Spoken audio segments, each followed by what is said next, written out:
Welcome in. Good morning, everybody. We are back at Marriott Redmond for Fight Kingdom 2025 Top 24 Street Fighter 6 action. We have made it. We have culled the pack a little bit, and now it is the beginning of the end. We're going to crown a champion today. We absolutely are, Leaf. Of course, we're going to be heading here for the commentary duo for Shaw and Leaf. You guys know what it is. Seattle boys doing it up here. Fight Kingdom 2025. That's right. You know what, Leaf? Only so many people can walk to the door of top 8. Only some people can get the key to unlock that door here. So we're going to start going down in that top 24 here. And we've had such a great event here at Fight Kingdom. Before we were up in Everett, right? Now we're in Redmond, Washington, and I honestly love this venue. I love this location here, and we're in for some good Street Fighter 6 business. Yeah, absolutely. I mean, I really cannot praise this venue enough. It's just so much space. It feels like every event here has enough space to breathe, but also enough space to just get the appreciation, the room to really fill the crowd with the proper energy, and it's just a really good venue. I know Everett, it's sad to see an end of an era for sure, but I don't know. Here's to a new one, and here's sort of a past era versus the new one matchup as we go straight into this top 24. Wow, what a banger we're going to have already off the rip here. Chris CCH, Dagger G. Now, Dagger G made a statement. Both these players made a statement last year at Fight Kingdom, right? Now, Dagger G was kind of that wild card that people didn't really expect. But his guile is unlike any other guile, I think, in the business. I think we talked about last time we were in top 8 for this. Absolutely, we talked about how Dagger G has an avant-garde playstyle. But Chris G is just, he's the nicest guy in Street Fighter, but he's the meanest player in the game. Yeah, no, he's a guy, he's playing with his emotions. You can tell. We'll know that he's like a little bit angry if he ever switches to that Terry. I feel like that's all right, it's time to just go in, counter pick. That's the Hulk mad moment. I think so. But like you said, Dagger G, obviously he's probably, I think, NA's finest Remy player. And yes. You definitely can see that shown in his guile. He's going to be using a lot of that bazooka knee as if it were cold blue kick. Definitely a lot more rush down than, say, Fine Like Wine, who we're going to see a little bit later, who's more of that classic controlled guile, right? But Chris CCH, he's, like you were saying, really, really good at just finding that sort of balance between Ed's great keep-out game and just making the opponent feel uncomfortable in pressure. And let's see how it plays out as this begins here. Yeah, we're going to go right into it. One thing I want to look at here for this matchup is Dagger G is so good at his charge timing because of being playing Remy and other charge characters and other games that he is going to be probably using a lot of drive rush into boom and also flash kick, which is kind of that unorthodox playstyle that might throw a lot of players off. But it takes a lot, I think, when you get in top 24 to unburden minds, as we're already seeing Chris CCH unburden Dagger G right now. Oh, he's being a pest right now. Oh my God. Oh, already. Narrowly not a perfect, right? And all it takes is some pressure in the corner and a nice read on that flash kick. But can you read them all? That's always the question. Dagger G starting things off with a little bit of a box out with the booms, but going in, getting hit by Chris CCH, he is ready. Okay, yeah, we got the throw loop already going. Now, that's the thing we're going to have to look out, too, is also the flicker situation, right? And we're already seeing the answer in tow, using the perfect parry here. Dagger G fighting his way back in. Chris CCH trying to install some plus frames, gets the knockdown here, puts out the fake out. I love the awareness, just looking for these counter hit confirms, knows that the pressure isn't necessarily done just because. Ooh, nice little crouch light kick there too, just to end that out. Chris CCH taking this first game. What I talked about unburdened minds here. Chris CCH, he's got synapse of steals. And boy, are they firing. Dagger G once again, man, getting pushed to the corner so quickly in the beginning of these rounds, and he hasn't really been able to not have that back touching as it. Well, you know what? He missed that flicker. We'll just call it a happy accident, an unintentional frame kill. Right? Yeah, no real punish, and Dagger G, no flash kick there either. Oh, yeah. Wow. We were just talking before this pool began. Yeah, big back throw, though. Could stay alive, but of course, on the verge of chip, just a wake-up flash kick, a wake-up DP. could probably end things here. Ooh, what a press coming out from Chris CCH2. You know, I don't hate the idea of using the blade right there from Dagger G to kind of like bait out the situation, but Chris really hasn't been swinging for the fences. This is the difference I've been seeing because I got to commentate his matches at Battle of BC, and you know, I think he's learned to just not let his reversals rip a lot more, not just like in terms of his EX reversals, but also just like pressing buttons a lot more carefully here. I think that makes sense in like a matchup like Guile. Definitely, definitely. You give him a mile, Guile, he will take it all. But nice V reversal just to stop this from this install from really making much of a dent as Chris CCH ending this second game with convincing faction. And, wow. Wow, easy. Like, my man wiped his hands clean here. Yeah, unfortunately, Dagger G did not get the brunt value of that level 2 there, but my man put out the level 3, put him in the body bag install, and that's all she wrote. The body bag install indeed. Yeah, man, I was talking with Dagger G before the bracket started. He is in 4 brackets this weekend. Oh, that makes sense. It's Fight Kingdom. Yeah, I believe he's made day 2 in 3 of them. So he's going to be on stream, right, for, I think, Third Strike and Mark of the Wolves. And we were talking about that. We were talking about, like, what does it take to really stay at that competition level, that top competitor level, especially when you're playing a game as executionally intensive as Third Strike. Right. And playing Remy. You got to have those, he's doing forward boom, down boom, forward boom, down boom, super, And right. it's like, you go in without all those inputs like clean as heck, it's over. You really, it's not the Street Fighter 6 game where it's like you get that hit, you can confirm with the drive rush. You get that parry, you can confirm with the slowdown. Your opponent does not care if you're dropping that stuff. They're just going to murder you with the Kara Fukiomi. Yeah, I get what you're saying. It's like a lot more punishing, coming from old games to new games and whatnot in terms of just like execution-wise. And I think, despite him losing to Chris CCH right there, and congrats to Chris moving on right now, I feel like I see him get better and better as time goes by. Oh, yeah. He went to Japan, went to the mountains, got really studied, and he's just, even more better than he already was. But Dagger G, I feel like, is kind of winning Fight Kingdom right now, like you said, because he's in like the top to so many different games, which is the Fight Kingdom spirit, right? If you guys have not come out the Fight Kingdom, that's what it's all about, is right, being able to enjoy games from the modern era and the retro era. Yeah, a nice culmination of FGC history as a whole, for sure. It's but I mean, the thing you were saying too is like you take the hit, so you end up needing to create this strategy of how you approach a game that can apply broadly, right?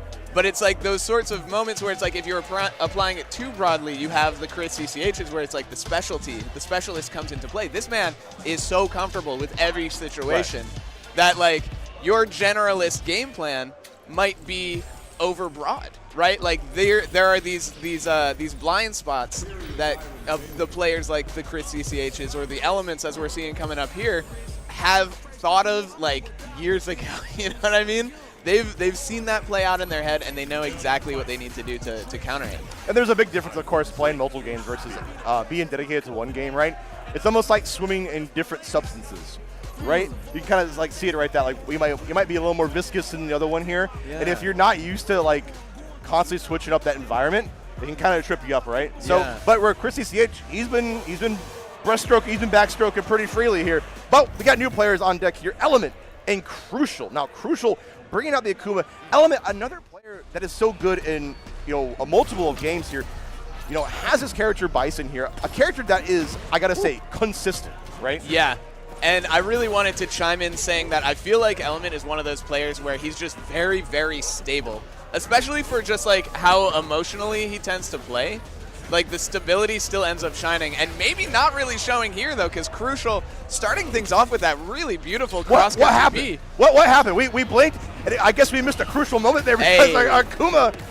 Both these characters are to be feared for a reason here. I already talked about how Bison already a consistent character because of this bomb set play that we're about to see right now. You have to respect the plus frames, but Akuma's utility is something that no matter what game you play in, always has to be respected. Yeah, truly a Swiss Army knife of characters. But we're going to get a nice little punish there on that DI whiff And now is where the pressure really starts. Back to the corner, bomb on, and the whiff punish is beautiful. And that bonk on the way down to end it. Element with a really, really nice rebuttal there, I think. Dude, I just gotta say, Alaska's been out here. They've had a couple of players been repping here, especially in this top 24 here, and Crucial is definitely one of them. Already got Element in the corner. Drive reversal block. It's a 6-frame punish. We're taking it into town. Oh my We're spending a lot of meter in the process, putting himself in burnout here. Do you spend it? Yes, you do. Level 3. Look at that damage. I believe he is indeed dead. Let's see it. Holy, a perfect in response. We're off to the races here, Lee. That's 2 Ps. That's 2 Ps. 2 Ps. Element got his top 24 to start things off. That is a statement and a half, and Element definitely going to have to show that he can make such a statement in return, because right now Crucial just walking at him. Nice sweep, starting to oppose this this aggression on Crucial's side. Man, what is in the water here at Alaska, and also sniping out the Devil's Reverse. I'm seeing Crucial is very studied in this matchup here. It knows exactly what to, take care of horizontally and also vertically, right? Yeah, it's the offensive options prepared on defense, right? Oh, nice. The jump back. You're feeling yourself. I think you're feeling yourself a little bit there, Crucial. Man, and I like Element. He did get the jump back, but at least you had the presence of mind to get that scissor punish. Running himself out now. Pretty scary proposition, especially since Crucial. Oh, Super is going to hit. I'm about to say, that was a crosscut earlier. That tripped me up, I gotta say, but we're still in it. Another DP. I feel like these jumps are becoming a little too obvious here for Element, right? Crucial clearly showing time and time again already that he is so ready. Oh no, and the Demon Flip unopposed, and the DI successful. Crucial starting off this round. Very strong double dash, gets the meaty. What do you do as Element? You gotta start blocking in the corner and the jump. But you know what? In that case, I think if you're Element, I was gonna say it was okay until you got hit by the overhead here, and you got another level 3. Wow, these games are just brutal. I guess that's what happens when we're pretty much in year 3 almost in Street Fighter 6. Is you're gonna see optimization. You're gonna see games go by so damn quick here. Yeah. And I mean, this is top 24, right? Like, these are very serious local competitors. And so to have that happen, it's gotta hurt. But of course, it's still winners, I believe. It is. So, it is still. Not the end of Element that we'll be seeing. But holy cow, yeah, that optimization, the preparedness, really, the thing that I feel like was the true story of that set right there was, holy cow, Crucial has some insane DPs. Yeah, no, when people are learning fighting games, the first thing you always tell them is, is the anti-air, right? Because you can't establish any ground game because of that. We're taking it back to basics, talking about the lowest common denominator, even though we're commentating the highest common denominator here. But it's so true how that stays consistent throughout fighting games here, because you can see how rewarded you are for being consistent. And honestly, I've told beginner players, don't worry about DP and everything, because it's actually kind of unfeasible to do that. Yeah. But Crucial saying is what if I was just that guy? Yes, and not just the normal ones, right? But the crosscuts too, the awareness to know, and it's especially on a character like Bison, who the whole point is to mess up your his, and he's cross-cutting the Devil's Reverse. That's the thing that's the anti-air, Ooh, shout-outs to French. He looks like he might be coming down to play. Luke on the sticks. We saw him on the mic was that yesterday. From Streets? From Streets? Boom? Boom? Divorced. Yo, Luke, can you give me 5 booms?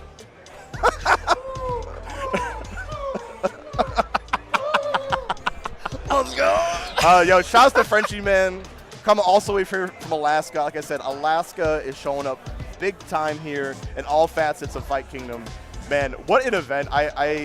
This is such a family reunion, like I said, from both ends of the spectrum in terms of retro and modern here. And we got to keep talking about, our top 24 here. And we're talking about the winner side. We're still on the winner side here. Endgamer 3K and finally we're getting another Guile on deck. A different flavor of Guile, right? Yeah. Someone that's been doing it since Street Fighter 4. Has the aggression, has the mental fortitude here. Endgamer 3K, coming from Iowa. That's the thing that I want to talk about here with Fight Kingdom this time, is that the word's been getting out. You've been hearing about Fight Kingdom. Oh, this event's kind of fire. I want to go check it out for myself. Now they've come to the kingdom. They're trying to rule it here. Yeah. Different parts, different states. Iowa here trying to make a statement, and they're doing pretty big here. Endgamer 3K with the, oh man, the jury, right? That sounds right. Yeah, there we go. And I love the repping. Of course, we got the Iowa hoodie. You know, really gotta show your own scene shown out.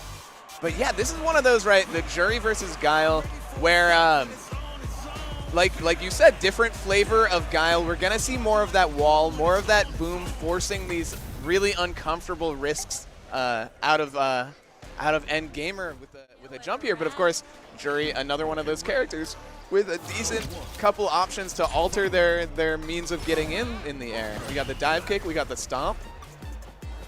But we see both players really just starting things slow. Endgamer putting a lot of respect on Fine's name here. And honestly, I think this is what you have to really pay attention going into the a later meta of Street Fighter 6 is the beginning portions, right? How do you force drive gauge out of your opponent, like, unconsciously, right? Absolutely. Like, you have to make them fear to start, like, EX flash kicking or spin drive gauge to make sure they're taking their turn back. But sometimes you want that, right? Like, you're kind of, like, you're playing your cards to steal theirs. And we see why, right? Showing how it's, like, really difficult. It's taken so much health for Endgamer to get in, but all that patience may be paying off as they get this really, really nice corner position and get to begin this strike throw mix-up, calling out the backdash, but not quite having the confirm in the pocket, and Fine Like Wine able to bust out, but pretty hairy at the end there, honestly. I think Endgamer 3 was having the right idea, starting to prod for that EX flash kick too, because Fine Like Wine does tend to lean out a little bit more than other Guiles here.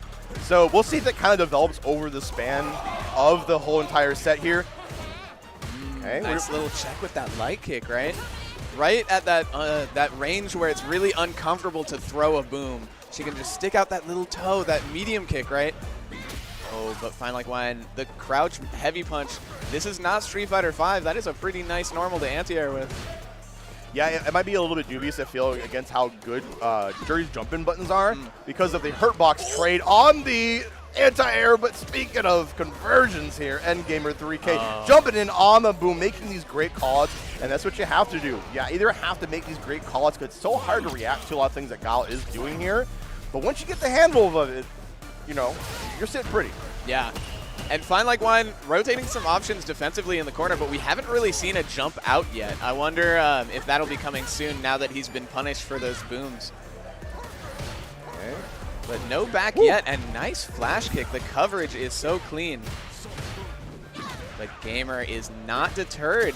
And this fighting back that just barely outside of the normals range.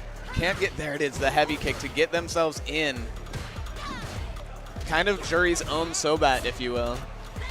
And this is kind of that situation because we've taken advantage of, you know, using drive gauge pretty early on. We now have put Fine Like Wine in a situation where he had to spend, put himself in burnout, and now Endgamer 3K is able to get a clean conversion into his level 3.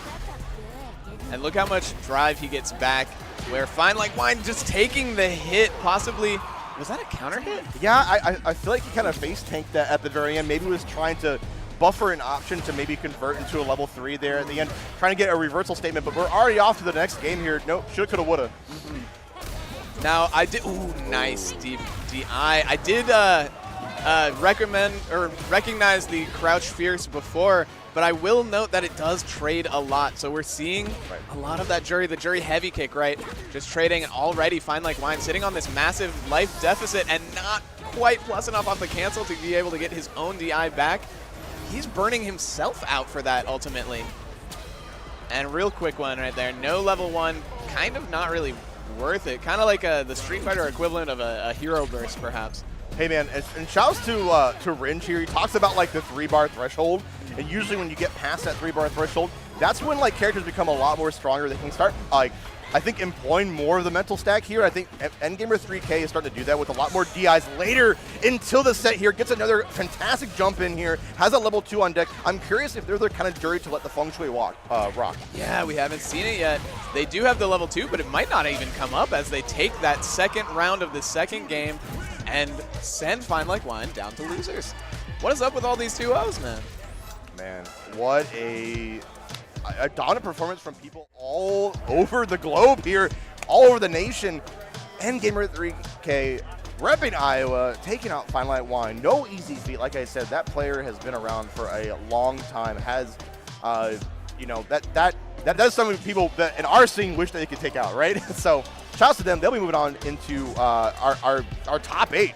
They're already they've opened the door. They're already going in. That's the pretty thing about being in winners, right? So we're probably gonna get a little more winners match, and then we're gonna dip down to losers, where you're gonna really see the bloodbath. Yeah, and this is gonna be our last winners, right? And like you gotta imagine like the breath of fresh air they get the moment they know that they don't need to fall down there and play 3 more sets or whatever it is to just get out. Oh man, just one and done, right? And the next 2 coming up are really hoping to one and done. Of course, Luke from Streets, our boy Frenchie, versus Umali. So the thing I'm going to have to trip you guys up on here is that he's not going to be playing Luke. He's going to be playing Dulcim. Unless he does have a Luke secondary, which, you know, I could see him maybe having because Sim's matchup spread, not the best, you know. So Luke a little bit more, you know, he plays the game to the best of its ability, right? And so we'll see how it kind of goes. Frenchie, like I said, from Alaska, also doing up here against Umali. Now, Umali is a player that, you know, I haven't heard too much of here. And that's the beautiful thing about Fight Kingdom. You might be able to make your statement here. Yeah. Just set the stage for your own reign. And I'm looking forward to seeing it. One thing I was thinking, I feel like generally speaking, Dulcim players don't really have secondaries generally, right? Like if you're a Dulcim player, you're like kind of married, right? Yeah, right? It's really like live by the sword, die by the sword. And I know like Luke has like stretchy forearms in the way it like puffs up, think like Gear 3rd Luffy, but the true Luffy of the game is gonna be this Dulcim. But Aki, another sort of character that's a little bit slippery, a little bit, you know, flexible, if you will. You know, and I just had like a core memory just like unlocked. I did remember now that Umali did play Aki here. Now, this is gonna be quite interesting because you have these long normals, right? That can be caught by like Aki's bubble. As soon as we talk about it, Leaf, it happens right in front of our eyes. You can put yourself in position to get poisoned a lot easier than other characters. Yeah, and because it just stays on the screen for so long, it's not just like the initial button, right? If he floats and tries to throw out an aerial, he may just land on top of it. We almost saw an interaction there. Nice parry, though. Oh, Umali doing such a good job of making these normals a non-issue. And this is another big thing we have to, I think, watch out for this matchup, too, is that when Umali does get poisoned, it's always going to be a win because it's going to happen. It's inevitable, right? Is that you have to look out for the punish counter, like Lash, because that's going to be a huge conversion. You know what? Or you might block a reversal coming out from Dulcim because I feel like Dulcim, as a character that likes to drive reversal a lot more than other characters. Yeah, I mean, for one, of course, like you were saying, it's, nice punish counter there. For one, it's like his only reversal outside of super, right? But it's also 2 hits, which is like kind of nice. Can contend with some of the single hit armor characters. But man, Umali doing a really big combo into level 2 here. Setting up for a pretty simple mix-up to end this. Doesn't get the shimmy. The bubble, though. Nice, one of the few characters that can punish that, but it's not really enough as Umali ready to kind of just take that punch and run straight back in on him. Man, you guys must have had some breakfast like this morning. I don't know what you guys ate, but like everybody in top 24 has just been killing it right now. Frenchie is now starting to fight back, playing a little more close quarters and starting to work out a little bit more because Umali's been leaning on perfect parry a lot more to diffuse so many situations. Continues to do it. Gets the punish count here. Not a full conversion, but we got some momentum on our side. Yeah, we keep seeing them play at this range where it's Frenchie can get that first button of the punish, but it's so difficult, so awkward to get that down, like the backwards medium kick to combo twice. Finally, he gets like an offensive position in the corner as Umali puts their back to it. But just medium punch into bubble whip, and already they're right back on top of them. Wow, grabbed out of the overhead too. We do have a level 2 almost on deck. Now that is one of the few reversals you're gonna have. Speaking of reversals, the level 1 is gonna get blocked. Is that not the biggest punish we can get? I was thinking the same thing. We still cleaned it up here. We're carrying over that meter into the next round, which might be insurance, right? We might be able to close this out because of that here. We can slow it down, I feel like, more now too. And the thing that you were talking about, the 3-bar threshold, I think for characters like Dulcim, it's that much more important. Was one of the couple characters in the game that doesn't have that level 1 reversal, right? Spending that super on a kill could mean this situation right here would be so much more perilous. But man, you see a lot of these fireballs out of Frenchie. Doesn't want to just throw out these errant limbs. Yeah, despite getting poisoned, back throw incident here. Now let's see if he can keep Umali in the corner pretty easy. Throws out the hidden missile, grabs Umali right out of it here. Continues to close the wheel. The drive rush from Dulcim looking kind of similar to the snake step. Yeah. It's as if they were both just doing the same move at each other, but Umali doing a great job of, look at all that drive meter they've already made back as they fight their way out of the corner. But still, unrelenting is Frenchie with this full screen pressure, really. Oh, not quite enough for the throw. Yeah, Frenchie was kind of ready for that, was waiting for the escape option. And now this is the perfect zoner situation. You have the life lead, and now Umali has to make a decision to come to you, and this is going to be difficult. The level 3 did hit, which means we're going to have to go to another round. Man. After the hit, too, it's always the slow roll. Right. Trying to bait the gasp out of the audience. And, man. It's fitting for a character like her, right? Yeah. A little bit of spooky. Oh, no. A little early on the crouch heavy punch. Getting hit and not early enough on the DI. Yeah. This is a really rough start to this round for Frenchie. Yeah, really close there on the draw. And speaking of which, another overhead comes out. The level 2 will come out from Frenchie, giving him space to go back to full screen potentially. Umali's still on him. Oh no, the poison just adding up. It's about one more combo left for Frenchie if he wants to stay alive on winner's side. But this zoning war allowing Umali to get out of burnout. But here's a great big opportunity. Are we going to level 1? No, just going for the Oki. Oh, the jab, and he gets the combo! Oh, the super, did he bait? I think he pressed. No, but it's a low! You hate to see how that's going to end like that, but, you know, Frenchie, I think, had the right idea with the level 2, but just the nature of how Aki moves, and I think the positioning did not work out for him here. But I got to give it to Frenchie, though. He did adapt pretty well. He was able to fight back and make it a little bit more competitive and whatnot. So, and I really like the adjustment of using the crouch spheres, right, to kind of get underneath the bubble. You know, I think if we had one more game, might have been a different story, right? I think that's definitely that's a matchup for a long set to show the true colors of each player, for sure. I mean, you think about that last interaction. If he had that extra bar, the level 3 would not have been blown up by a crouch normal. That's just one of the things about that level 2. Yeah, like, sure, it's invincible, but if you just meet it with a low, like, it doesn't hit you. Yeah, the hitbox is a little bit too high for it here. But, you know, we're going to have to see how our losers are going to be doing in Fight Kingdom 2025 Street Fighter 6 Top 24. Because, you know, the winners, they're sitting pretty. They've opened the door. They've earned their spots into top 8. And now we got to see how the Sharks are doing. Yeah. And these Sharks are about to be K-Pop and Dak Josh, 2 players that took some good names yesterday. I think Dak Josh put, who was it? I think Biscuit or, no. I think Dak Josh actually knocked out Jake Ryan, I believe. I could be wrong about that. You know what? I can get you the answer, hopefully, if my phone wants to work out for me here. Dak Josh did take out Jake Ryan right before top 24 here, so you are correct. Now this is going to be a team kill. Maybe you can call it a Salon Classic here. Yeah, and K-Pop, for those, you didn't see it on stream, but those in the venue definitely did not forget his set yesterday. I believe with Umali, who would have been the one to put him down here. It was one of those, like, the read was right, but the hands didn't do what the brain told him to do sort of deal. Oh, my apologies. You know, the set is already over. The Salon Classic already happened. K-Pop took out Dak Josh already, so now Manabu, who took out Stomps, is now in losers round 2. So now it'll be K-Pop versus Manabu here. This is still local. Yet another Guile, too. And, of course, it so appears. The tried and true Kimberly, one of the best Kimberlys to do it in the business. I was talking about it in pools. You know, we haven't seen much representation from Guile. But you know what? I feel like we're getting our Raisin Bran 2 scoops here, man.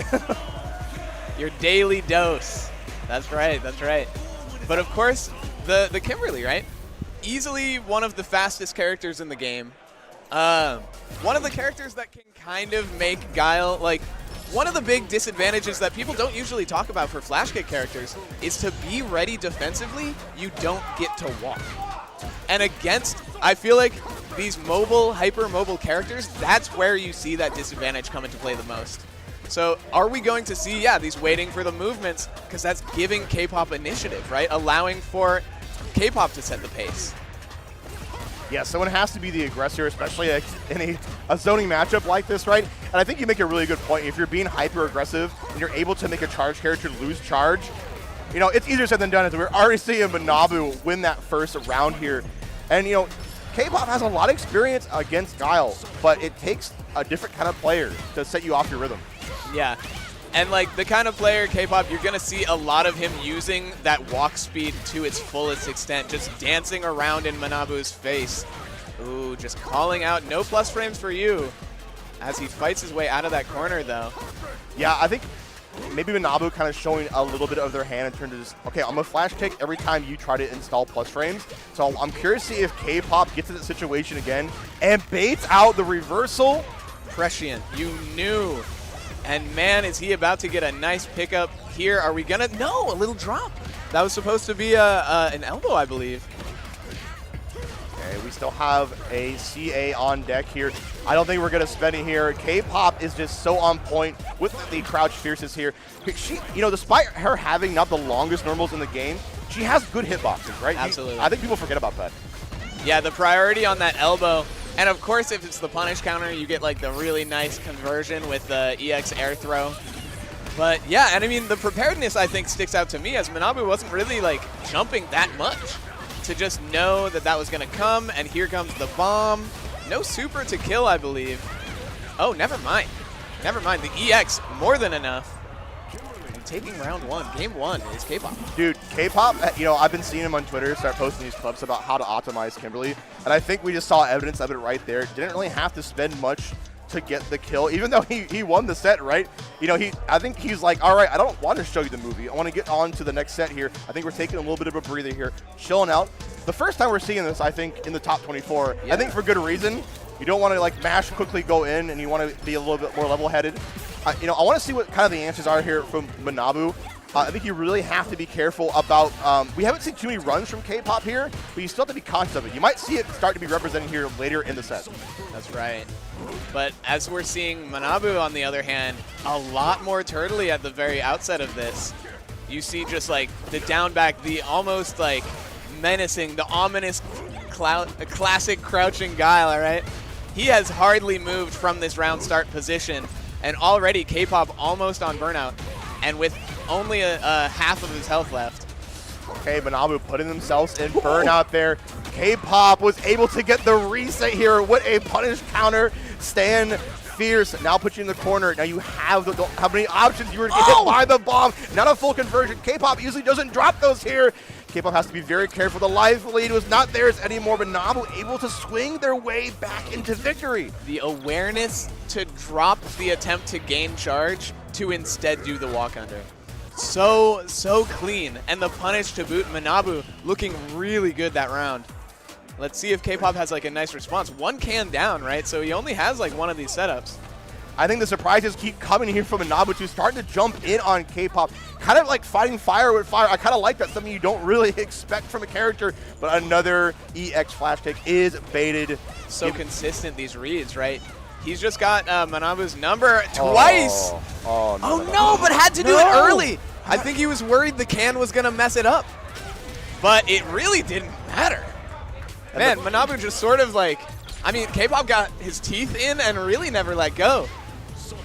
Yeah, the PNW states are clashing together. Oregon and Washington making quite the entertainment here. Another EX flash kick coming out for Manabu. There's that bazooka knee you were talking about, Leaf. Trying to instill the plus frames here. Pushing K-pop to the corner. Calling out the jump. He is ready. I love it so much. I think he blocked. No! No, he did not. Oh, that's so unfortunate. Now it gives Manabu a chance to build out some of this drive gauge here. You still have a CA here from K-pop, but you get a chance to use it. Yeah, this is the biggest lead that he's had since he won that last round. And no bro, way. he was trying. That would have been so cool. Oh, dude, the coolest thing in this game is when players are ready for those just random stray hit force knockdowns. But Manabu doesn't really need the full combo. He just needs the trade. And you see it here as he snags that game, and we go to our first game 3 of top 24. Honestly, I'll make a call. That was a calculated jump in because of how the health situation was, and knowing that there was more likely going to be a trade. I think Manabu was very intentional with that. I feel the same way. Yeah, it's like we were saying the thing about the priority on that crouch fierce, but like it's the same thing that we were talking about with the Jury versus Guile crouch fierce, where it's just like any mistiming and the trade could go either way. At that health value, it was just like so worth it to risk. And that's like kind of that margin of error that can kick in those tense moments here. But we're already off to the next game, getting a hard knockdown. But now we're not afraid to press on wake up, starting to go for these wake up buttons instead of wake up flash kick. Nice. Right in that sweet spot, right in that dead zone. But Manabu not deterred, sitting on barely a bar of drive as K-pop just sort of dancing at this mid-screen, slowly inches in. Okay, jumping right in, K-pop being a little more studious, weighing up these ranges to get these sweeps here. Manabu's starting to fight back a little bit more here. I think that's kind of like the push and pull of this matchup. Manabu's like, okay, I can't be really passive. I can't be really patient. I have to meet you when it matters. Yeah, aggressive keep out almost. It's the JP brand of zoning that this game is definitely built for. And K-pop, as a result, getting low on drive himself with the backslide fist. Punish. Okay, I think you can kill. Absolutely here. Yeah, and that was such a well-spaced slide there at the end from K-pop. That gives him the chance to win that round. Now he has still some meteor to build here. Might get another chance if he's able to put Manabu in the corner. Let's see how he's able to handle this going to it. I'm seeing what Manabu is doing. Being a lot more boom heavy, right? You need a little more boom in your diet. But a little early on the crouch medium kick, not able to get a flash kick up. And with that, K-pop taking this corner position. What could come next? We're surely going to see the can. Whoa! No, you have to respect it. It was a setup. K-pop absolutely knew. You know, it looks like it was a drop, but it was all predetermined. K-pop going to take advantage of it with a level 3. Get rockin', put on the headphones here. And send it a message. Yeah, I don't even think the buff comes into play. I think you're dead. Bada boom, bada Bada bing, bing. bada boom. There it is, K-pop. We'll be taking out Manabu here, taking out Oregon, and we'll be moving on for our top 24 here in Street Fighter 6. What a fun set to go to our first game 3 of the sitting. I feel like any set that K-pop's involved in is like basically always a spectacle. Dude, I always love commentating this guy's sets. I've been doing it here like for years and multiple like iterations of Street Fighter here. So it's always an honor to get to do that here. Always an honor to get to commentate at Fight Kingdom with my boy Leaf. And you know, it's honestly, this is like vibes, man. I'm having such a great time. These matches have been so so fast. Dude, I want to point out something exciting. What? K-pop's fighting Dagger G. Let's go. Okay, it's a run back, right? Run back from last. Is that from last year? I think so. I can't remember entirely, but because they were both in top 8 last year. Right. So I feel like they did it get. Okay, give me a second. you carry it. I want to dig for that. I want to give you the accurate lore. Oh, but I do see. Looks like a Biscuit sitting down. Biscuit. You know, if you are in this stream, you probably know this dude. The boy. The regional Manan player knocked me out yesterday. I'm a little salty about that. Oh, yeah? But, you know. Speak your truth. The team kill's got to happen. The team kill's got to happen. But, yeah, I mean, this is what happens when a commentator gets a little bit too good at the game. They end up too far in bracket and can't join us on the seat. And I'm not too mad about that. Okay, I'm glad I checked it. The lore was not accurate. They have not played yet. So K-pop and Dagger G will get that chance to actually play here in losers. But like you said, we have to check in here on Biscuit and Flamemaster. Of course, 2 Washington players, 2 great people in their own regard. Biscuit, you know, I don't think I've ever seen this guy angry. He's one of those guys with like, you'll see a little bit of a murder face like the Tokido in bracket, but like it's really like the moment the set's over, the smile's back on. He's really just here for vibes, and he's here to like improve his own craft. And it really shows in the way that he plays, the discipline that he shows in his training regimens, and like just sort of the improvements that we've seen in his play over the last like couple years. Now, Flame Master, on the other hand, a little bit more of a blind spot for me. Could you tell us a little bit about what we're seeing from him? Yeah, Flame Master, goes to a lot of locals here, but he also plays not always Street Fighter, but he also plays Smash. Plays Terry in Smash, and also has a Terry and a Ken. Flame Master. It's kind of in the name, right? So we're going to be seeing here again is able to crack top spots here in Street Fighter. So that's really impressive to kind of go far in both games here. Biscuit also impressive in their own regard. Does TOing, does help out with a lot of production as well behind the scenes, especially near Rushdown, and able to still play at a top 24 level. Yeah. Yeah, and it's like, I mean, you can downplay like low tiers in this game, but I mean, at the end of the day, Manon is at the bottom of the pack. Ooh, nice, really big jump to start things off, though. Gonna get this nice corner carry and a medal. As we get all the way to the corner, check your DI button. Flame Master still needs a little waking up to do. Yeah, the wake-up options are just not working out here. I think Biscuit is starting to be one step ahead. One step ahead. Biscuit is in your head. Charles Xavier, get out of my head. Oh, my God. Let's go, Biscuit. That's unsafe. No bias here. No bias, right? Oh, my God. Let's go both players. Okay. Here's the wake-up. Here's the Flames. We're seeing a little mastery of them as it hits, starting things off, but slowly inching himself to the corner. I like that anti-air, but the sort of over-attentiveness getting him smacked by this next combo. Yeah, no, like Flame Master, maybe a little shook from that last match here. Starting to be a little more calm, a little bit more conscious of like the ranges he needs to play out here. Throwing out that standing heavy kick, finds a crouch beating kick, confirm. Ooh, just going for that safe jump. I like that. Yeah, going for the back throw just to get positioning. Flame Master is starting to come alive in a big way. Level 2, let it rip here. You know what? Who cares about that first round here? He's like, you may be in my head, but I'm a trained psychic. I'm Ken Masters. I got the money to afford it. That's right. Does he? What's the lore? Where does money go?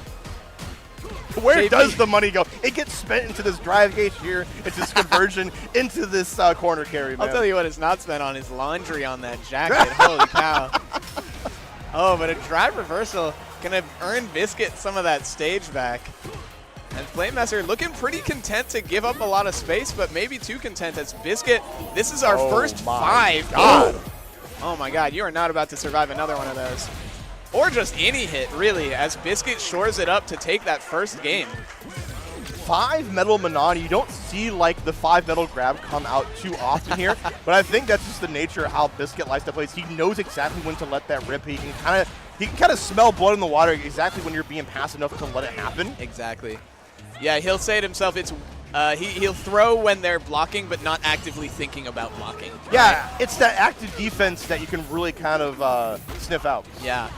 And, ooh, there's some active defense as we see the backdash through the throw. Flame Master taking this positional advantage, but only for a moment. Ah!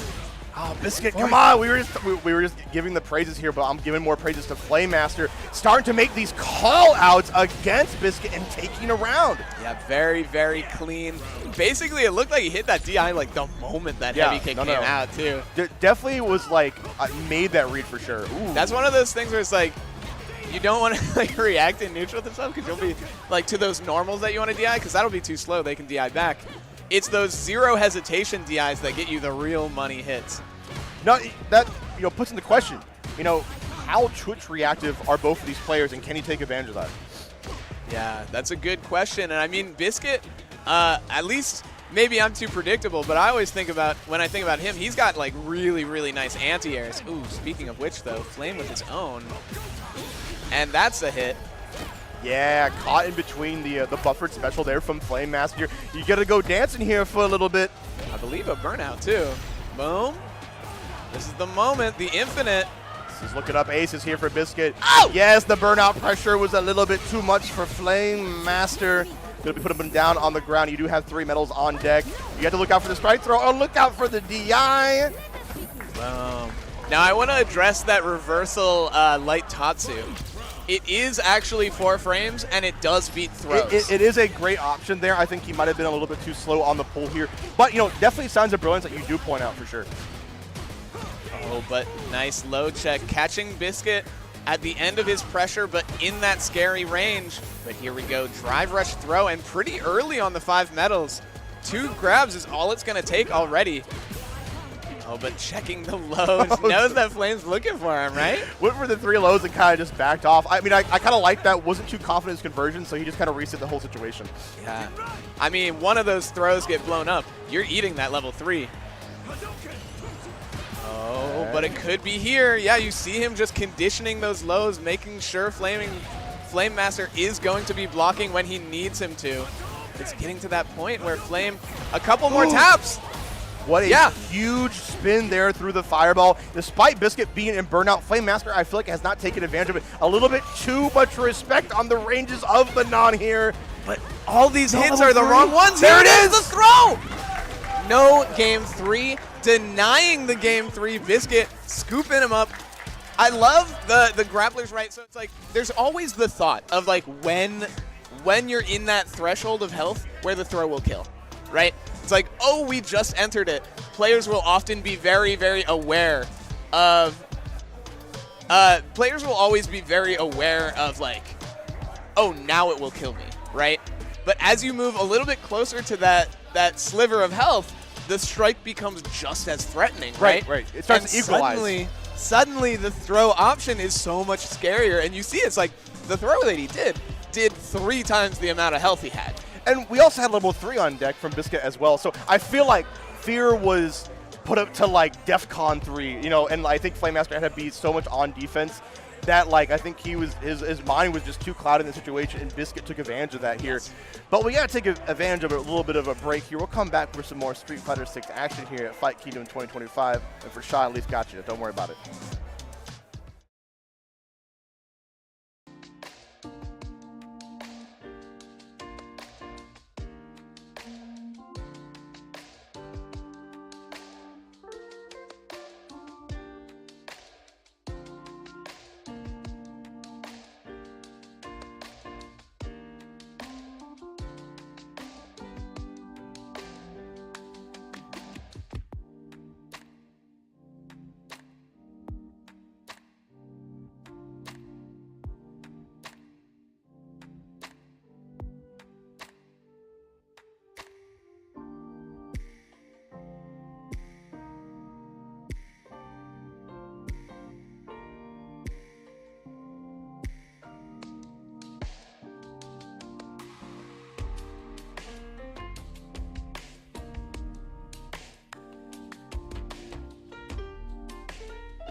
Yes, welcome back to Fight Kingdom 2025, and the kingdom welcomes all. Thy will shall be done. Ian Leaf here. Rashad, you know what it is. Commentary duo extraordinaire. And Street Fighter 6 Top 24 has been insane. I'm like, no hyperbole, right? Actually, no hyperbole. Yeah, I mean, even the blowouts have been like really impressive to watch. Just the showcasing, the skill that's being showcased here is just really good, and the emotion. I mean, the energy in the room. I said it at the beginning of the top, like, this venue, the energy is just, the vibes are perfect, man. It's so good, man. Like we talked about earlier, right? This is the 4th year, count 'em 4, of our Fight Kingdom series here in Redmond, Washington. 3 year? There we go. 3? Am I 10 years too early or something like that? whatever you want to call it. But, I'm not too early enough here to commentate our next match here. MASN and Max O'Roney. Yeah, I had the honor of, so that M8SN, shorthand for Mason. He's, salon player. Oh, Honda mirror, that's going to be funny. We are getting a Honda mirror. Oh my something gosh. You would probably never see at any other tournament, but you're getting here an exclusive mirror at Fight Kingdom 2025.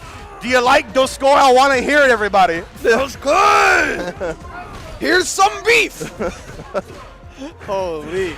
This is the true Street Fighter you've been waiting for. You may not like it, but this is peak performance. Oh my goodness. I love this matchup. Is honestly so fun. People hate on this character, but like, he's so fun to play. He's so fun to pilot, because he's just like, that medium punch we see, that's just a god button. It just does it all. Swiss Army knife. Pokes, plus frames, counter pokes. Is that? Oh my gosh, and a beautiful little Kara throw off that overhead. Wow, yeah, MASN is just kind of running off with this here. And yeah, we were talking about how fun this character is to watch here. Max O'Roney start to come alive here. I'm curious to see, like, if you are both playing this character here, you really have to have like some anti-mirror tech in terms of just being able to throw off Honda as yourself. You're talking about that standing medium punch here, and that's going to be kind of like your jousting button, right? You're going to have to fence with it, I feel. Definitely true. Now I want to point out Max O'Roney with a couple messed up, I mean, we're going to see him get the round here, but a couple sort of input errors, canceling early into those waddling runs. Oh, not killing. I'm really hoping we see these input mistakes shore up a little bit. Yeah, the stop sign, right? No. High five. Dude, I swear that's probably going to be the most swing normal in the whole entire, like, tournament, is going to be the standing medium punch here, because it's just that good. Oh, I'm loving these Kara attempts here for MSAN. Tries to go for another with the grab here, not going to work out. Max O'Roney recognizing it. He gets caught, and Max O'Roney is able to still convert off of that, making... Dude, was I making wrong? molehills to mountains, man. Was that like a setup? It was catching a jump back. But here we go, another level 3. This one's in CA though. It might be a little bit closer. Could it kill? Oh, again, just the sliver. Yet. Oh my gosh, and plus enough to challenge with that medium punch. Now, I feel like Honda, one of those characters that honestly has pretty sorry answers to butt slam. Yeah, like, in terms of dealing with themselves, I definitely agree. So it's more, I think you might have to just worry about the positioning, start using like perfect parry, and maybe start going for maybe a headbutt out of the way. Right. Like that might seem kind of like unorthodox, but I think it's something you might have to present. We do have the sumo spirit there on MAS's inside, which is going to create a lot more excellent conversion opportunities if he's able to land. Burnout though on their side. Yeah, Max O'Roney though with the back to the corner, the burnout almost not an issue here, as they just bully with that plus frame normal. Stop. Oh my gosh. And Mason just starting things off, heating. Coming in, allowing for a nice little punish. Max O'Roney really needs to find his bearings soon, because this set's running out. Yes, nice anti-air headbutt coming out from MSAN right there. He's being on point here. Man, that's what I like to see it from Max O'Roney. He has to start pressing. He can't be too respectful. That's what start letting MSAN do a lot of these Kara attempts here. Now we're back to full screen. We're staring at each other. We're 7 in the ring here, but who wants to step in with the ring of fire? Only one can, and only one can leave. Oh, and yep, you respected it once, so he's going to disrespect it now, and that's plus. Frames. Plus again.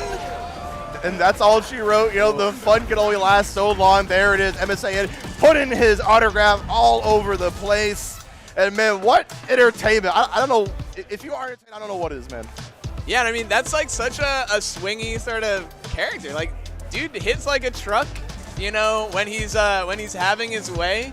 It's just really uncomfortable because, you know, plus, and he's got those scary, like, mess with your own reactions kinds of mix-up in that Kara off of the overhead. You know, for those at home, the Kara basically, it'll show the beginning of the move, and you can actually cancel it before the attack comes out. And so that's like such a big visual indicator that an overhead is coming. You need to block this standing. But of course, he can cancel it into a command throw.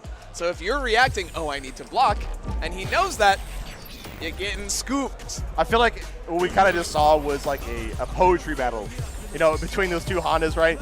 And it just turned out MASN had just a little bit better cadence there in the end. That's how, you know, mirror matches can kind of go here, but they will be moving on through our losers, our top 24.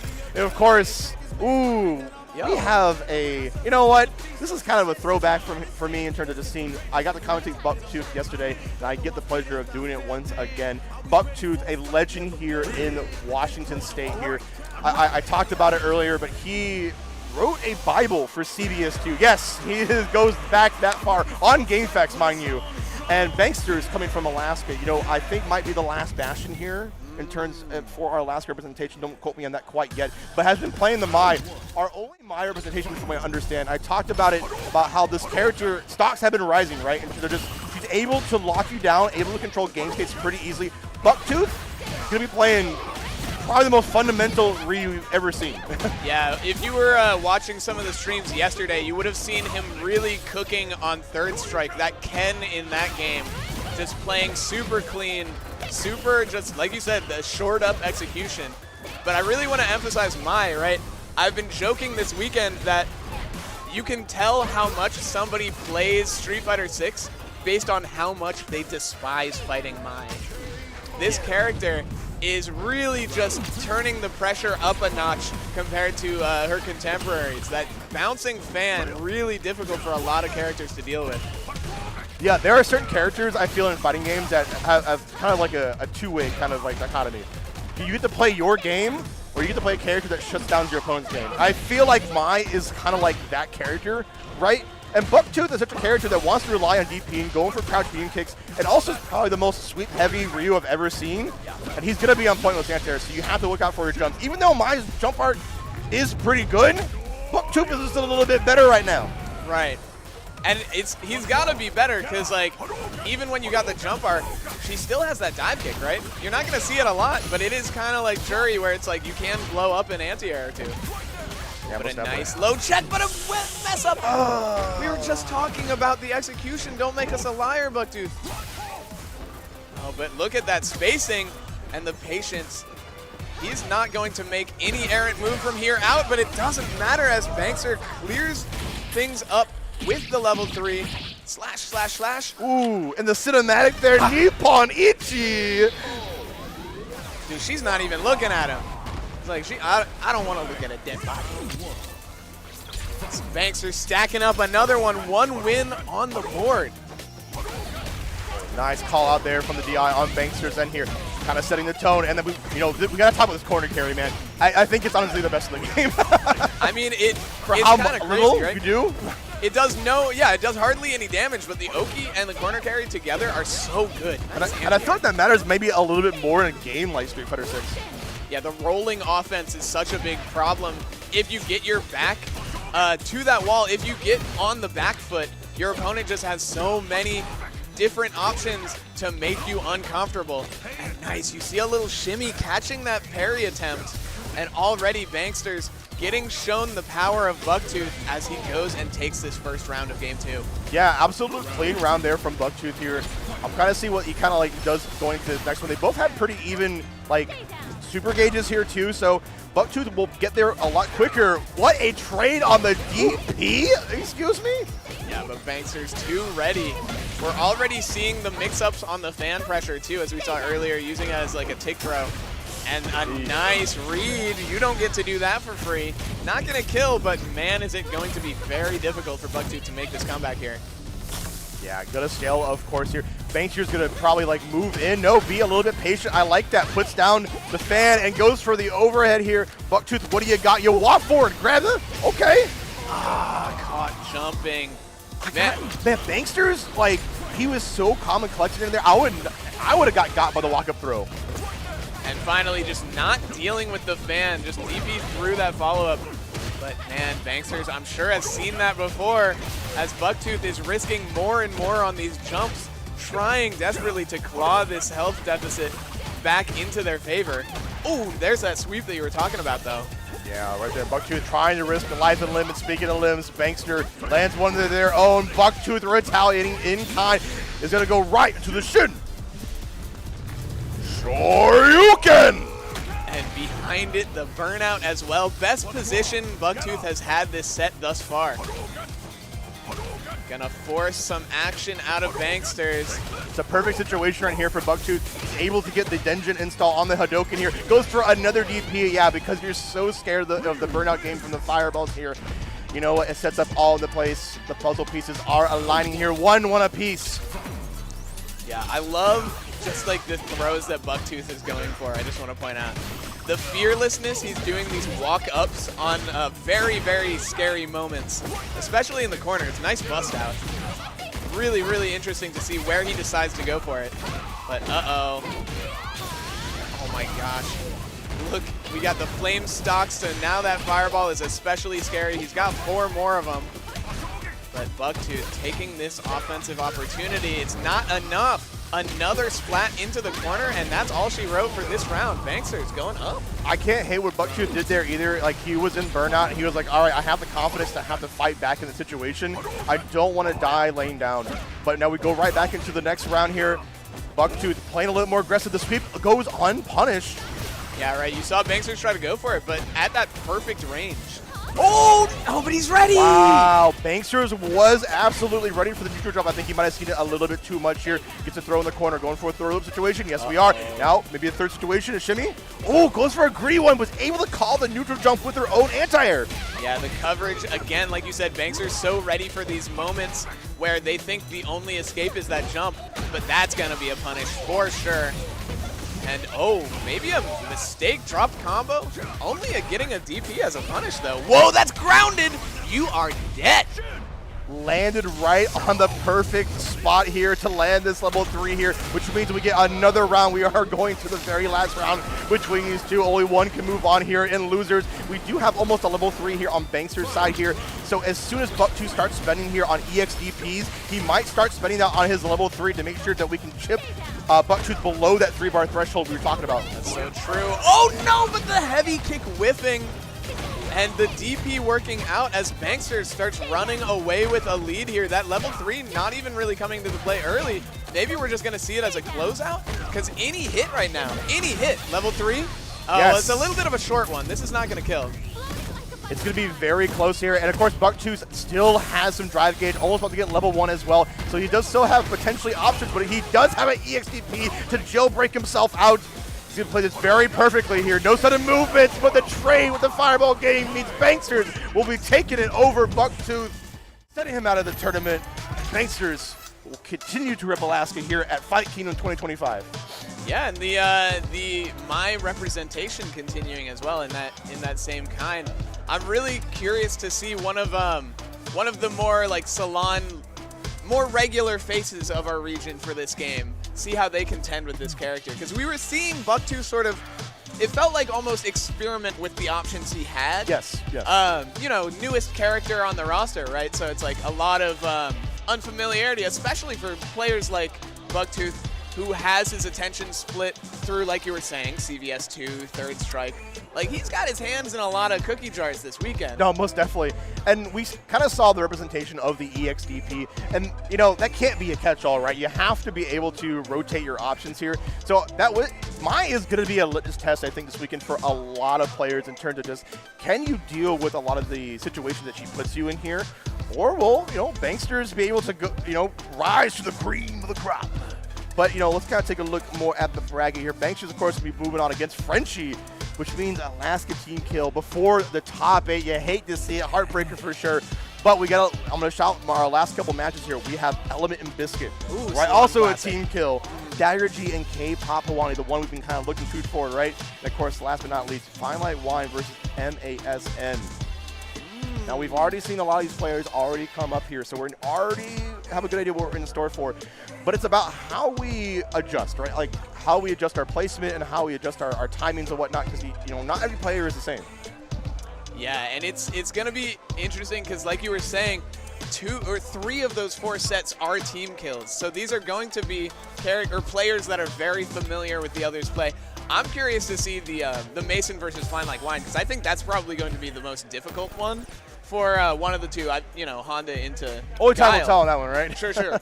But, like, the other ones really could go either. I mean, I think that could go either way, too. But, like, I don't know. Like you were saying, this one, though, the Dagger G versus K-Pop, I feel like we just saw. I really want to keep sort of preaching this narrative of the different Guiles. Like, K-Pop just beat a very different Guile player. This is the aggro one. He beat the wall. This is the very technical one, right? The one you have to beat, I hear, especially to move on through the bracket for the top 8 qualifier here. You're knocking on the door here. It's not quite open, but you might find that you might get the secret sauce. You might unlock the code. Now, this is a generational kind of fight. Right? We already talked about how, like, Dagger G, just like Buckshot, has a lot of hands on different games, cookie jars. K-Pop has been really dedicated to the grind, dedicated to Street Fighter all the way since back in Street Fighter 4. Playing a Buki, playing another ninja here, of course, in Kimberly here, really embodies his character to the nth degree. Now, let's kind of break it down. What do you think we're in store for? So I feel like one thing that we really didn't see until the very end of K-Pop's last set was the slides, right? But it ended up playing such a big part because, of course, those slides will go under the Sonic Booms, but they will be kind of scary once blocked, which, I mean, it's that game of, like, Guile's going to be holding down back, right? Like, so that down block is going to be present. So it's those moments where he's going to be going and getting maybe the drive rush booms or something, that those are going to be the opportunities for him to slide under. And another thing that we really didn't see at all, that I really wonder if we'll see more of this set, is the elbow drop. Of course, Kimberly, one of the characters that has an altering air movement option, it did not come up at all in the last set. I think for good reason, too. Like, you don't want to give, like, more chances for Guile to kind of anti you out of the situation, too. I do like what you mentioned about the drive rush boom situation and how slide might be an option. I might be a little bit scared to say that, like, ooh, yeah. And the run is also might be off the table because of a flash kick situation. But, yeah, if you get a little bit too, I think, like, tunnel vision on certain options against Guile, it allows Dagger G to become a little more powerful in other facets. But right now, K-Pop is looking like the one with the power. Definitely. Yeah, and I mean, tunnel vision really, like, I love that term here in this context because I feel like Kimberly is so very similar. She just has so many tricks in her bag that you can really only look for so many. And K-Pop, not even really showing many, just some solid meaties and holding things down, letting Dagger kind of hang themselves in the corner. And a big jump to start this round off. Yeah, kind of a very common opening gambit there from the Fireball game on Dagger G. So has to break out with the EXDP. Let's see if K-Pop can bust their way out, especially with a punish counter jab. Ooh, and reload right in your face? Okay. Yeah, had to burn it. Already those 2 cans have been used, and finally we get this install. We didn't really get to see him play around with this much. Yeah, I feel like that's one thing Dagger G doesn't really have. He doesn't have, like, the $1 billion man, salary man combo on the Guile side here, but K-Pop, of course, going to get that level 3 going here. Not going to kill quite yet, but of course, it's the buff that mattered that's going to seal this match out. I was like gonna say, I'm pretty sure it's checkmate. No super on Dagger G's side, burned out, back to the corner. That was a canceled into DI. There was truly no escape, and K-Pop playing that absolutely how he should have, forcing Dagger. Yeah, that's kind of the brutal thing about Street Fighter 6, right? Is that those checkmates and scenarios. So I wonder if maybe the mantra is just don't get in a situation, right? Yeah. That sounds so simple. It might be a little bit too simplistic, but there's certain situations where you have to consider that. Yeah, it's really what was the counterplay there? Well, it's like the counterplay could have happened like 4 interactions ago. Sure. But man, we're seeing a big turnaround though as Dagger takes this corner position really early on. Nice low check. Catching him on kind of the heavy, maybe catching a throw tech. Oh, an air reset. You're seeing him go for those bazooka knees instead of the, that would normally be a flash kick for many others. But yeah, just keeping K-pop on their feet, forcing them to make these decisions and allowing them to walk their way into that boom to close that round. Yeah, Dagger G is starting to replace like his button placements with these boom timings, especially these EX booms, right? And you can kind of see fireballs as like an extra poke. It kind of like turns your toolkit a little bit on its head here, but the way to defuse a situation, of course, is using the mechanics to their full strength, as K-pop is also using it right there. The blade is out, so you have to put a little bit of respect back up a little bit here. K-pop inching their way out. Yeah, it's such like a fun option. Those the parry on your -3 move. Seeing that like, is it really your turn? A little bit of robbery, right? Yeah. A little bit of greed. Almost had the counter hit confirmed too. Do we got it this time, though? I want to see him make great use of this level 2, but K-pop has just been so on him, throwing out these overheads. You might not get any more value. Dagger G, you might have to consider using this meter for something else instead of the level 2, because it is just not working out. The run forward just to get a little bit of meter, the optimization, what we talked about earlier, Leaf. Brutal. It was overhead, overhead, overhead, low, and 2 of the overheads were blocked even. Or like, there were 4 in there, 2 of them were blocked. And it didn't matter. You were in burnout. It was his turn the whole time, and now he has the insult and the read. Oh my god. Honestly, I think that was kind of like the earworm K-pop put in from the very start of the match. We saw the run get checked earlier, so he was like, all right, I'm going to run stop this time. You forget, but K-pop was one step ahead. The plans within plans, definitely. And his reward is this nice 15% move speed, 15% damage buff, and the perfect parry, a really nice place to showcase it. Okay, going in. I'm liking the media options come from K-pop. Dagger G not respecting it too much. Might be a little too scared to start pulling on that EX flash kick now. And allowing for K-pop to be honestly stronger, you have to respect the can too. Oh, but here we go. Does he have this level 2 combo?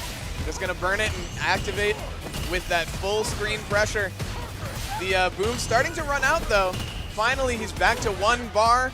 And the flash kick is good. Another EX. Wow! Whoa, no way! Calling out the entire situation. We saw it once before. Like I said, K-pop has been one step ahead here. Could be using that great walk speed. There's that slide lead. It came to fruition. We talked about it at the beginning of the match, and it will close out this set between Dagger G and K-pop. K-pop has earned their spot into top 8. Wow, wow. And it was just like we said, catching that drive rush attempt. I don't know if the boom was there, but it caught the attempt at movement. And man, it really couldn't have gotten much closer. I'm pretty certain 1 EX flash kick would have killed K-pop there. The tenacity, bro. The endurance to just stay cool, calm, collected under pressure, and it paid off in dividends. Bro, I feel like we got like the quill pen, and we got the flames on the book, right? We're writing chapters, right? We were writing like the prologue early on into the match. And we foreshadowing. We have the foreshadow, and we closed the book there at the end with the slide there to close it right out. Man, exciting stuff here at Fight Kingdom, and it continues to just be so awesome here, guys. Man, I think we only got 2 more matches here in our losers of top 24 for Street Fighter 6. Man, I don't want it to end. No, it's having too much fun. We got 3 more sets. Three more matches. So lastly, we'll be getting next. It's the Element versus Biscuit show, Bison versus Manon. But of course, we have Fine Like Wine versus Mason, Guile versus Honda, and Frenchie versus who is that? Banksters, which is who did Banksters is the Mai. So Mai versus Dulcim. There it is. Yeah, Dulcim. Yeah. So. That, of course, we talked about the team kills earlier here. Somebody has to move on here, and unfortunately, you got to take out your own to make it happen here. But nobody here is your friend in bracket, right? You maybe out of the game and whatnot, but you got to have that killer mentality in tournament, and that's exactly why these players have made it this far. That's true. Yeah, like I said, Biscuit, murder face in bracket. The moment the set ends, the smile comes out. But I feel like, especially against an opponent like Element, there's no pull punches at any moment, right? Give an inch, they take a mile. And Bison, man, that's a scary character to give an inch. Yeah, let's see what kind of happens here. Of course, Biscuit, going to be rocking right till they die with Manon here. Now, Of course, Element has the Bison as well. Now, one thing to kind of consider with Bison is kind of like the early game. This character limits your interactions in the game because of how much damage they do, and it all starts with placing that bomb on you and then kind of running with it. So I want to see how Biscuit handles the early stage of this matchup, because if he can, no pun intended, defuse the bomb a lot sooner, especially when they get it on them, but also beforehand, right? The less you can get ahead and not let them get the bomb on you beforehand, they don't have to be in that situation where they have to guess a lot more. And one thing I'm thinking about a lot is going to be, we think about how Element sort of lost his set in winners, was off of those anti-air DPs. Biscuit, notably very strong anti-air, but that crouch fierce doesn't really reach as high as a traditional DP is. So maybe those Devil's reverses might be a little more difficult for him to contend with. Yeah, definitely going to be a lot more potent, I think, and you might trade more than you like to. I love the drive reversal here. That's the diffusing we were kind of talking about here. You don't want to give Bison his win con so easily. Yeah, and drive reversal, not giving Manon hers either. Of course, she's going to be wanting to go for those drive reversals on block to make them think about the command grab mix-up. Strike or throw. But man, a lot of trades going in Biscuit's favor. If he can hold out with this burnout on him, the win is absolutely in their sights, but man, he could have gone for a bigger punish. Yeah, absolutely, and you have to respect the Psycho Crusher there. What a match out from Biscuit. Honestly, the risk-reward made so much sense right there for them because of the life lead. Yeah, I mean, really, really awkward sort of ending there. Both players sort of, not quite deer in headlights, but it was very, very scary to go for that jab. Yeah. And DI here is going to work out as Biscuit starts looking more cozy in this space. But as I say it, Element starting to encroach. Back to the wall, bomb placed. Could we see an overhead? No, just waiting for it to pop, going for the pressure afterwards. Baiting the throw tech, but nothing quite yet. Yeah, nothing's been too potent, I feel like, here from Element, allowing Biscuit to inch their way out of the corner here. There's a stomp. Goes for the target combo. This is looking a little dire for Biscuit. Biscuit find their way out. They do have a CA. I'm not sure if they're going to rock that perfect parry situation. Gets some metal. Yo, literally only grabbable because it was the EX, too. It just went straight down. But, man, the plus frames in Burnout, that target combo is so scary. It's already unpunishable. But to be able to just use it plus and continue, you pressure! This is what I'm talking about. We need the anti-airs to work out, and if they don't, Element just gets to start with this massive life lead. Yeah, and honestly, it makes a lot of sense here. The Dictator becomes a lot more oppressive, especially with this life lead. He's going to start attacking that drive gauge. Biscuit has to make something happen. Has to be a lot more active. Has 3 medals on deck here. Resets the situation here. Wants to stand out that range of that standing fierce, right? Trying looking for a whiff punish. There we go. This is looking really good for Biscuit right now. Nice low checking. Not quite ready to go for that command grab. But Element more than ready to go for his offense. The V reversal, though, drive reversal working out. Low checks. Who's going to get this? The throw will win. The throw will kill here.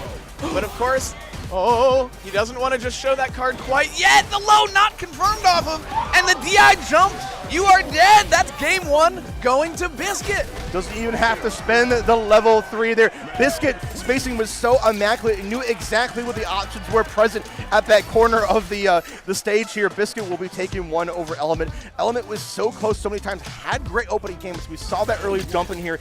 Got that level 3. But Biscuit, he's a long con player. It's working out for him. Yeah, and I mean, it really shows when both of the winning sets that Biscuit got came down to those final interaction decisions. And Element, he can play solid the whole round, but if Biscuit's just ready for that final DI, that big swing, right, it can just turn around just like that. And already we see Element with a pretty hefty life deficit. As he even gets this kill, the bomb's going to have to prove to be big, but it doesn't. The diffusing, like you're saying, just working out quite well.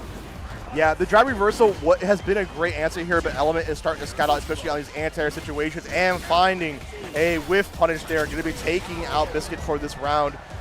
And, it's that, I think, the adjustment of having more of a grounded approach here, able to kind of battle out Biscuit in the footsie range here, especially with a combination of using standing fierce and crouching medium kick. The bomb is on. It's scary. There's the parry. Nice mash on the overhead, but jumped is the command grab, and you are about to eat some chunky damage. And the bomb is placed. Goes for the early overhead. What? Is that a Frank kill setup? That was nasty. I feel like if that were meaty, that was not going to hit the backdash. Biscuit fortunately able to get away, but still in the corner with the bomb on level 2. Are you dead? Does this kill? Boom. Oh my lord, it does. Yeah, honestly, Element kind of psyched out Biscuit, I feel like, there at the end. Biscuit kind of had like a twitch reaction to kind of swing there, and Element, you know, took advantage of it here. Now 1-1 apiece here in our top 8 qualifier here. I want to see kind of the adjustment here. Maybe Biscuit has to be a little more aggressive than we're kind of hoping for. Spend some drive gauge to get in. Yeah, and we're seeing it starting off, right? Just already starting to push Element to this corner, but the rebuttal already has Element forcing his way in with these plus, with these high lows, but the parry is thrown, and there is our first medal on the board. There's no been any immediate check on these drive rushes, either allowing Biscuit to get some free real estate. As I say that, the meaty timing there from Element means that you're going to get wall spiked. What was that drop? I'm not really sure, but we're still in it. And the read! It is blocked. There it is. Biscuit now has one more round to win to take out Element. Element has to bank everything right now. And that's a great start. Perfect parry on the jump in. Man, I feel like the bomb is one of those tools that makes the scramble situation so advantageous for Bison, but Biscuit has been playing these scrambles so well so far, and the normal throw so you can anti-air. The parry is going to allow Element to force his pressure on. The burnout is there. What was that? No, the drops, you hate to see it in these tense situations. Like you said, the scrambles have been abound. Gets the crouching fierce target combo. And he's almost out of burnout. The throw, there we go. He's free. So much meter to work with. The anti-air parry. No perfect parry though, and suddenly Element, he's gonna burn that level 2. Boom, big damage, but it still needs one more hit to kill. It's the insurance we talked about here, allowing Element to get a lot more driving. The perfect parry on the drive. Impact, do you spend? You have to, absolutely right here. Oh my God, Biscuit. 2 medals and CA, that kills. Even with the perfect parry scaling, la la la la la la, splat! Ah, there it is. Biscuit will be taking out Element. He found himself a way to get into top 8. And you hate to see it. It had to be our very own here, but I'm glad to see somebody from Seattle able to hold it down on home turf. Definitely. Yeah, and a little bit of emotion on Element side. Obviously, didn't want to play like that. A couple of like big swing DIs that got blown up hard. Yeah, there's a little bit of flubs in execution too, but you know, it can happen to anybody, right? It's you know, it's proof that you want it, right? When you put that much emotion into something, right? I mean, you have to want it. Like, and that means if you put like enough balance in between your being humble and your ego, right? And sometimes the ego can get checked a little bit.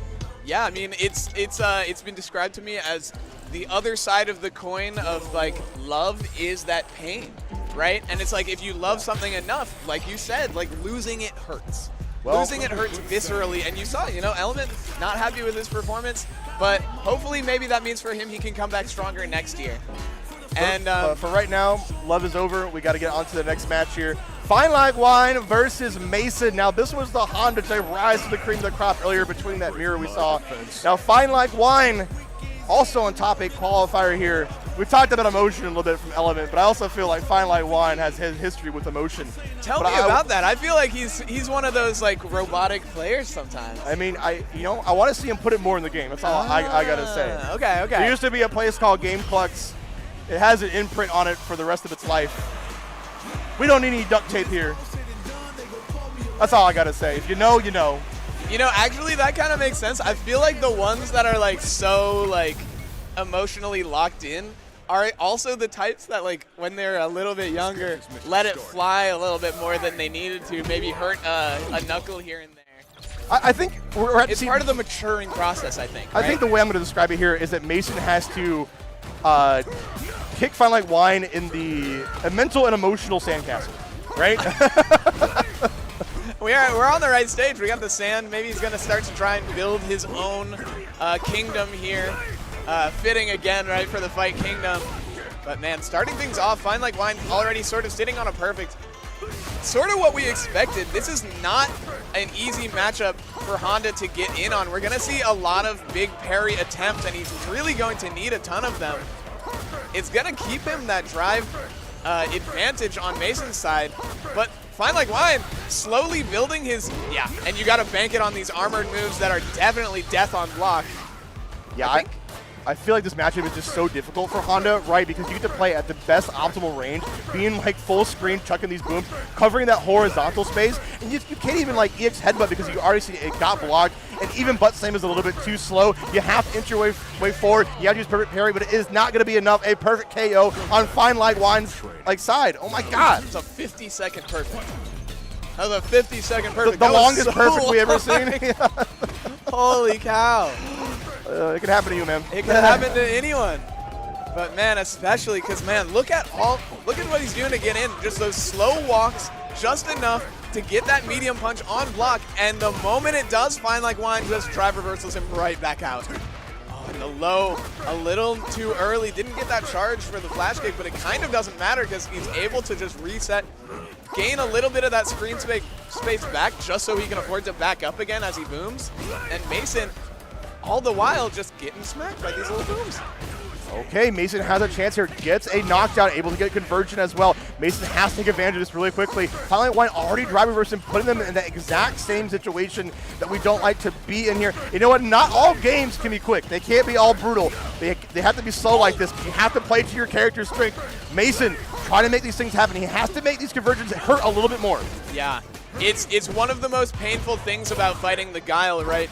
It's suddenly more than many other matchups that much more important to bait these reversals, bait these flash kicks, the drive reversals, because of how difficult it was to put them in the position to force those options out to begin with. If they get away with it, they get back to this full screen. Both players, though, sitting at kind of just a sliver. If Mason gets like a nice jab check on these dashes, on these Sobats, he could. Oh, and the read! No! But he's in burnout to do it. It's now safe. 7 seconds on the clock, and Mason was able to make it happen. Now, I want to touch something on there earlier in the match. We were able to see Mason use the jump like fierce, right, to kind of like stall over it. It's not a foolproof option, but it's something I want to see him rotate a little bit more often. And there's an anti-air coming out here. Doesn't get the full cinematic brunt of it, which is a little bit unfortunate, but we're back in that same situation. This time, Fine Like Wine feels the need to be a little more aggressive now. It seems like it, right? Mason's starting to perhaps get a read on the rhythm of these booms, and it's time to switch things up. But it's kind of a scary proposition because I feel like these drive rush checks have been the opportunities that Mason has needed to get this offense started. Fine Like Wine, though, every time able to drive reversal and back out. Running out of the meter to do so, though. Okay, we're kind of more of a mid-range option here, and then backs up cleanly. Mason, you have to play Guile's game, and honestly, Fine Like Wine is playing it to the best of his ability. Yes, sir. Yes, sir. And one thing we really haven't seen is these sort of errant butt slams to get in. Of course, the boom really, you know, really recovery-less.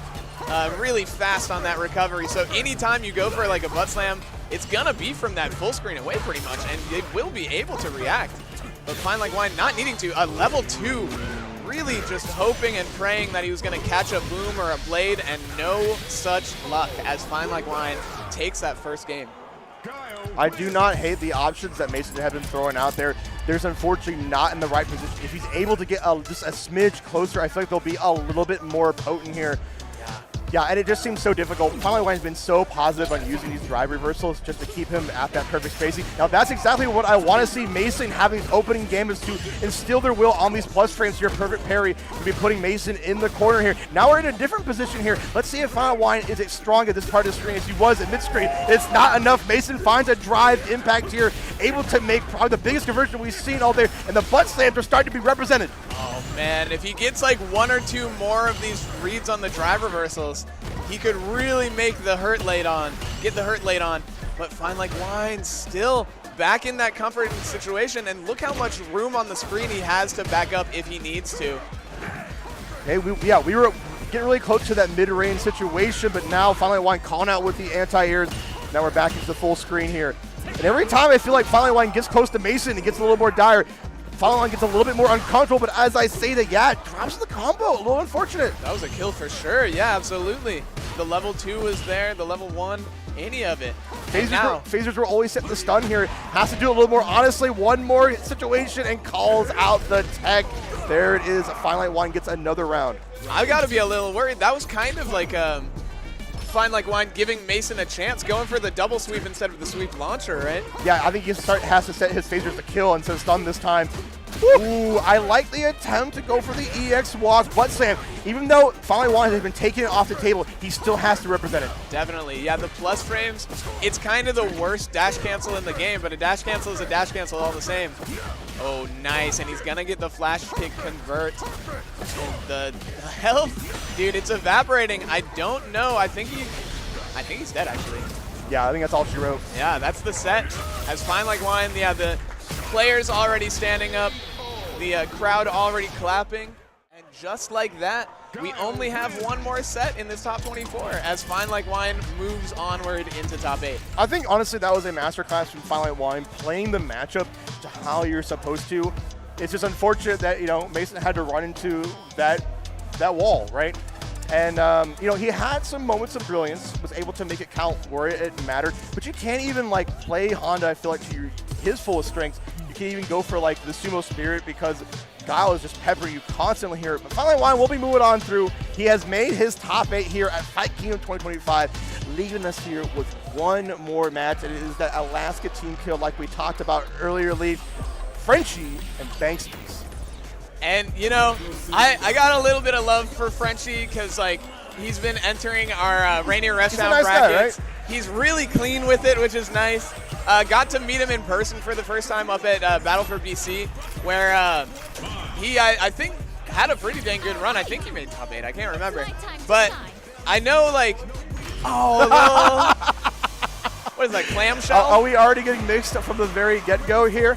But yes, this will be, of course, be Sim and Mai, a matchup that you probably haven't seen too much of because of the representation of these two characters. Sim on kind of the lower end of the spectrum, and Mai on that rise, right? People were talking about this character is now in the top 5 talks, right? And like for good reason, she has a very versatile like toolkit. She has the lockdown pressure. You're already seeing it in the corner here. It'll be pretty difficult for a character like Sim to get out without teleporting. I feel like pretty, man, that was not the tech we wanted, huh? No, not another tech we wanted either. Another one too, and the stocks are online. You don't even really need them. Okay, here we go. But the burnout is very close. Now, one thing that's off the table now because we got the flame stocks, but oh no, that's, I was worried that was gonna kill.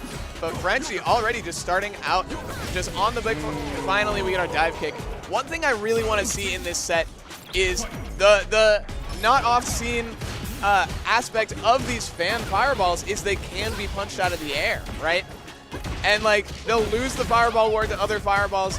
Sim's normals themselves kind of like fireballs in a way with just how much space they cover for how quickly they move through that space. And the slide to get out of these bouncing, I think we're going to see a lot of slides defensively on that in those situations.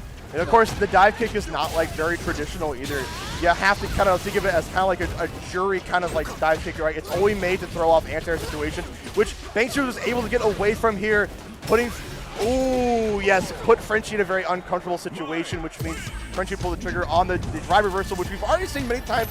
He is willing to lean on it, but these two players have probably played each other many times, so it's not so much of a character MU, it's more of a player MU. Yeah, definitely the raw essence of the team kill. The familiarity is so much of a threat here, but I feel like we definitely did see the familiarity on Frenchie's side, but these throw techs are truly just exploding him. Big parry. Boom. Hit him with the noggin. Whoa. I like the side switch attempt there, and I'm liking the use of these slides like you talked about earlier, Leaf. I think that's something that's definitely going to be really potent. And speaking of slide, there it is. Frenchie sliding in here, getting this lead here, putting Banksters in burnout. Oh, I was really scared on the anti-air situation. I'm surprised he landed in time and still had to block it. Banksters, though, forcing his offense as Frenchie gets his back to the corner. Anti-aired, waiting for the teleport. Good presence of mind there, and it's really just one more Oki situation. And the drive is back. You can't go for another one of those DIs so safely. And the check. Okay, snapping him out with the back fierce was definitely an option, but I feel like it's kind of dubious in terms of just like, it's so much riskier to try to like go for like sticking out your limbs when you might get caught by Mai's just like attempts to hit you not only in the jump inside, but also like her buttons are just pretty good. People kind of forget that. That's crazy. That anti-air hit them grounded. I was not really expecting that. I don't think either players looked very very ready to convert off that. But Frenchie sitting on probably the first really nice life lead he's had this set so far, and definitely expecting to hold on to it as we see a super here, absolutely, to close this out. Yeah, and that was the difference. Banksters was banking on so many times, using the dive kick properties to catch a limb, so Frenchie kind of like placed it at different timings. Banksters got a little bit antsy here and got punished for it. Absolutely. Burning the super to get in, and again though, going for the heavy slide this time. Punisher will on block, really banking on Banksters to do like a drive rush up or something. Uh-oh, but yeah, of course, knockdown checks. This is that familiarity with the matchup.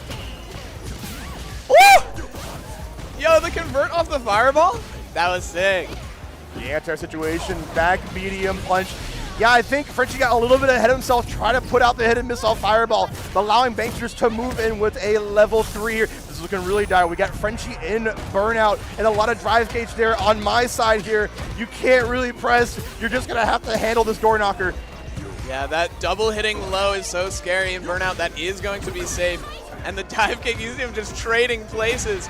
Frenchie really just trying to reassess things, get that space, keep that space, escape burnout, and he does so, actually stealing the life lead away, and now it's Banksters' round to lose already. Can you get one game out of here, Frenchie? Can you take it to a game 3? We would love to see it. Don't close it out right now. Oh, he calls out the throw tech, and you know what? Asking you shall receive game 3 here between Banksters and Frenchie. I love that because we already saw that interaction in the previous round, and Banksters did not bite on the throw there, but this time, ooh, when the chips are down. I wonder if he can start going for a little bit more multi-game conditioning based on that scenario right now. Maybe you might see a lot more throws from Frenchie coming out here. The drill as well, the options are starting to come alive. Yeah, anti-throw, right? Banksters going for that shimmy in the corner, and it's been working out. Oh, no big confirms off of either of those hits, but Frenchie maintaining a little bit of control. Oh, until the fan is there, just interrupts with the jab, but still has to respect it after. This might be the round if they want to spend level 1. It does not quite kill, but of course. The throw tech, yeah, called out with it from Banksters. We saw that earlier on with the neutral jump here. We haven't seen too much use of the fire stalks, and you talked about how like the fireball game gets sniped out by Sim, but if you're a little bit too late, she gets that charge, then you start just trading, and it doesn't really work out for Frenchie here. Frenchie has a level 2 on deck. I don't want to see that same scenario here where his level 2 gets slow profiled. Let's hope not, right? But man, Banksters, of course, can go for it. The crouch medium kick is cancelable. So close. That's death on block here. Frenchie has to take advantage, teleport safely, and gets back throw, unfortunately. Yeah, he opted to keep the super to continue fighting on this round. He really only needs like one more limb. Oh man, he goes for the instant overhead. Not fully finished, so the cross up here. We do have a level 2 on deck and a level 3 on there. Does not pull it on the DI. Full jump in here. Frenchie is still going to live this. We do have the fire stocks here. Can we use the utility of that? Big tech. He's been getting throw baited so much, and still the bravery to go for that tech. But the fly, he baits it, but not fast enough. Oh my God, this is coming down to the last wire. Something's got to give. Another throw out here. There it's a super hit. What? Who wins? The trade Frenchie is going to take it here. One more round. We are going down to the wire. Holy crap. Both players spending it all just for the opportunity. But of course, Banksters with a little bit of beer. Real quick before we move on, I understand what Banksters is trying to do. They're using the aerial super to get over to level 3, but the level 3 was too big for it. But now you are out of super on both sides here. We have to play this a little bit honestly until we get more resources. Oh my God, and this corner position right here has really been the tale of this whole set. Frenchie just trying to escape these strike throw mix-ups in the corner, and Banksters taking them to the bank as we get this spooky Oki. The plus frames checkmate. Gotta be in there from Banksters. What a clean ending from there. And this time it shorted with the fan landing on his head. The drive reversal did not work out, but shouts to Frenchie for making that far. And Banksters will be our last spot here on top 8 for Street Fighter 6 here at Fight Kingdom 2025. Oh my God, what a set to end this block with. Like, holy crap. Everybody in the audience just, the collective gasp the moment the second super came out. Like, the audience was so invested in it, man, and that's like the type of energy I love to kind of see here at this event. Man, you know what? Dude, we kicked some ass today. It's been a pleasure here. Guys, that is the end of our top 24 here for Street Fighter 6 at Fight Kingdom. Stay tuned. We got our top 8 coming on very on soon. You got Lentini and you got Jake Ryan, some of the best in the business. Until next time, we'll catch you later. Peace.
What is going on, everybody? Welcome to day 3 of Fight Kingdom 2025. We are doing top 16 of Fatal Fury, City of the Wolves. I am Marco Flores, Nerd in the Bay. I am with Zha Grand K. How's it going, man? Hey, it's all good. It's all good. Happy we here in top 16. We're going to go ahead and get it going pretty quickly here. Go right into it. We're going to try to stream all of it, so you're going to catch all the top 16 here just ongoing. Sounds good.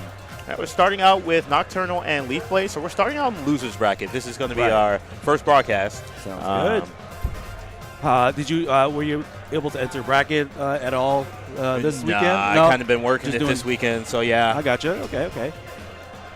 But no, it's been a good time. You know, got to play a lot of games kind of when I was free and whatnot, play a lot of casual session with people. That's cool. Have some late night sessions, so it's been a good time. There we go. Yeah. So let's see. Looks like we got, maybe just doing the button check first. Yeah, these players just sat down. There were two other players sitting for a while, and then they were just like, we're starting them losers. So, I gotcha. Yeah. So what's your experience so far with City of the Wolves? I mean, it's a cool game. I think that I experienced something that happens a lot in games that get revivals after a long time. Right. Because I've played a lot of Mark of the Wolves over the years, and I'm used to how certain characters worked there. And then they're just like, we're going to change the command for this input. And this is no longer a charge. It's a command. Yeah. And this is, but no, I mean, it's been a fun game. I also, I'm happy of all characters, Billy's in here. I was just like, to mess with Billy in the Garo universe. And he got like the much needed buff versus from what he had in KOF 15, right, yeah. But, man, I'm glad you're doing better here. Right. But it looks like we have a Terry Mirror. All right, that's how we're starting out. Terry Mirror, right? You cannot get any more Garo. Yeah, exactly. All right. Chain's going to push. Nice roll. So JD right there. Yeah. More Rekka. Trying to find some openings here. And punish, wild punish. All right. That opened up, but no conversion. Okay, good break there. Yeah. First combo by Leaf Blade. A lot of the SPG here are already gone for Nocturnal. All right, DP, wake up.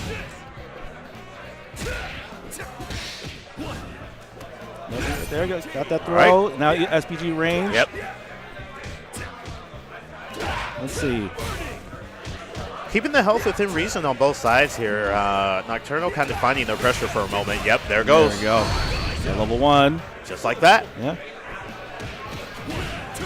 Got that confirmed Rekka. Yeah. And that'll be Leaf Blade's first round. I know a lot of this is more as best as possible, or like the optimal thing is like getting the wild punish. Yeah. Right? That's what they want, to get that optimal combo and get that round win faster.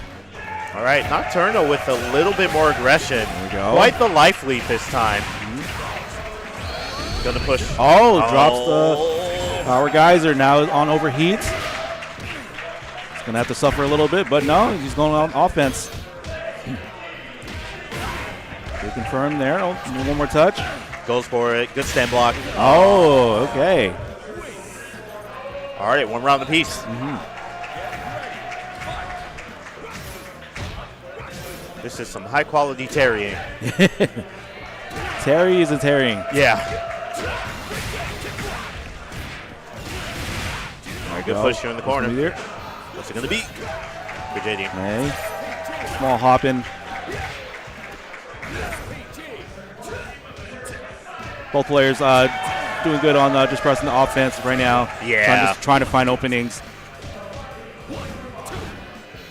All right, 98%. Got to watch out. Yeah. All right. There it goes. Now you're going to get in.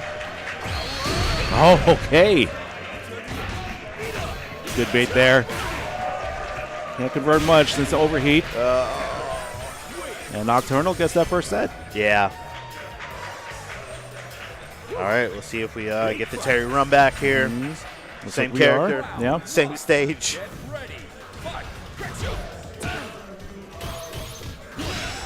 There we go. First touch Rekka right there. Get that confirm. All right. Spins it for the rev there. Another one. All right. Nocturnal going on the gas. Another confirm right there. Oh, no. Wee, okay, Nocturnal. Set point.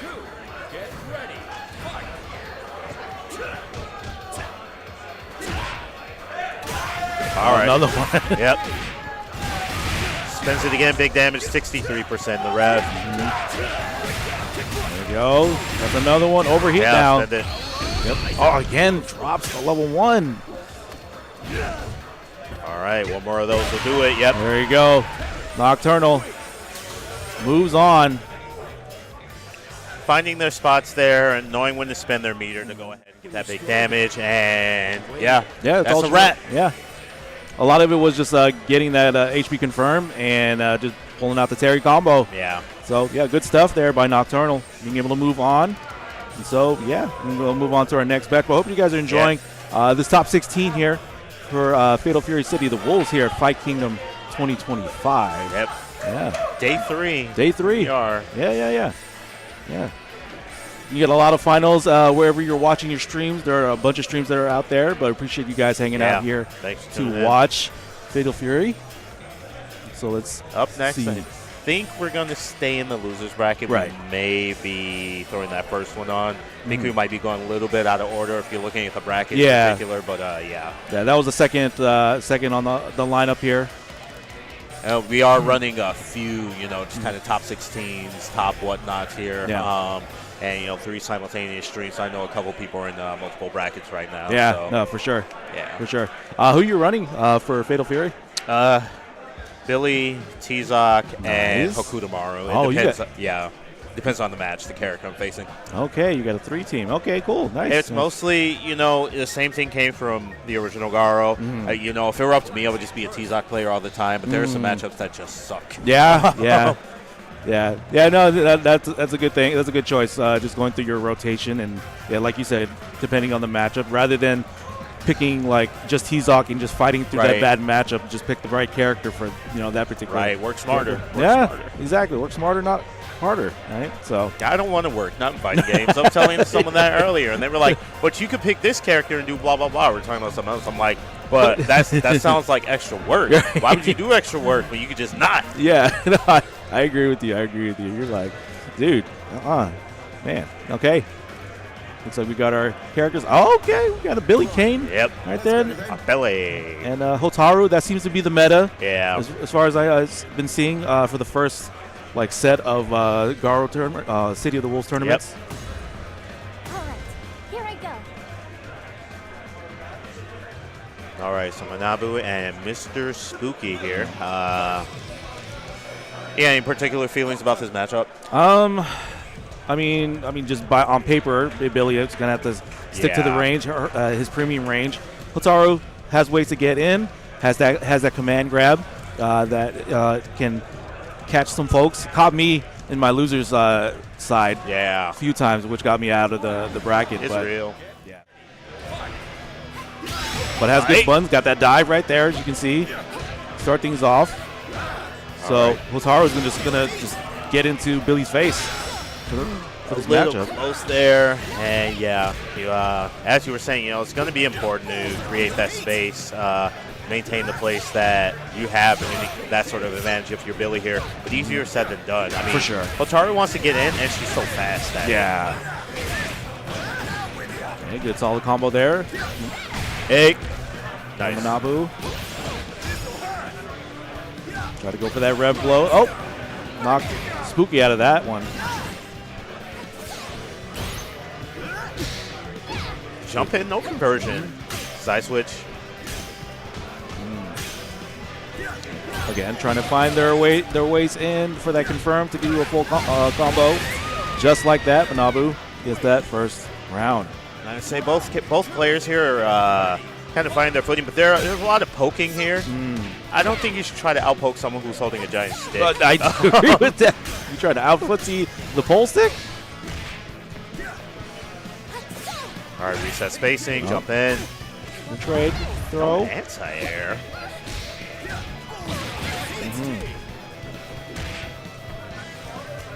And even at least at this game, that you can kind of go through your string just to the point where it's safe. Yep. You don't have to do it fully out, right? Right. Like, thinking about like Terry's Rekka, you don't have to do the full 3. You do the 2 because the second hit is the safe one. All right, Mr. Spooky takes a round here, 1-1 so far.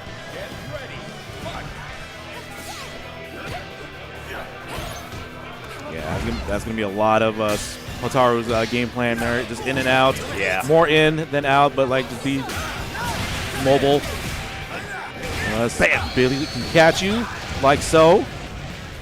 All right, and just like that, 50%. We're halfway through the SPG. Good throw. There we go. Keep him in the corner.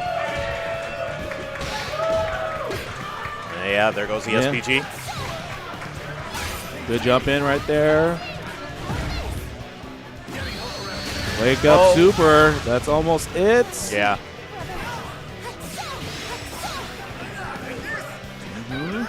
Good. Goes for the dash jump to get over to cross up. Nice grab. I like might that. Be, boom. Hey. Whoa. Nice recovery there. Yeah. From Mr. Spooky. Spooky with that turnaround. Yep. Older brothers have more responsibilities than you might think. All right. Yeah. So we're just going to run it right back. We're running right back. Could have gone either way, Yeah. I respect it. And when it came down to the guess. Tip throw by Spooky.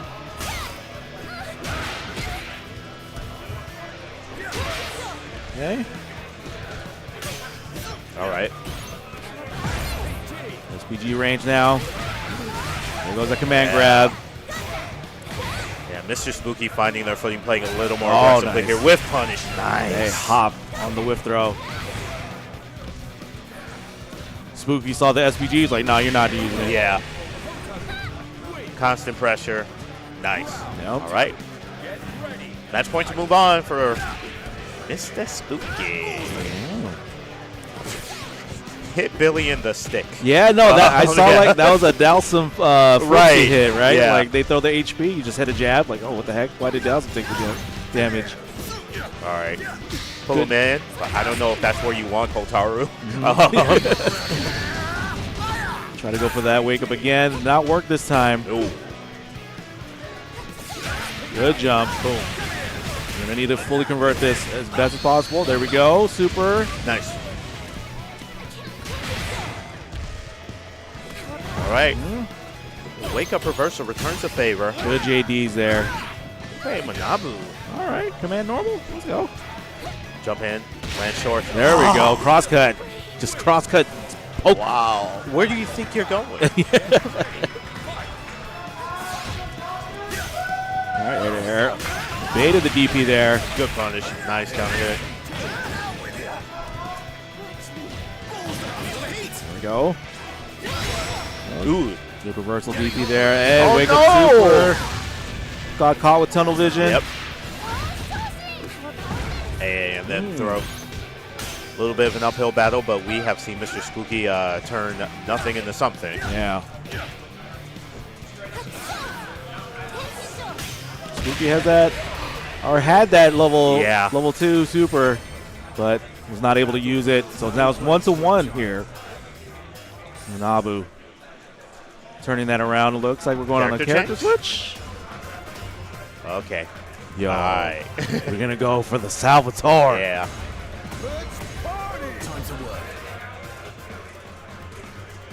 I wonder, because Hazaru was doing good. Yeah, Just- I know. I'm yeah. surprised that's So changed. yeah, I wonder if this is gonna be in better favor Yeah. for Spooky.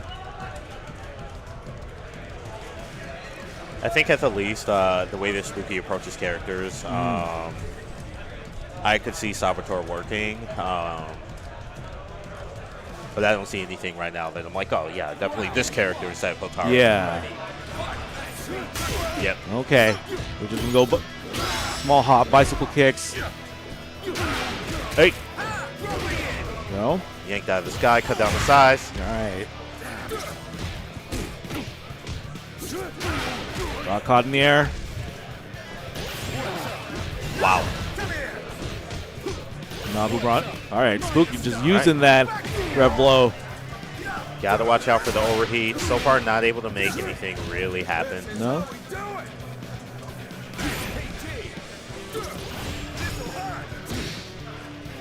Yeah, Manabu just keeping Spooky out of the range. Almost out of that SPG. Okay, just doing tick throws. Yeah. Hey, if it works. Taking the life lead now.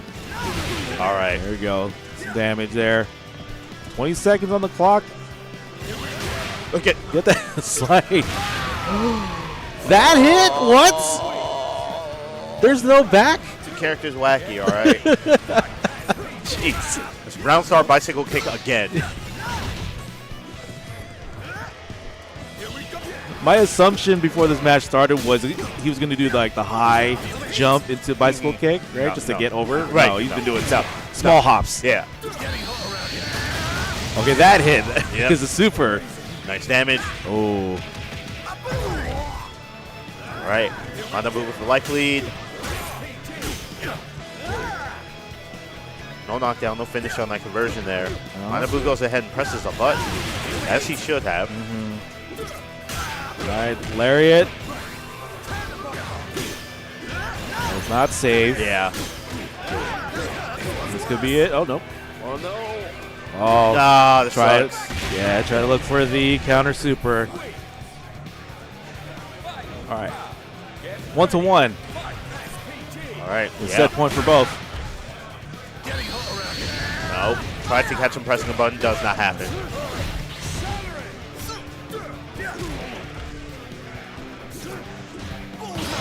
Hey. Got that counter hit. Good. Good block there. Oh, Here we go. There's one. okay. The Ganache Yep. vortex is happening. think he tried to go into kind of a trick setup there. Actually got hit on the cross up. Now overheating, you're in trouble. You don't even have to like go in, just go on your range. There you go, yeah. Two. There we go. Yeah, yes, please. Yeah. All right, so Manabu going to go ahead and move on there. Yeah, that was. If he would have kept going with the spinning lariat, like take throw, like damn, that'd be a way to go. Out of loser. I'd have been mad if I went home I would off of that, too, bro. dude. Ain't no way. How'd the tournament go? I don't want to talk about it. Yeah. Like nerf Ganachi, like Right. please. Oh my gosh. And But why? He'd be throwing. What? And Yeah. he'd be spinning and throwing. I hate that Yeah. throw. I hate that throw with a passion. Yeah. It's so long, and you It's just get a so shove. long. Like, bro, dang, man. Give me some dignity. Sitting there trying to match start. Like, skip Skip the throw. cutscene, bro. Right. Skip the throw, Yeah. please. Oh, my gosh. But, yeah, that was that matchup.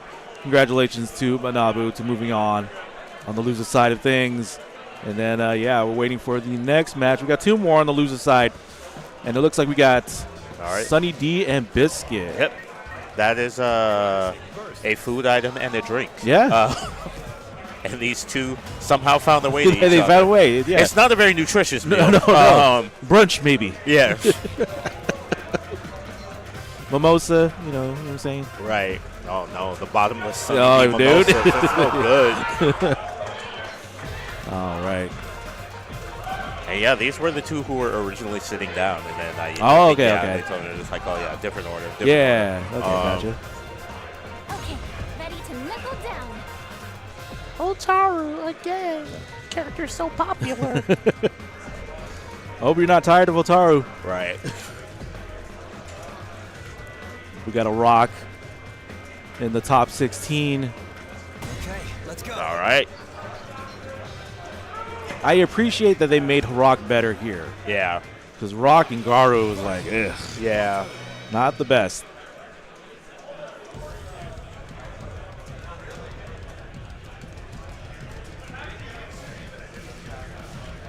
Get things underway. Hope you guys are not tired of the stage because apparently we needed to lock down on a stage for reasons. Yeah. Thanks, SNK. Right. Okay, Sunny D. First touch. Coming in hot out the gate. Good jump there.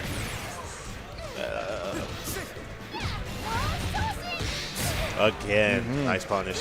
Push back to the corner. Right now, it seems like if there's anybody that's able to counter Again. Hotaru's rush down, it would be Rock. Boom. Good pressure. Yeah. Nice control there from Sunny D. That was Sunny D's round.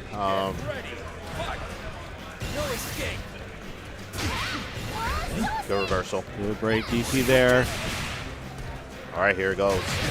All right, wake up again. Look for that side switch.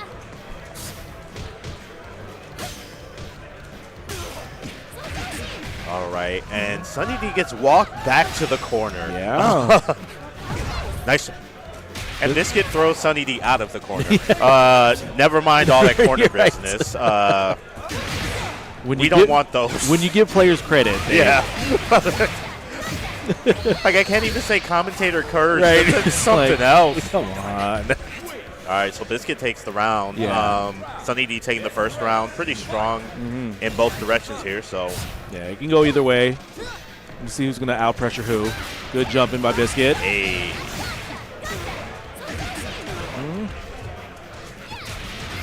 Hey, good All right, punish. Sunny D with the wake up. Yep. Got to do those just to let your opponent know I might be the kind of person who reversals on wake up all the time. Yeah. Sometimes never. Okay, push back to the corner. It's going to hurt. Yep. Biscuit. Okay, now in SPG range. Level, hitting gear is available. Oh, choosing to use it, but he doesn't. It's no longer available. No 'cause longer he's available. Dead. Yeah. I'm so tired of seeing this girl on her weasel.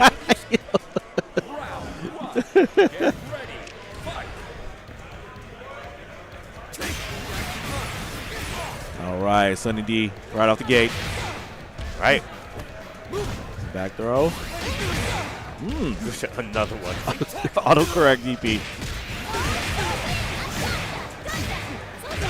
Boom. Push his left corner. Broken here.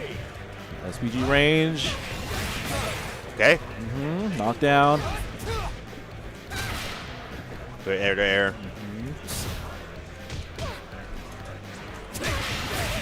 Biscuit on more on the defensive side, but Sunny D with the overheats. Not now. But doesn't matter. Gets that command and the pose. Hey, wow.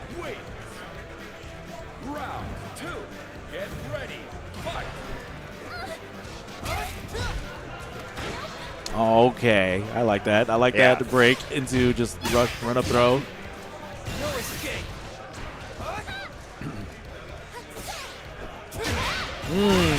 Biscuit saw that coming. Run up DP. At the corner advantage.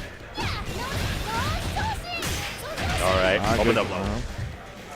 You can't block everything. No. Sunny D close to overheats. And Biscuit so far looking to continue to make this a back and forth, back and forth, back and forth. Yeah. Ooh, opened up, yeah. Found it. That could be the round, yeah. Is the round. 1-1. But Biscuit is on set point here. But they're taking turns. It's Sunny D's turn to win. All yeah. right.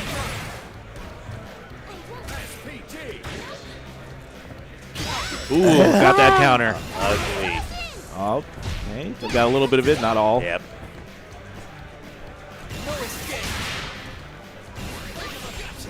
Nice, Revard. All right, gonna spend it. Good jump there. Yeah, we What got you meter. needed. This round should be. Oh no, no.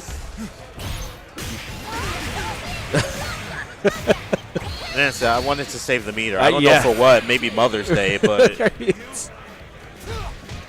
Oh my gosh. No! Oh, he tried no, to. no. Oh, the turnaround. Oh my gosh. That's going to haunt him. That's going to haunt Sunny D. That's crazy. Yeah.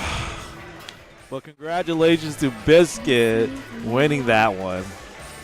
He Biscuit had the full meter. He did. He Had the full meter. Oh my gosh. That's tough. Yeah. No, that is tough. Yeah. All right. So, yeah, I think we're going to move on. We have one more match in losers. I'm not sure if P0 and Puma Man is what we're going to run next. And then after that, we do have the winners bracket. Side, yeah. Yeah. But, yeah, no, I hope you guys are enjoying this action. Fatal Fury, City of the Wolves here at Fight Kingdom 2025. Nerd in the Bay, Zog Grand K here. You better be enjoying the action. It's good action, all It right? is. We're still learning about the game. We're still learning about the strategies and stuff of your characters. You were saying about going through the rotation of characters. T-Zoc, what was the other two again? Hokutomaru and Billy. Hokutomaru and Billy, yeah. It don't matter. We got Hotaru. Other character. Yeah. Other character and Hotaru. Yeah. Hotaru and other character. Hotaru fighter. So far, it's top 16. Yeah. Yeah. Sit at home and gamble. Is there going to be a Hotaru in the next match? Ferret versus Ferret, right? Jeez. For me, I'm rocking the Terry Dong Juan combo, but Dong Juan right now feels like a lot of work. Yeah, I for was going big to say damage. that is that word conversation we were having earlier. Yeah, I was like, oh man, like I like Dong Juan, I love the Kims, but like, yeah, this is not it right now. Right. Some people like that sort of thing, and Yeah. I think there is a. Some people are like, the better person is the person who's playing with the more technical character. If you're pushing more buttons, then you're a better player. I don't know that I agree with that. I agree with whoever wins. Yeah. But that's the thing for some people. That is a I thing. respect it. I just say it ain't for me. For sure. I do respect people that are sticking to the Dong Juan. I know that they go basically full gas, just full rush down offense. Yeah. But yeah. All right, Kain and Hokutomaru. Yeah, you can see some Hokutomaru. Maybe. Yeah, all right. So, yeah, originally I learned Hokutomaru to deal with Kain. That was the whole reason I picked up that character ever, period. Right, okay. Because it just was so bad for T-Zoc. Yeah. All right, so yeah. With the double jumps and the teleport. Yeah, right? exactly. Yeah. The Okay. teleports, the feints, and just even, being able to compete the projectile situation. All very important. Yeah. I get that. Be playing something other than obstacle course. Right. All right, let's see. Push back. Schwarza Rondo, Schwarza Yep. Flame. As you were saying, going up head-to-head with the projectiles. All right, teleports there. It's blocked, but no punish. Okay, double jump right there. I love that his Hokutomaru's projectile is one each. Yeah. It's not just one Right. projectile. If one Shuriken stars get nullified, the other two will hit. Yep. Yeah, I like it too. It's a fun time. It is. I get The it. other player doesn't like it. I understand it now. All right, punish. Yep. Yeah, Good. all day. Nice. Okay. P0 with that convincing win. As somebody gets booed in I the know. I was like, background. man, what'd you do? Something happened in V-Staff. I don't know what, but yeah, they don't like it. I don't. All right. Man. The cross-up, and that was a good block by the man there. Good active blocking on the cross-up attempt. But so far, just not able to open him up. Gets punished. Wow. I love that stop jump. That is sick. With the double jumping. Yep. And Puma Man kind of don't know what to do with that. Okay. We got reversal super. So far, no other real offense mounted so far from Puma Man. Got a little clip of that, not fully. Okay. Projectile. Figure it out. Okay, There it goes. there we go. SPG, red blow.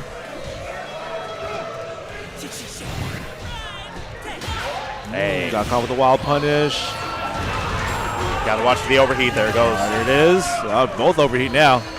Now it's an even match. And he takes that Oh, whole but the thing. guard crush. He doesn't teleport. He just took Ooh, the whole just thing. took the whole thing.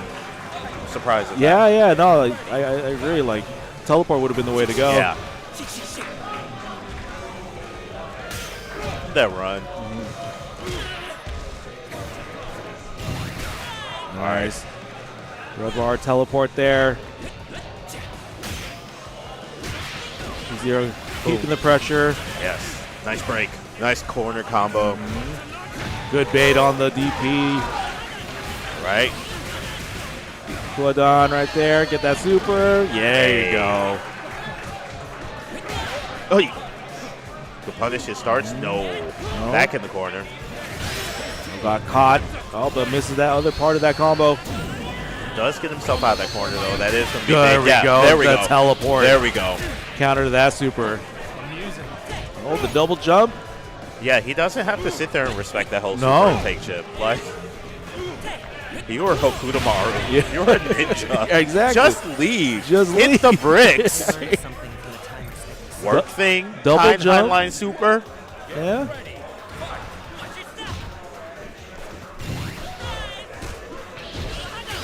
Oh my Yep. god. Oh, that still goes. Yep, he didn't cancel it through the whole thing out. I think Puma Man was expecting the break that time. Hey. Okay, got caught. To JD. Good JD right there. All right, push back to the corner. Pressure. Now Puma Man's getting locked down. Yeah. Okay. Good wake up super there by P0. Another wake up right there by right. Puma Man. Both players calling each other out on wake up. Yeah.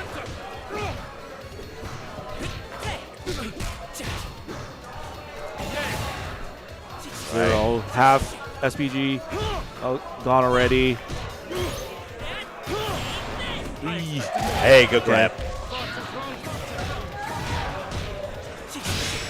Good. Projectile push back. There we go. Yep. Double jump.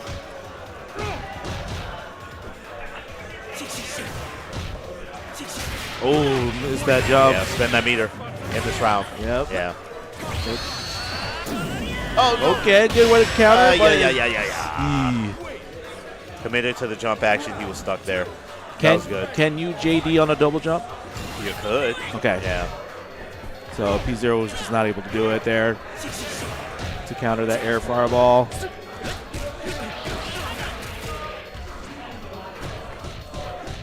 That's so good. I love that. Yeah. That double jump that just stops. That mix-up game would be crazy. Good break and get the throw.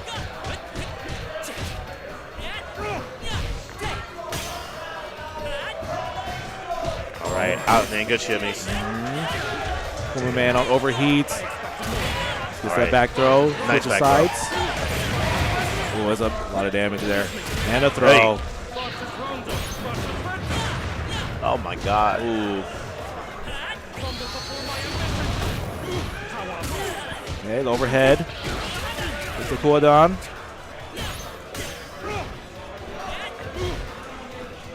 Trying to find something. 19 seconds. Yeah. Zero has a lot of work to do. Puma Man could just chill. You got watch out for that wake up either super or DP. There's a stall on the cross-up. No. All right, 1-1. 1-1. All right. So Puma Man finding his footing, able to kind of place things on the screen, push to the corner, create obstructions there. Yeah. Put a stop to all the movement. Okay, there we go. Baits out the DP. Not a full combo, dropped it. And just run up throw to make up for the damage. Caught him air to air.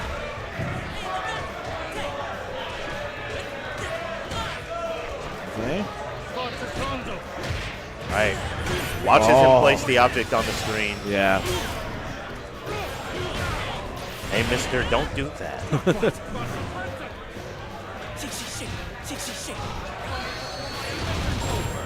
Soul decides to just walk it. Yeah. All right, now. Puma Man, you try to will it away, that guard gauge. Yeah, health is low. Chip is going to add There up. we Oh, my, no. There we go. Yeah. That's a nice try. You did your best. You Yeah. did good. You fought well.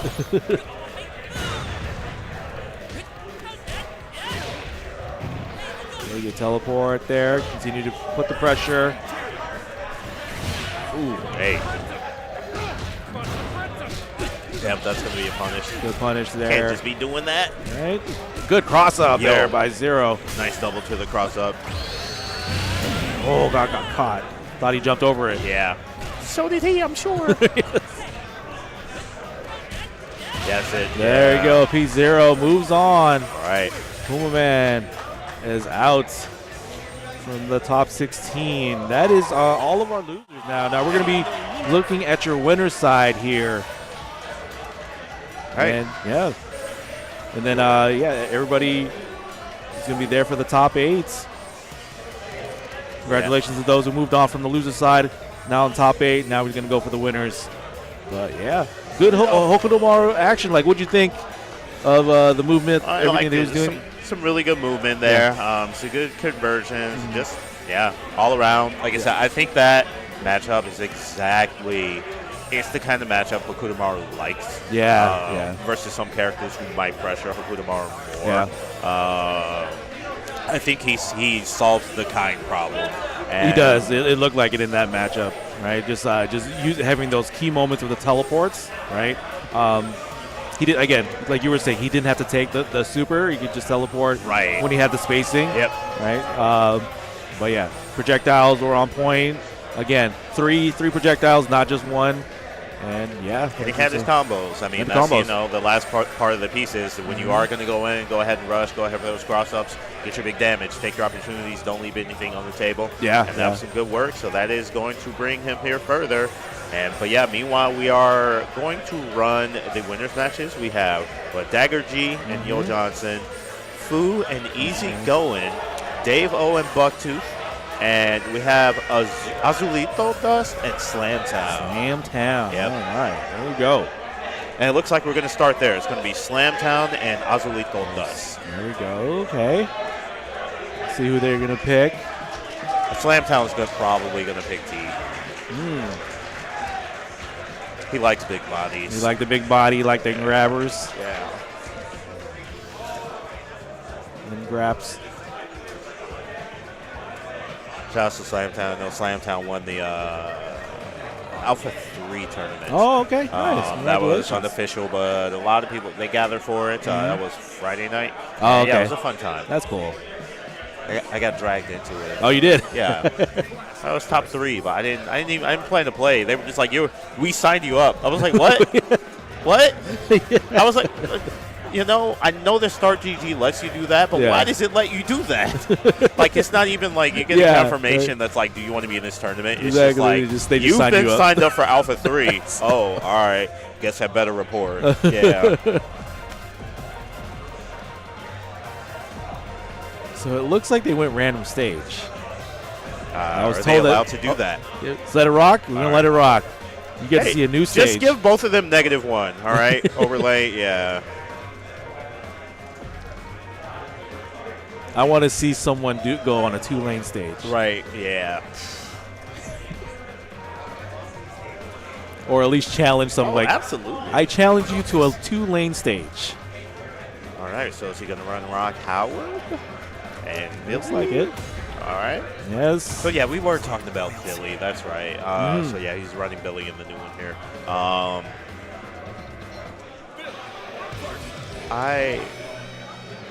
Yeah, this match can go either way. Yeah. Did we not see this exact? No, it was Hotaru yeah. Billy. And Billy. But, yeah, we've seen these characters. Yeah. Just not in the same fight. He'll probably go the same way. Like Yeah. in this instance, it'll probably be more Rock. It'll be Rock on the rush down, Yeah. and Billy trying to keep on the premium, like his premium range, that mid range. Okay, all right. Slamtown being active. Yeah. I hit with both of those. Good movement.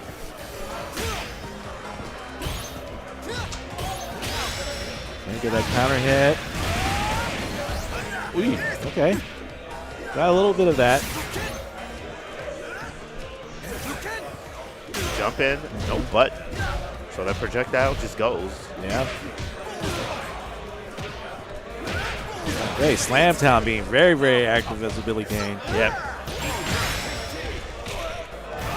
Delitos almost don't even know what to do. That guy's gone, brother.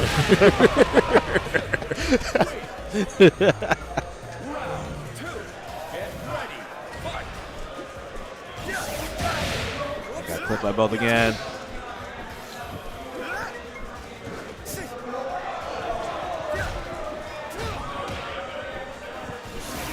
Jab, no conversion. Dust, Dust being a little bit more defensive, but finding ways to get in.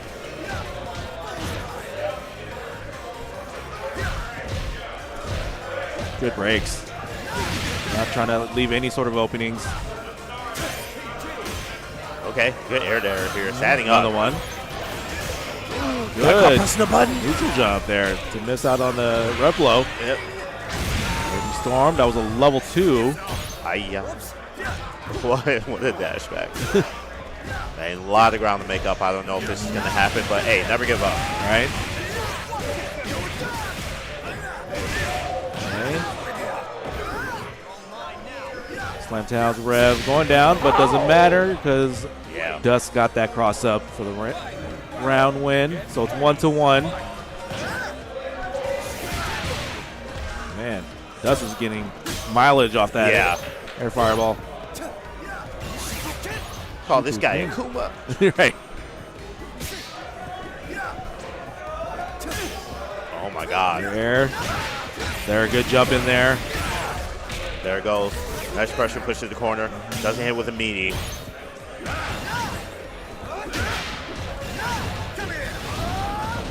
Okay. Trying to do that. Assuming just do more damage. If you can't get the damage, put damage on the rev. Good JD. All right, he overheats. Yeah, he's just been playing it a little more defensively here, and that was eventually going to add up. He is sitting in SPG. I'll bring him in.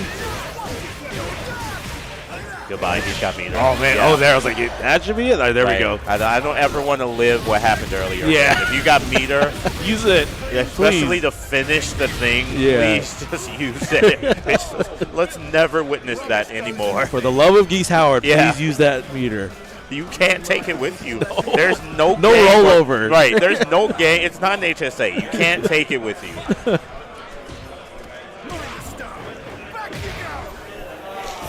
Can you imagine that? Just like you're playing a set, just your super carries over, Right. just period. Like you just got level 6. What? What is this?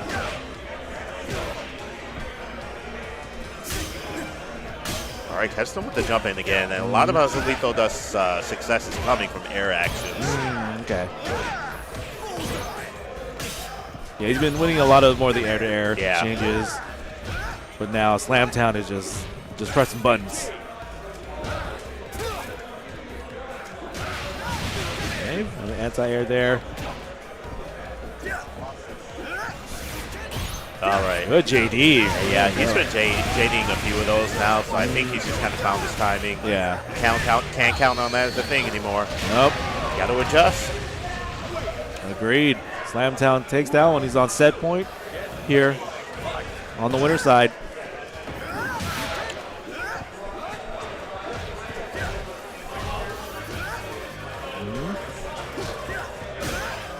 All right, opened up again. Push to the corner.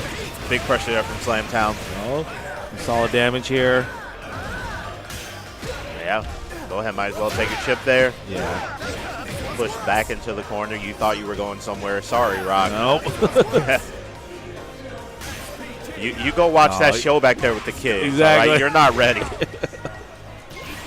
I've been doing this a long time since Fatal Fury 1. Right. I had overalls. Right. While you were a kid. Oh, and that is that. Slamtown moves. A strong two to Yeah. move on. Yeah, that was a strong two. Moves on to top 8. But Dust still has a chance. Yeah. He's going to go on the loser's run and possibly get that run back there. So, yeah, good stuff. Yeah, I wish I saw a little just more activeness from Dust. Right, you know, he was getting that, again, you were saying air exchanges. Yeah. Just being able to convert that to like full damage. And I think that too, it didn't help once Slamtown was like, oh, this is what we're doing. I'll just start JDing that. Yeah, right. Yeah. Cool. So hopefully he can adjust on the next match. Right. So Yeah. okay, good stuff. There we go. All right. Yeah. Looks like, we got Dagger G and Yo Johnson. So we're going to go to the top of the bracket. Yeah. There we Yeah, go. this is winners again. Our next 3 are going to be winners. And these are all the winners matches are to get into top 8. Yeah. So once they get into top 8, you will not see them again until top 8. Whereas we have several matches and losers still. So everyone who gets knocked down out of winners gets one more chance to play to get into top 8 or not. Exactly. There you go. And you'll see the top 8 on the mainstream Fight Kingdom FGC. So yeah, you're gonna be looking for more Fatal Fury City of the Wolves action. Oh, there's a top 8. There's a top 8 match. It'll be on this stream. Oh, it'll be on stream? Oh, yeah, this so it'll be stream. here. Okay. Yeah, so keep it locked. Okay. All your City of the Wolves is going to be here. Okay. All right. So we got that from home base. Forget everything that I just said. Top 8 will Not be here real. at Hop On PNW. Yep. Yeah, I think over there, they're going to be running Third Strike next, which I'm going to be commentating that. Nice. Yeah. Heck yeah. So that'll be Third Strike Finals. Good stuff. Yeah, that look is kind of channeling some of Salvatore Ganacci right now. Yeah. It kind of does, Yeah. right? Kind of is.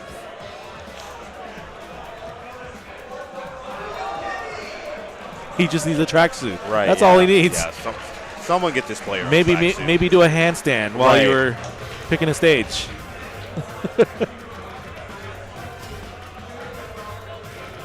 All right, yeah, looks like you're ready to go here. All right, so we have another Hakudamaru. And, okay, Marco. Okay. Kushnud. Mr. Butt. Mr. Butt. Now Marco Rodriguez. Now, with an S, not a Z. All right. Yeah, exactly. I had that mistake once. I was like, oh wait, no. Rodriguez.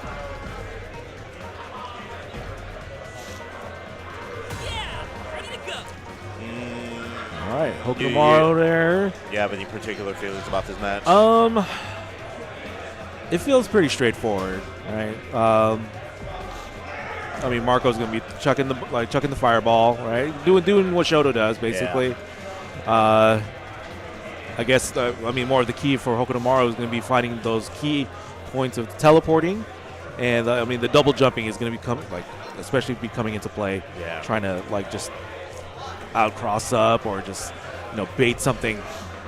And it's a little hard because of Marco's recovery there. Mm-hmm. Unlike the Kaim matchup, I think that Marco commits a little less to special actions. Okay. And so you'll find yourself where you guessed correctly on the projectile, and you teleport, and you get DP, and you're like, all right, man. So he's ready for it. All right. Yeah, okay. Never mind. Yeah. Just trying to surprise you. I was the one who was surprised. It's not what I want. Interesting. Okay. Yeah. Okay. See what's going on here. Oh, no. All right, maybe he's not picking Marco. Maybe we're playing a different game. Right. Yeah, go ahead. We are going to. Well, go ahead, play Alpha 2. You got go to 30th Marco the collection Wolves. there. Yeah. All right, Bijanet. Kakarot, what do we got to do What here? we got here? Oh, we getting some Stick stick issues. malfunctions? Yeah. Okay. Yeah. Gotcha. Okay, Elgato. I don't want to see that. That's cool. Oh, no. Yeah. I'm going to stream this nonsense. Yeah. Man. Not good enough. You don't pay me enough. You're a capture card. Chill. Oh, man. Yeah. All right. While they get that set up. Yeah. So it's the Grand K. They're in the Bay. We big chiller here. Day 3, Fight Kingdom 2025. Thank you for keeping it locked, staying tuned here with us. All of your City of the Wolves action is going to be broadcast here. And yeah, a lot of your finals is going to be broadcast today, so just kind of keep an eye on the different streams. Third Strike finals is still to come. Yeah. Street Fighter 6. Tekken 8, I believe, finished. Yeah, or that just finished. Happened. Okay. Marvel MVC 2 finals is going to be at the end of the night. Yes. So yeah, still a lot of action going on. Yeah. But yeah. All right, looks like we got our stick situation fixed. Just gonna make sure our buttons are right. I've had it happen before. I was in the top 8 winners, and my joystick literally started only walking forward. Oh no! So I had to play on someone else's stick. Oh. I went 0-2 in top 8 because they had a heavy lever. I'm like, man. Jeez, man, that sucks. I was like, I will never play with that manufacturer again. I'll be nice, so I won't say who they are, but I swear, if someone goes, hey, you can use my stick. It's from this company. Nah, I'm good. Okay. I'm good. Oh, man. Yo, Johnson, Dagger G here. Hokumaru versus Marco Rodriguez. Marco. All right, shout outs to everybody hanging out here today. Senior Josh in the background. There's Bucktooth. He has yet to come. He is in top 8 here. Okay. There you go. Oh, okay. Cross up. Hold on. Yeah, we got a different stage. Yeah. So we have just abandoned the stage rule. Yeah, the stage rule is out of here. Forget that. We want screen tearing. We don't care. Yeah, all right? exactly. All right. Oh, yeah. I forgot about that move. His dash overhead. special. Yeah. Okay. Hit him with the break. Oh, Colcan. Oh, the battle of the SPG, the red blows. Oh, okay. Good throw. Dagger G on the overheat. But still moving. Short hop. Yeah. I like it. Yeah, pressure this character. Yeah. But at the same time, you're beating up a teenager, bro. A little bit. I think you're cool. Let's not forget about Yeah. it. But then again, you're like, but it's Southtown. Right. Like, wait, what? That's how the streets is here. Exactly.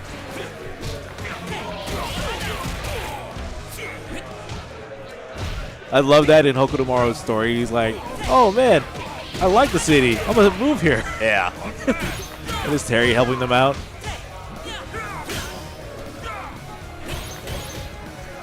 All right, some JDs. Nice. I don't want chip damage. It's not for me. Good confirm there. Right, and then, yeah, after all those JDs, no counter hit, nothing, no punish. There we go.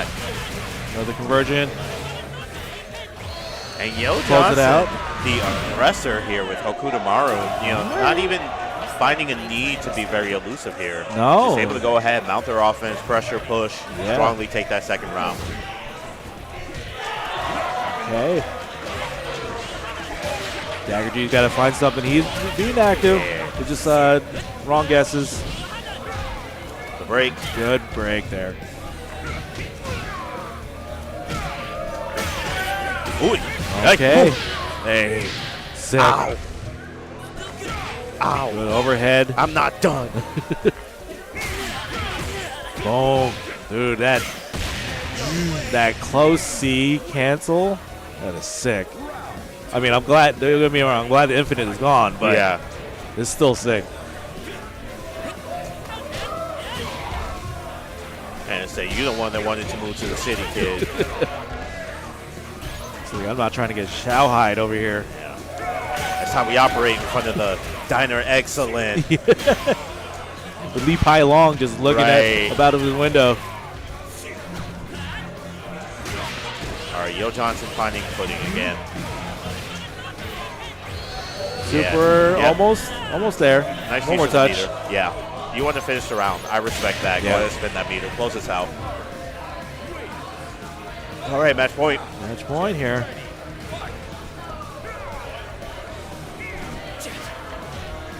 Still first two here. Tick throw by Yo Johnson. All right, push to the corner. JD puts himself in the corner. Yeah, you don't want to be here against Marco. Okay, Marco will put himself in the corner, so it's fine. Never mind. Crisis averted. Problem solved. We saved the city. Yeah. Okay, the break. Well done. Good. All right. Good damage there. He's got Yo those. Johnson. All right, ambiguous. Yeah, on the cross up. Again, they just putting themselves in the corner. Oh, my but catches the counter hit. He just said, after my turn, it's my turn. Drop. Okay. Boom. That's Ooh, two. man. Almost a speed run. Yeah. All right, so that is going to leave him moving directly to top 8. Yeah. But still a chance for the losers run again. Yeah. Dagger G going to go ahead and, one more shot to go ahead and stay in and get it to losers top 8. Yeah. We should have still in winners. We have Bucktooth. Bucktooth, Dave O, Fu, and Easy Going. Yeah. We'll see which one we got next. Yeah. I know we saw Bucktooth in the background there. Yeah, and then we had Slamtown and Dust before that. So, yeah, two more to go. But again, still stick here because top 8 is going to be happening here for Fatal Fury City of the Wolves. I hope we see a Hokudamaru and a Hotaru. We haven't seen that character yet. That'd be pretty cool. You know what? I'm fine with the Hokudamaru right now. It's interesting because we got misled so hard in the beginning. We're like, two Terrys. Two Terrys, two Hokudos. And just two like, look, no. Hotarus. All right. We got them in pairs. Yeah. Right? Oh, man. Yeah, just waiting for our next match. Again, if you guys are enjoying the action here at Fight Kingdom 2025. Yeah. Make sure you come out next year. It's a real cool event. Man, I mean, as you see, you're watching Fatal Fury, City of the Wolves. There's a lot of retro here. There's a lot of new. There's a lot of old. We got Fighters Right on Friday, the whole game show. It's real cool vibes the whole weekend. You got Marvel versus Capcom 2 at all times. Yeah. They do not stop. They don't stop playing. They do not stop. There is one BYOC room for those of you not here that is just really, they should cross that out and write MVC2 room. MVC2 room. You had one stream dedicated to all MVC2. I was like, that's amazing. Yeah. I love to see that. Hey, if the people show up and support, I love it, man. I love it. Yeah. If anybody's like, why can't it be my game? Get your people to come out. Yeah, that's the thing, right? So, yeah. Glad our people are playing and playing City of the Wolves here, trying to show up for this. You know, the money's nice. Yeah. It's nice, you know, if that's your end goal, but still. Enjoy what you play. Exactly. It'll keep you from complaining on Twitter. Right. And you don't want to do that. Yeah. No, Right. don't do that. Just play the game. It's fine. Exactly. Have fun. If you don't like it, don't play the game. Yeah. That's a crazy idea. Yeah. But, yeah, there's so many other games you could be playing. CVS 2 is about to get a revival with the collection coming out like in a couple weeks. So new people are going to be playing that game. Playing that. I know they're going to be running like Power Stone events for a Yeah. while. And Plasma Sword? Plasma Sword. What? Are you kidding me? Project Justice. The other, yeah. So, yeah, you got your choice of stuff to play, as well as all the new games. You got the retro. Yeah. They had some hype SD action. We still got Third Strike coming up. Finals is going to be after this. That's going to be in the main stage by Kingdom FGC. A lot of Third Strike action all week as well. They should be wrapping up if they didn't already finish up VSAV. They were last night. We had Casuals of World Heroes Perfect going on until 3:30 a.m. Sick. We were like, we should go to bed. We slept today. And it was a bunch of people who were in like top 8s, the top 16s today. They're just like, yeah, I should probably sleep. My top 8 is at 11. Like, what are you doing? Like, what are you doing here at like Yeah. 4 or 5 Right. a.m.? Right? Got to play optimally. Right. Jeez. Oh man, that's awesome. World Heroes, like Casuals, that's amazing, dude. Yeah. Looks like we're other players here, so we're gonna have our matchup coming up soon. Yeah, this is going to be Fu and Easy Going. Fu and Easy Going. Yeah. Easy Going, I believe. I don't make a guess. Yeah. I'm just assuming they were kind, but could be wrong. All right, let's see. We'll see. We'll find out. Chat. Lock your bets. Your bets, Will right? it be kind? It could be. We've already could seen be. that character. We Yeah. don't. It's a good spread. We need we're having pairs, but it's a Yeah. good spread of like range of characters, right? It's just one's not overpowering the other so far. It's just been 1-to-1. Give me 2 more Terrys. 2 more Terrys? Yeah. I want to see a T-Zoc. I do want to see a T-Zoc. Yeah. But I do, but I don't think we're going to see it. If Slamtown didn't run it, I don't think anybody else is in it. I don't see anyone else who's in this bracket based on their play styles in other games running a T-Zoc. Yeah. But we'll see. And I don't blame them, all right? Like I said, he's got some hard matches. He does. He does. Especially against, Hokudamaru, Hotaru, Kain is the character we've been seeing, and we see Marco. Yeah. We need a second Marco, but yeah, like all just characters I would not want to face in a T-Zoc. Yeah. Hotaru a little less. I don't mind that matchup as much, but yeah, like who's Ataro's bad matchups right now? I don't feel like it's bad matchups, or I describe it here. She can get pressured a little bit by characters, so I honestly personally feel like your Hotaru, it's not fun to deal with either a creature or a box. Okay. But again, I think it's a little up to the player and the player's ability to pressure like that and to not be in the wrong place at the wrong time. If they can do that and maintain the pressure that those kind of characters are capable of, are we serious? Gotcha. Okay. We are. Okay. We got it. We got a Cristiano. All right, so we got one Terry. One Terry. And it went, no, I'm not down for that. Ronaldo. All right. Watch out for the ball, the soccer balls. Watch out for that red one. So top 16, we have had a Salvatore Ganacci, and now we got Ronaldo. Yeah. They're here. They are here. Let's see how this plays out here. Top 16. Yeah. So, yeah, no Vox so far. Yeah, no box, no Janae. No Preacha, no Bijane. Yeah. No Mai. No Kevin Ryan. Right, yeah. All right. Fu found his way in right now. That man said no ball play in the plaza. It's like I saw that trailer. I didn't appreciate it. 2, 3. Get that record confirmed. Oh, that's a 2-hit. Okay. Is he going? All right. Small hop low. Tomorrow do it. Keep the pressure. Yeah, okay. He pressed a button. Easy going. Up one. What kind of tourists are these, man?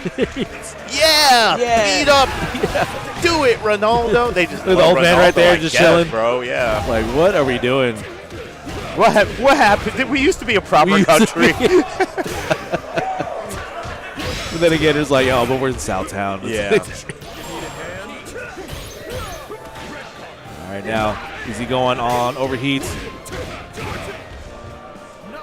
Get up, Ronaldo. Oh, baited out the super. It's going to be big combo here. Yep. Red gear, super. Good baits. Hey. That's why you do feints. You fool.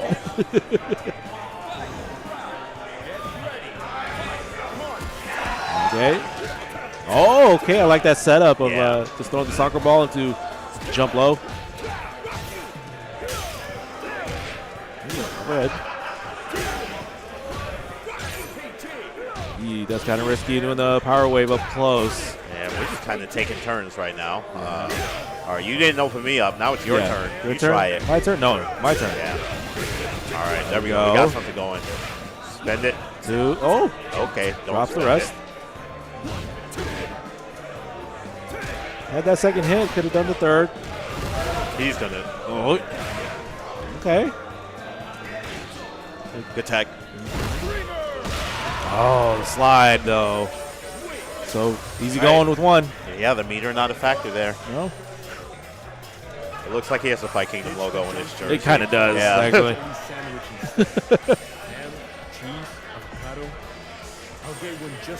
All Fight Kingdom colors. Right. Let's see if Fu can adjust. Hey, good push. Easy going with the ball setups. Caught on the cross up. Crossed up, setup. I said, don't try to vortex me. It's not safe for you. The ball took out the power dunk. It's crazy. This man's been training martial arts all his life. Yeah. Can't handle a soccer ball. No. Down the opening. There we go. Another throw. SPG is almost out here for easy going. All right. Great, Yeah, there we go. Opened up, Two. yeah. There we go. Fu. All right, easy going. Still on match point here.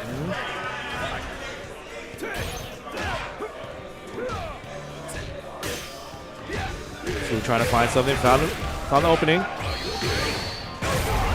Okay. Level 1 super.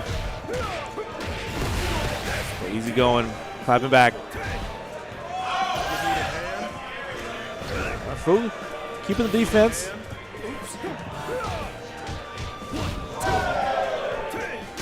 Hey. Confirm. There we go. Nice button.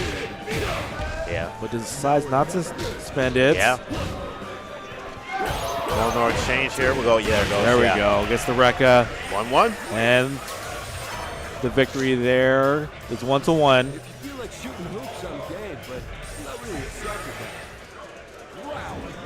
Even Terry's like, I don't want that soccer. Right, yeah. Dude, let's ball up, though. Immediate throw to the corner. Nice attack. Get that soccer ball out of here. Right. Power wave. Another Okay. confirm right there. That's what you're looking for, Fu. Yeah.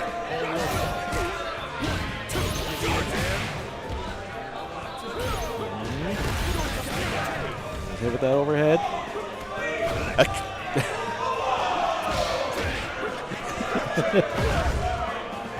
That's kind of embarrassing. Yeah. You're doing a break and you get thrown out. Just stop it. Nice neutral jumps there to go ahead and bait these moves. All right, watch out for the red ball. Oh, you pressed that button. Yeah. Okay. Clutch SPG. Yeah. Easy going on set point here. Right. Okay. Big combo there. SPG to get out of that corner. Okay. All right. Hold it back. Air-to-air check. 2, 3. You can do it. There we go. Yep. Touched it. Big damage here. Enjoy this cutscene.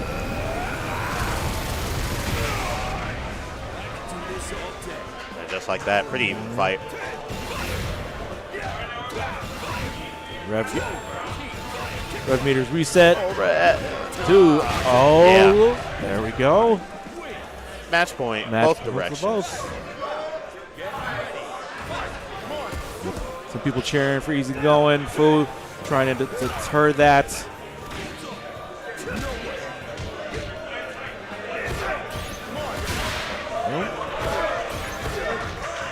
Oh, now we're playing the zoning game. Yeah.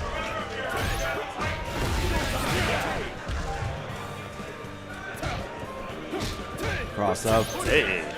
Nothing after. No? Right. Good rev blow there. Get off me. Whittling away at health. Oh. Okay. Level 2. Red gear. This spells trouble for Fu. Right, goes with the overhead. He did block. Okay. Yeah. There we go. Easy going. Moves on. Right. He's To going top 8. There we go. Fu, again, had an opportunity there, but got hit with that red gear super, and that's all she wrote. Yeah. But again, Fu has opportunity to run that back on the loser side. So All right. good stuff. Good stuff. Yeah, we should have one more winner's match. Let's see. Bucktooth and Yeah, Dave-O. Dave O. Enjoying the action here. Here at Fight Kingdom 2025, Fatal Fury City of the Wolves here. Yeah, like you said, one more match here before top 8 fully starts. I hope you guys are enjoying the action with us. We are enjoying it, seeing the spread of the characters. Yeah. Yes. Yeah, we've been all over the place here. So good diversity, good representation. Yeah. Just enjoying it. Yeah. Yeah. Makes me want to as soon as I get home, I'm gonna be grinding it out because I do have a bunch of locals with Fatal Fury when I get back home. So that's what's up. And yeah, shout out, support your locals, people. Meet people who like the same games that you like. yeah, Get better. get better, connect with people, learn the matchups. Whether you want to be character pride and just be one single character, or have a rotation just so you can cover your matchups, right? Do what you got to do. If you want to win some money, win some money. You want to win a medal, go win a medal. Just got to do the work and connect with people. So, yeah. All right. Got Bucktooth and Dave O here. Shout outs to Bucktooth. He took 4th in Super Turbo yesterday. Nice. Yeah, really good performance. Yeah. Yeah. Bucktooth one of the the locals out here. So shout outs to people who help to defend the home turret and whatnot. Prodigy said, "Invaders must die." Okay, there we go. So it looks like we're looking at a Terry versus Hotaru. Yeah, we haven't seen these characters yet. Right. Not the Hotaru, not the Terry. Yeah. Here I go. So what do you think of the DLC lineup so far? I think it's fun. Fine, yeah. Yeah, I mean, I think it's important to see how characters function in this game and tell yourself they may not necessarily function the way they did in a previous game. When we get to some of the later characters, and just take it as it comes. Yeah. I'm looking forward to Andy. I was an Andy main in the very beginning, like the Fatal Fury timeline. And then, transition with like Terry and Kim and all that stuff. But yeah, like I'm kind of curious to see how Andy's going to differ from Hokutomaru. Yeah. Right? Since Hokutomaru has a lot of Andy stuff in his move list and buttons. But anyways, we got Dave O and Buck2, Terry versus Hotaru. We are back to the neutral stage. Yeah. No issue stage. Nope. Good small hop there by Dave O. Full combo. Nice. Wow. Oh, man. Just a fan Yeah. command grab? There it goes. No. He's fine with overheat because he gets that round. Yeah. I like it. If you're able to go ahead and close the round out, by all means. Yeah. That's it. Small combo. Good. Right. Meaty throw set up. Good throw. Man. Almost, SPG, not a factor. almost shutting down Hotaru's offense here. Yep. Not even letting Hotaru press the button. Yeah. Which I don't mind seeing, bias-wise. But Yeah. You can play up to 1 players in this game. But let's see if Bucktooth can make that adjustment. All right, got caught throwing the fireball a little too close. Hit with a short hop. Good JD. JD, just avoid that DP.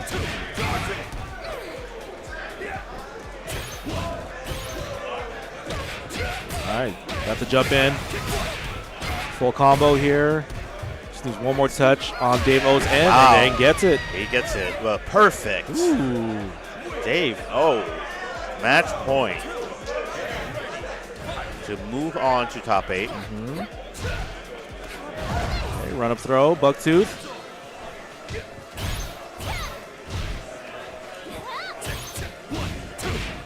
Yeah, Bucktooth needs to start being more and more active here. Yeah. His life is on the. I mean, has another chance if he goes to the loser side, but You don't want to go there. don't want to go Yeah. there. It's the harder work there.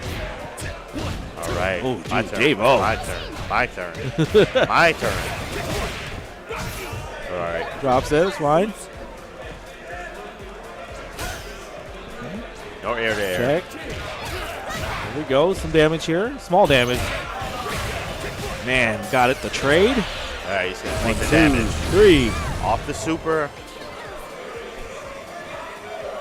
Yeah, he's looking to put this one away. Yeah. Okay. Bucktooth. Man, there we go. Wow. That's all it takes. Yeah. All right. Dave-O looking at set point, but Bucktooth showing signs of life, signs of fight.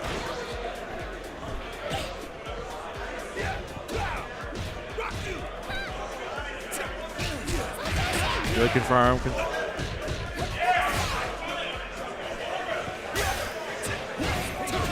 Okay, gets that Rekka.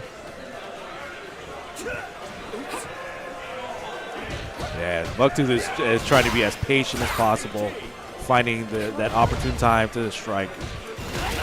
Hey. Again, the man got it. Hey. Oh, okay, 2. Okay, Bucktooth, 1.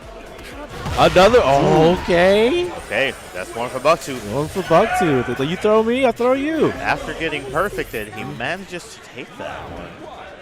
Yeah. I said that was a fluke. I'm awake now. Yeah. Ooh. Ah. Oh, nope, nothing out of that. Good DP there. Some good damage there. Bucktooth advantage. Oh, Rekka.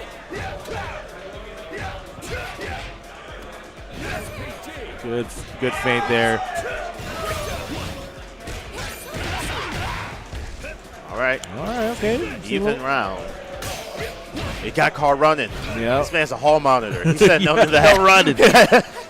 Where's your hall pass? That's not real. I'm telling teacher it's malarkey.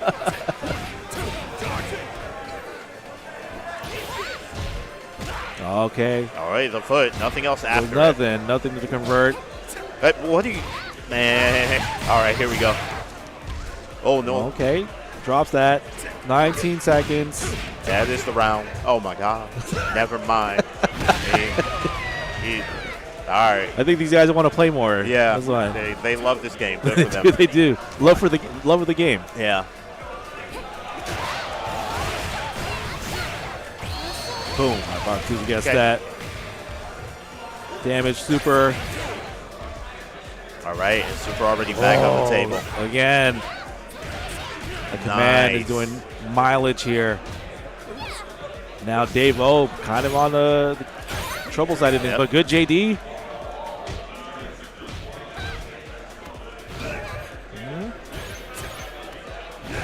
Good throw.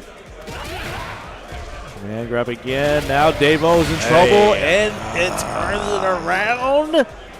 Match point, both directions. is Okay. Where we are Here we go. to get into top 8. Last spot in winners. We'll jump in there. Gets the combo. Dave O had a strong start, but Bucktooth is starting to throw that wall. Davo said, "Never mind." Yeah. Okay. This is now a one-player video game again. Here we go. Dave O. He's like, that's cute. Do not get perfected twice on stream. GG's Dave O moving on to top 8 here. Fatal Fury City. All right. Wolves. But yeah, Bucktooth still has a chance on the loser's side. But yeah, that completes your top 16 here. And that's going to be it. No? So it's gonna we got to 12. Because Oh, remember, no. we got the other okay, four okay. losers. Oh, that's right, They got to that's fight right, to that's get in the top I 8. apologize. So you're hanging tight. You're not free. Oh, I'm not free. Oh my God. You stay here. I stay. What's wrong with me? Huh? No, we can keep on. Yeah. Okay, there's water there. Okay. Yeah. Cool. So, Do you want me to grab you one? You want water? Oh no, I'm good. I'm good. All right, There's cool. water on this side Yeah. too. Yeah. Yeah, We're you're a all- nerd. we appreciate the staff. You thought you were going back to the bay. No, you're no, gonna I sit here in the thought I gotta commentary go to booth. my You're next No, commentary. you're a nerd in the commentary on City of Wolves Lockdown. right now. All right. I got overheated. Yeah. Oh man, I hate that. Top 8. It's a number that comes after 11. 8. Lockdown. Yeah. Kevin All right. Ryan. All right. So yeah, I think we got Azulito. Yeah. Oh, yeah. Dust is facing. I'm not sure because the bracket has not updated. Yeah, yet. they're not updating. Yeah. Refresh. So it's Azulito and somebody. And P039. All right. Yeah, that's right. You will be able to see loser of this goes to blah, blah, blah. Yeah. So, yeah, should be P039. And P039 was... Man. We'll find out again. Yeah, we'll find out. Azulito was Rock Howard. I do remember that. Yeah.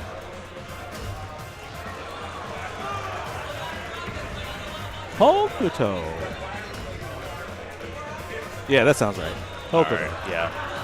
Put him on Rock Howard. Yeah. It's the key things here for Hokuto. Just out. I think based on what we saw here, I don't know that this is a matchup that I think is heavily favored in some way, or like there's kind of you gotta kind of make use of your fundamentals, your teleports. Yeah. But you can't rely on the gimmicks too hard like that. You still got to play your fundamentals versus some characters who get a little bit more locked into action. Seems like Hokuto needs to be more mobile. Yeah. If anything. It's just going to be kind of Shoto-y. Yeah.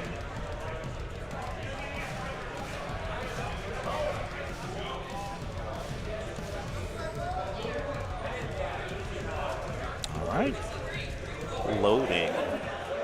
We're back to losers. We're on the DJ stage. Here we go. Again.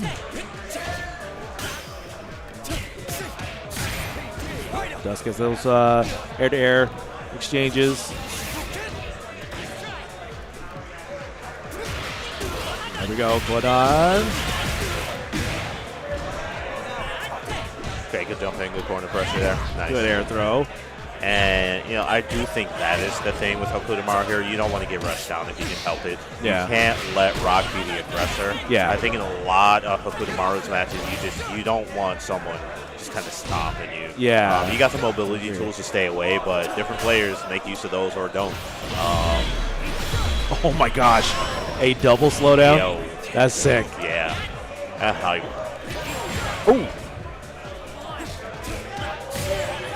Okay. Dustin in the overheat got checked with that super by P0.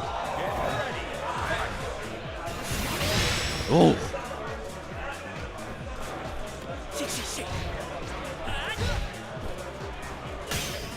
Okay, catches the jump in, no conversion. Put it on, there we go. Combo conversion. Get off me, get off me. All right, caught with the neutral, no conversion again. Nope. Good JD there. Oh, the dash. That's It's a command grab.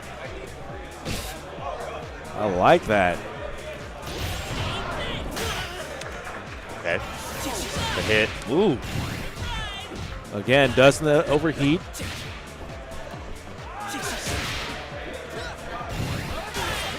Good teleport. And Oh, but drops the combo.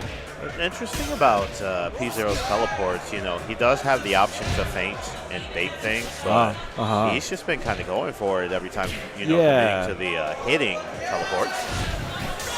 Yeah. Oh, guard. Hey. Man. All right. P0. Zai and Ken.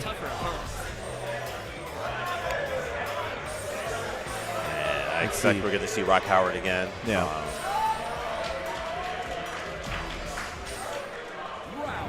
Yep, there it goes. Yeah, I wasn't thinking that it should be a character change. He just needs to out active P0. No.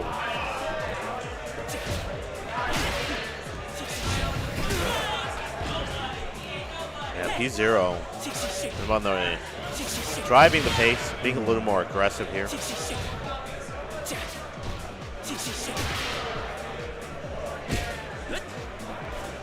Trying to play neutral right now, but now Zero gets that opening he needed. And I feel like Azulito Dust here, or Azulito Dust, you know, he's committing to the movement of neutral, but in that terms of spacing, we just haven't seen him kind of throwing out too many buttons, for better or for worse. I don't know that that's working out for him currently.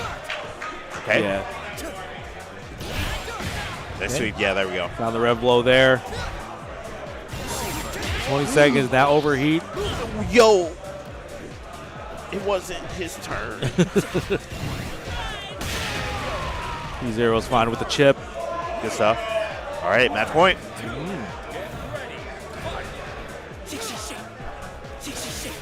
Lands in it. Gets that confirmed. Nothing much out of that. He said, no, Just I don't. 2 hits. He said, no, I don't. 2 body blows. You don't know me. Don't let the commentator tell you what to know, do. right? They tell you you're going to confirm, you stop that. You just walk away. You got super? Don't use it. Don't use it.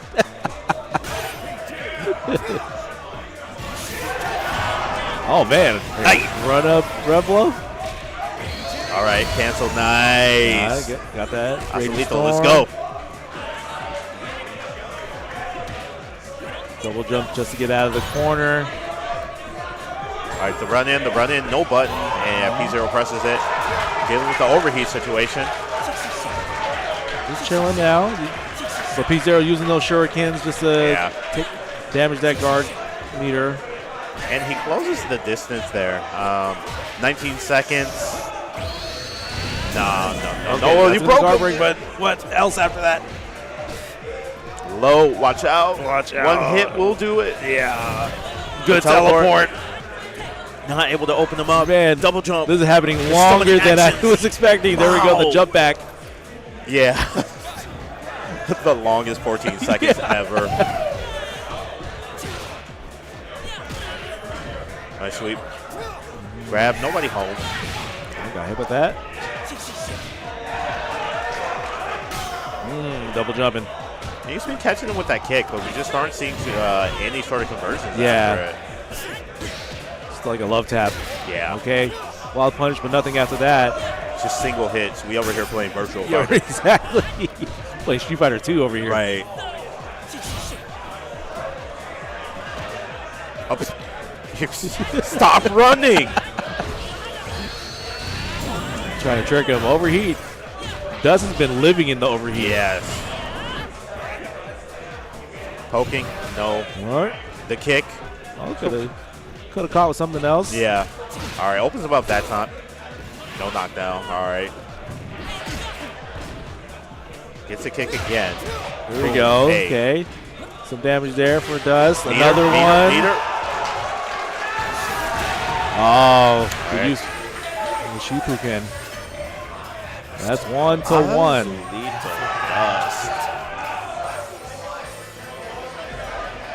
Yeah, check the friends list. What's going on? What's going on? Who's online right now? I know. Let's get some Marvel Rivals going. Yeah, right.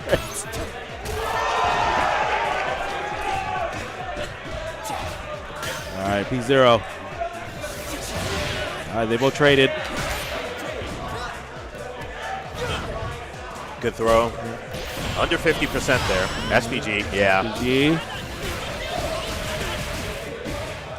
Virgin combo right there. P0 keeping Dust in the corner. Yeah. There he goes. There we go. Cut the way out. Something I'm surprised I'm not seeing is a command grab. Yeah. But I think he did it like previous set. SPG. There we go. Yep. Important to realize that SPG is a factor here, set to the final third here for Azulito. Yeah. JD there. Jump in, nobody home, everybody whiffing, everybody missing. Gets the kick, air to air again. They're trying to bait it out, right? Okay. That's There it air. goes. Hey. Small one. Oof, man. I'm guilty of that myself, Yeah. just mistiming the throw. Yeah. It's like, dang you, Street Fighter 6. Right, literally. Okay, neutral jump, nice. Confirm. Your full combo. Oh, dropped the last part of it. Overheats again. It's his favorite hobby. Another one. His name is Noah the Prodigy. Right. All right, there he goes again. Teleport. Landing with the kick. Good block there on the cross-up. All right, we have full meter on both sides. Oh, confirm. Okay, one more touch. Okay. And Dust takes that. Azulito Dust going to go ahead and move into top 8. Top 8. There we go. I guess there was one time too many on the teleport. Yeah. Where Dust was able to kind of like catch the rhythm of things. But yeah, you make use of that tool too much. You're just kind of giving your opponent practice to go ahead and go, oh, cool. Well, yeah. oh, you're gonna do it here. Yeah. All right. Yeah. Yeah. Well, the Grand K. They're in the Bay. We're hanging out here. The rest Yeah. of your top 16, we should have 3 more matches to go. We have our winners for top 8. Yeah, we do. Now we're trying to find out our loser side of things. So stick around. We still have some matches left here before we fully go on to top 8 here at Fight Kingdom. Crowd is getting louder and louder. Yep. Finals are happening everywhere on the main stage. So, yeah. Keep it locked here. Your top 8 is also going to be running here on this same stream. So keep it locked. Shout outs to everything that they have been doing all weekend here. Hop on PNW. You know, keeping it locked. They've been running streaming all day. So hop on PNW, you know, give yourself a hand. Yeah, thanks for all your assistance here. Yeah, here we go. Manabu and Fu. So Manabu, I think, was in the first match we saw. Yeah. And meanwhile, Fu was in winners and maybe got knocked down. I believe so, yes. Yeah. Yeah, So Billy. we're looking at a Terry Billy. Yeah, Terry Billy. 2 characters from Fatal Fury 1. Exactly. I remember doing a Let's Play of Fatal Fury 1 and didn't realize that the vault kick is unblockable. Yep. Yeah. I was getting so Very cool. frustrated. Yeah. I was like, yo, why does he have this and why is it unblockable? He's a boss. Because he gets, and then when his stick is broken, they just throw him a new one. Right. I'm like, that's how's this fair? Who's here just for that purpose? Yeah. You got friends who just throw you a new stick? That's crazy. All right, here we go. Getting right to it. All right, Manabu starting it off. All right. Yeah. Who thought he was safe, but no, just the extend the stick. Yep. Reaching for him. Good catch. Okay. Solid combo there. Nice break.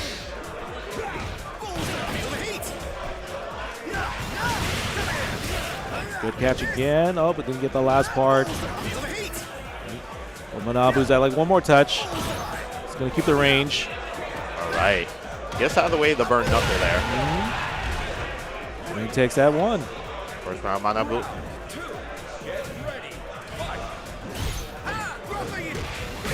Wow. Wow, Fu just walked back. Nice punish. Like, I'll wait for you when you come back down. Yeah.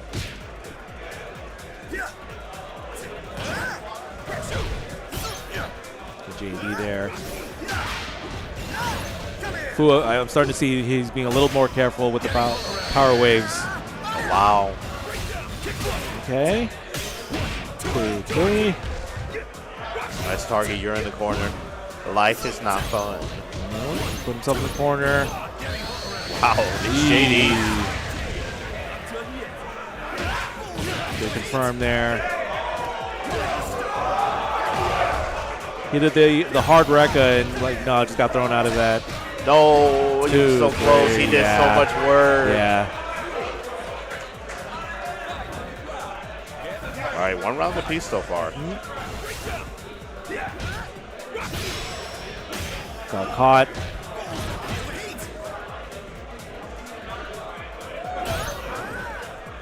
We're trying to bait out something there. Oh, not done. Okay.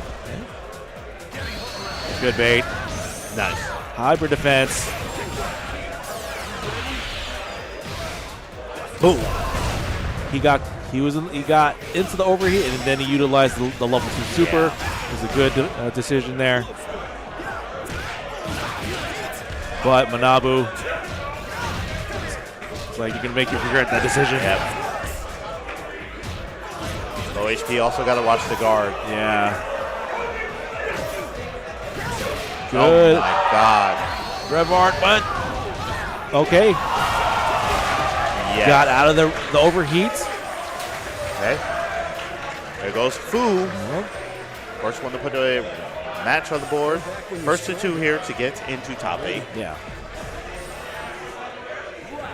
Yeah, it looked like that guard was about to be broken, but then overheat ran out. So he was all fine, and then Fu was able to get that win.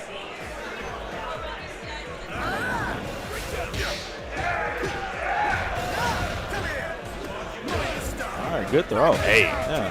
That's a nice throw setup. Yeah. You don't have to do it too much.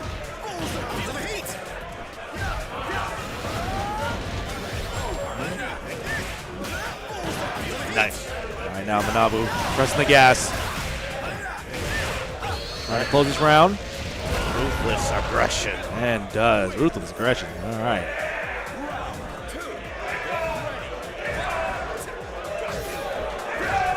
Manabu's here to ruin Fatal Fury for everybody. Right, yep.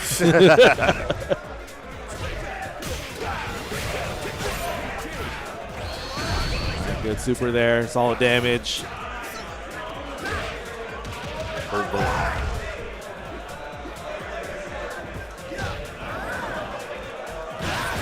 Good check there. Good air read. Hey, no. Able to block in time. Ooh.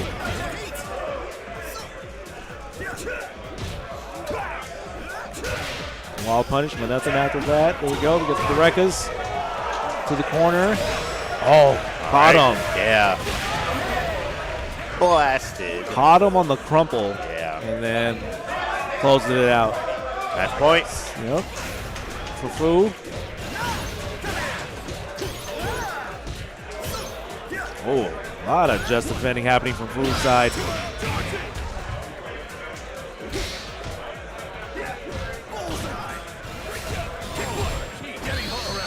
Hey. Caught him pressing a button. Yep, Fu's on the overheat side now.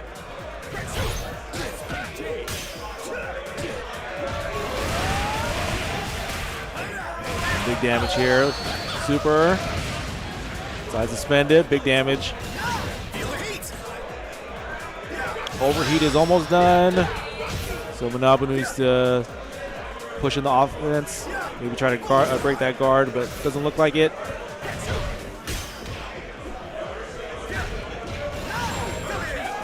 Now Manabu on overheat now. Yep. Nice throw.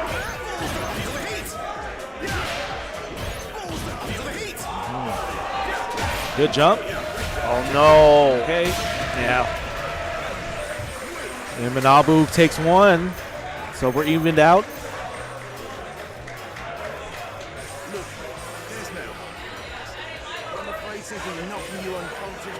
All right. So he's in the sit and contemplate for a moment. Yeah. And then we're going to go right back into it. Yeah, you can take a break. It's Yeah. okay. Do what you need to do. That's a high-stakes situation right now. Trying to get to that top 8. Fu right back into it. Keeping Manabu in the corner. And now out of the corner. All right. Revving up. Small hop. One more touch. Hey. There we go. Power wave. There he goes. Making the statement round. Okay. Hey, we got our bracket updated. All right. Technology's amazing. Yeah.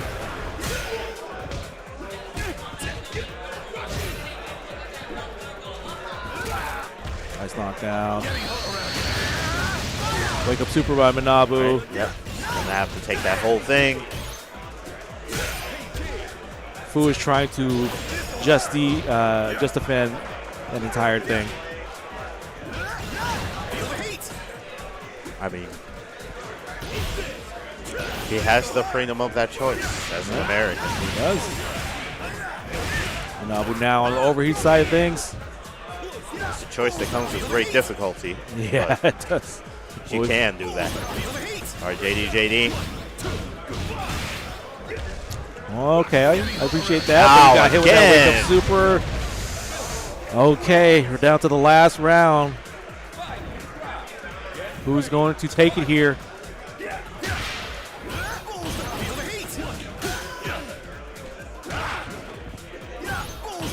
Yeah, stopping these jumping attempts. Yeah, because he's being getting checked.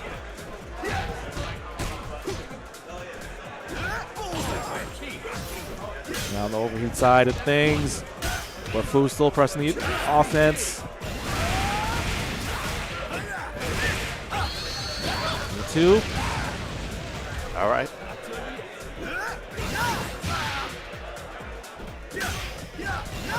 No DP for Fu.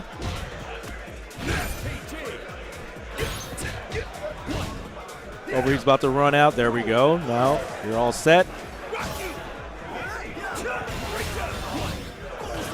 Good jump. Now you can do it. Yeah. Oh. Wow. Yeah, you can't jump over that.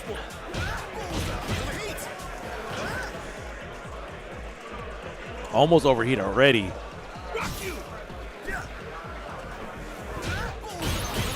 Good JD. Oh, there it is.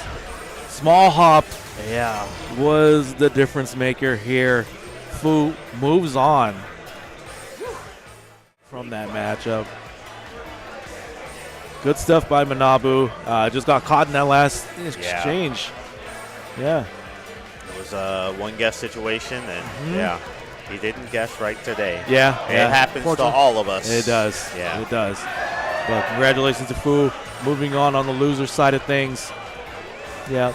All right. So yeah, as we now are going to be Dagger G Dagger G did Biscuit. move from winners down to losers and Biscuit. Yeah, surviving.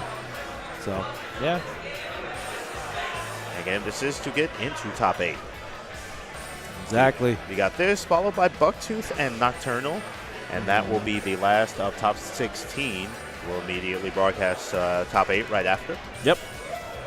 Exactly. Hope you guys are enjoying this action here at Fatal Fury City of the Wolves here at Fight Kingdom 2025. Nerd in the Bay. Zog Grand K here, holding it down with you guys. Appreciate you guys hanging out with us on a Sunday. All right, so yeah, we got our players ready to go, set up here. Yeah. Dagger G ran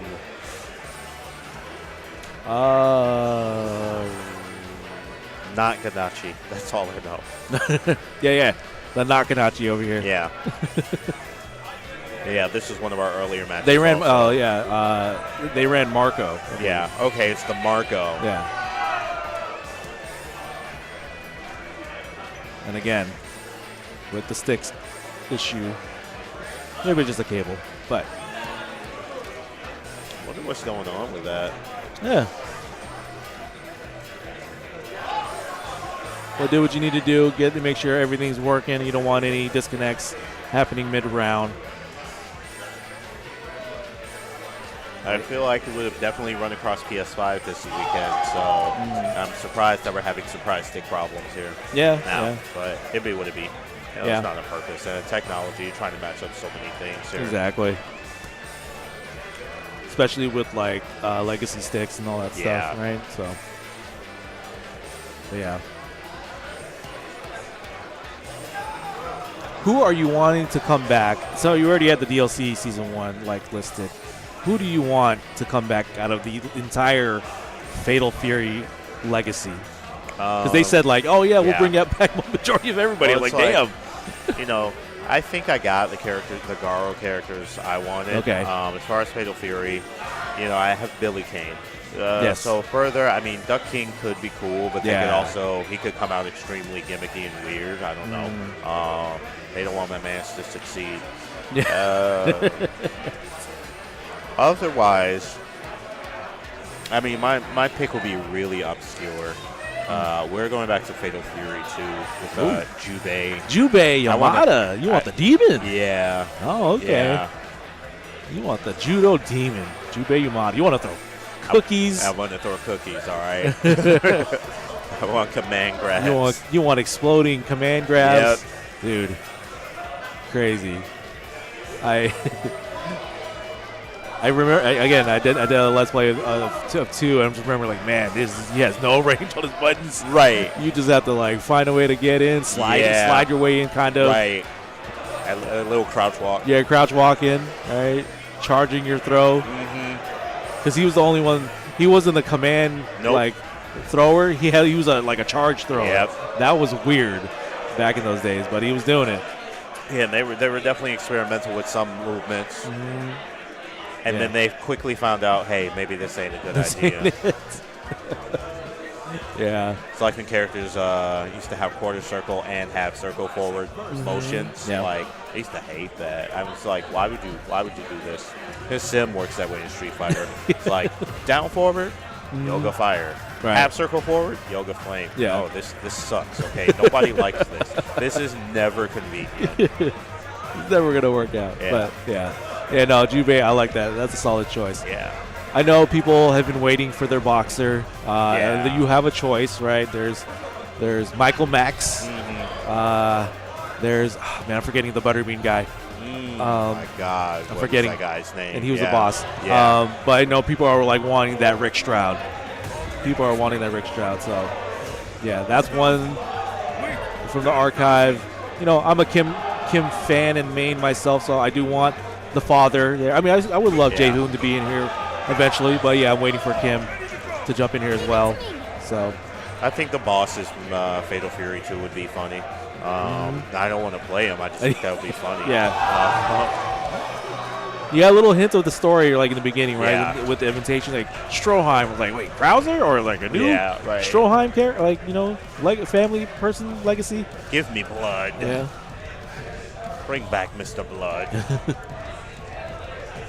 No, strong, too strong. Yeah. All right. All right, here we go. Try to check. Oh, we checking. Seeing Okay, if the okay. control works.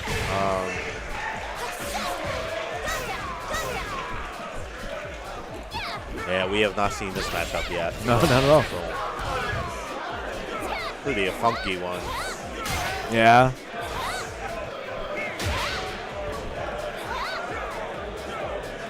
You see that? So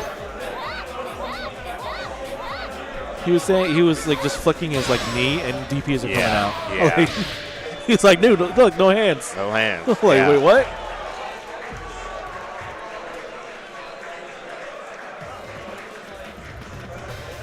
But yeah, otherwise, yeah, I think those are my Fatal Fury characters for Okay. sure.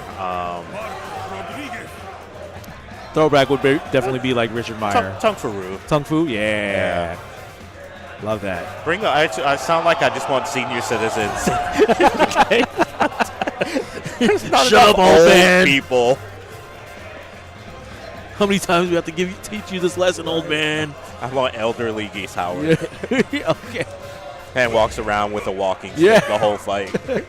Man's got a walker. Like no more nightmare. Yeah. Give me old age. Yeah. Old man Howard. He was never dead. He was just in a retirement. Yeah, community. right. He just-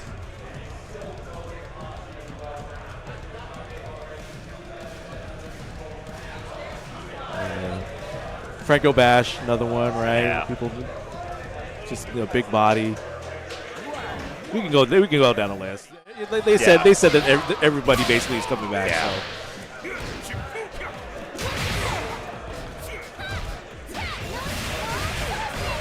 Look at Biscuit starting it off right here. Ooh. Full combo Big damage. Yeah. Opened up, returns There the we go. favor. Wait, free.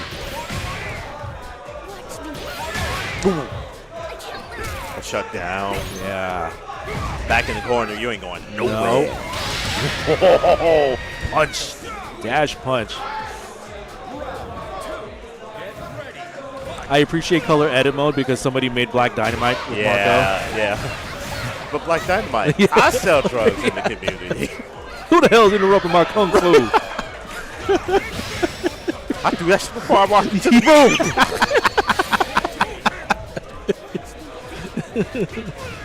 Oh man. Well, wall bounce. Nice. Confirm. Keep it going. Good JDs right there. Look at the knee. He does kind of say it. He's like, sweet. Yep.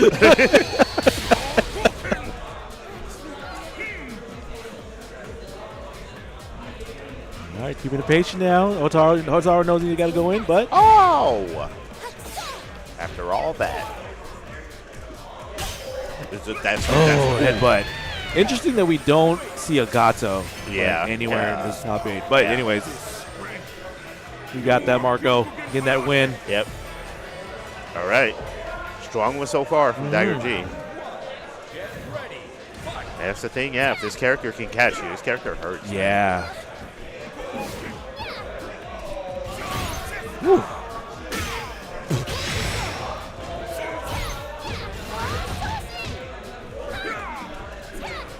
Trying to find a way in. There we go. Right. Get the confirms. Up and low. Oh, so good. She's over there doing stuff for her. All right, yeah. Throw tech. Good jumping right there. Again. It's going to hurt. Push back. Oh, tried to overhead. Hotaru, is someone bullying you at school? We just got Tekken comboed. Juggled. Man. All right, match point. Dagger G, very fast set.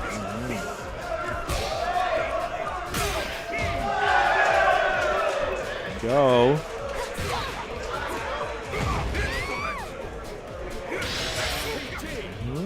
Right, SPG. Dagger G putting on a clinic right now. Yeah. Biscuit has not been able to find openings until I said that. All right. Get as much damage as you can because Dagger Here G. this man comes.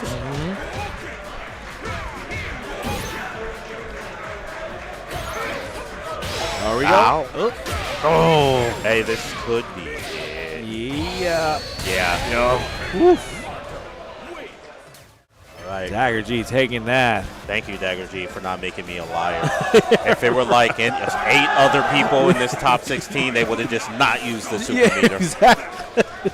You take that. No. More game. Right. More fighting. Right. So, yeah, very quick set from Dagger G. Dagger G is going to go ahead and move into the top 8. Congrats to Dagger G. Yeah. Yeah, and we have one more. Nocturnal and Bucktooth. Yeah, Nocturnal Bucktooth. Yep. This is going to be your final top 16 match here. And then we move on to top 8. And top 8 will be here. Right here. On Keep Hop it on locked. PNW. So we appreciate you guys hanging out with us. Crowd is gathering in their respective games, trying to watch their finals. So we appreciate you guys hanging out with us here as we continue to call the action. Yeah. Hop on PNW is my favorite stream that rhymes with pop on PNW. Oh. Absolutely number one in that category. Nice. If you were to bring someone into this game from KOF, who would it be? Who would it be? I mean, I'm actually thinking about their endings in Shune. Right? It was like, yeah, look, Shune and Mienta-kun were like, yeah, let's go travel. And it looked like they were going to Southtown, right?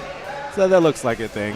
And then you can always bring Kyo and Iori in, right? Yeah. Because they do that too. KOF person. That's a good question. This is like, are we talking about when Southtown was lasered down in like 2000, whatever?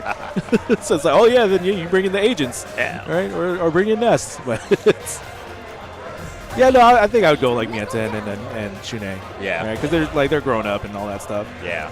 So yeah. How about you? Like KUF, whether or not they're related to like Southtown or whatever, they're just Well, there. Southtown is kind of a like America-ish. Yeah. I want to bring in Team America. I want Lucky Glauber. Oh, you want I the don't want sports Brian to team? come Yeah, oh, back. yeah. Hey, you know what? I Look, like that. he likes answer. basketball, right? Yeah. All right, Lucky Glauber got some basketballs for you, Terry. Yeah, we'll go one-on-one with Lucky. Right.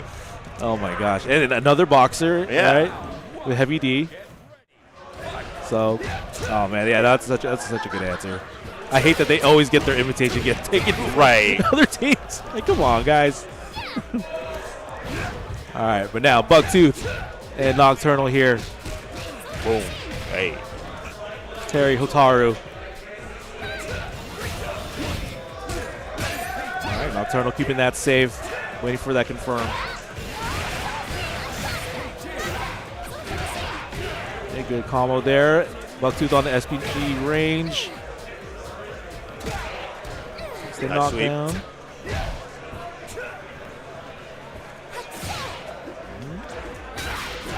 Gets that jump in. Okay, Bucktooth. But the turnaround. You always got to worry about a wild Yeah. punish with Terry Yeah, because so spend it. Nocturnal. Yes.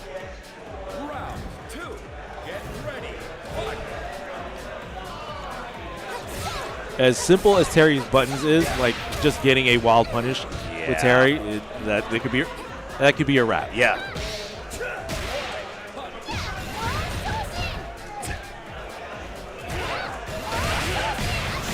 Right. Yo, Bucktooth.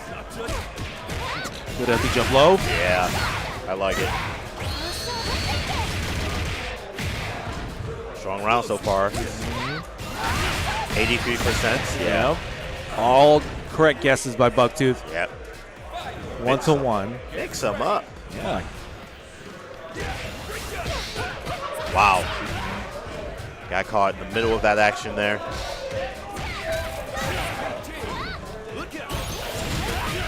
It doesn't matter if you're using your red blow, you get command grabbed. Right. Again. Oh no. The call out twice. All right, yeah. Anti-air. I'll just run up throw.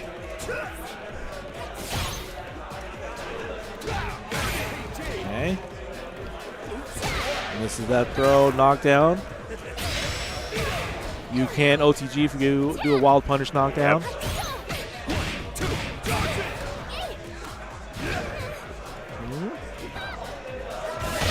Oh. Hey. That was the Rev Art. Yep. Okay, Bucktooth won. And that was a come from behind. Nocturnal did take that first round. Yeah. Good adjustments. And his mix-ups really working for Bucktooth so far. Yeah. Power dunk there. Hey. Wall punish, but nothing after that. Nice shoulder. Go. Connects. Nope, nothing.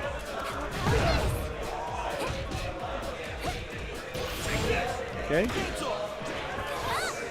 There we go. Dash jump. Can you use it? Okay. Yep. Roll do it. A sweep. Aha! Oh, almost punish. a shimmy like. Yep.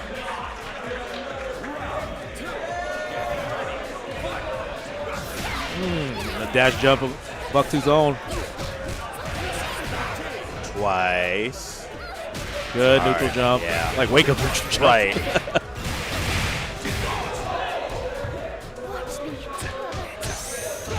Oh, hyper defense.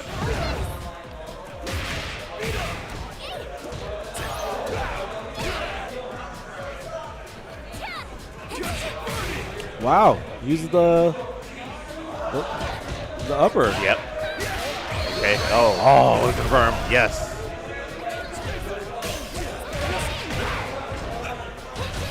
Oh, Yeah, you're done. yeah. All right, Knock. one round apiece. That was it. That was two, and so Nocturnal, Bucktooth, yeah, 1-1. 1-1. All right, and yeah, this is the last of losers to qualify. Yeah. Here we go, guys. Do or die.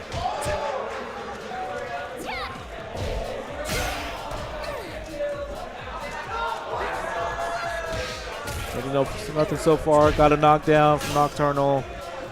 Trying to find their opening. Oh, there we go. All right. The foot Boom. spends the meter. Go ahead and push all the way to the corner. Nope. And grab again. Grab.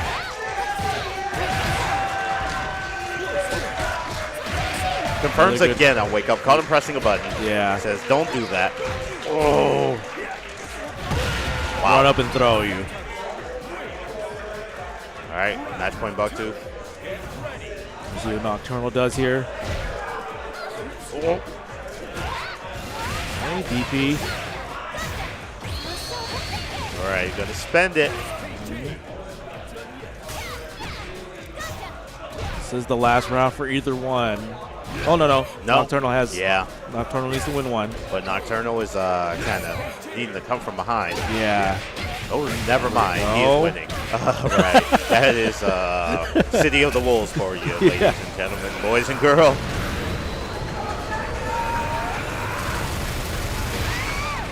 He is going to spend it, and that character is still alive. Still alive Has so much somehow. damage, but got Okay. caught pressing buttons on Wake up. Wake up jab. Yeah.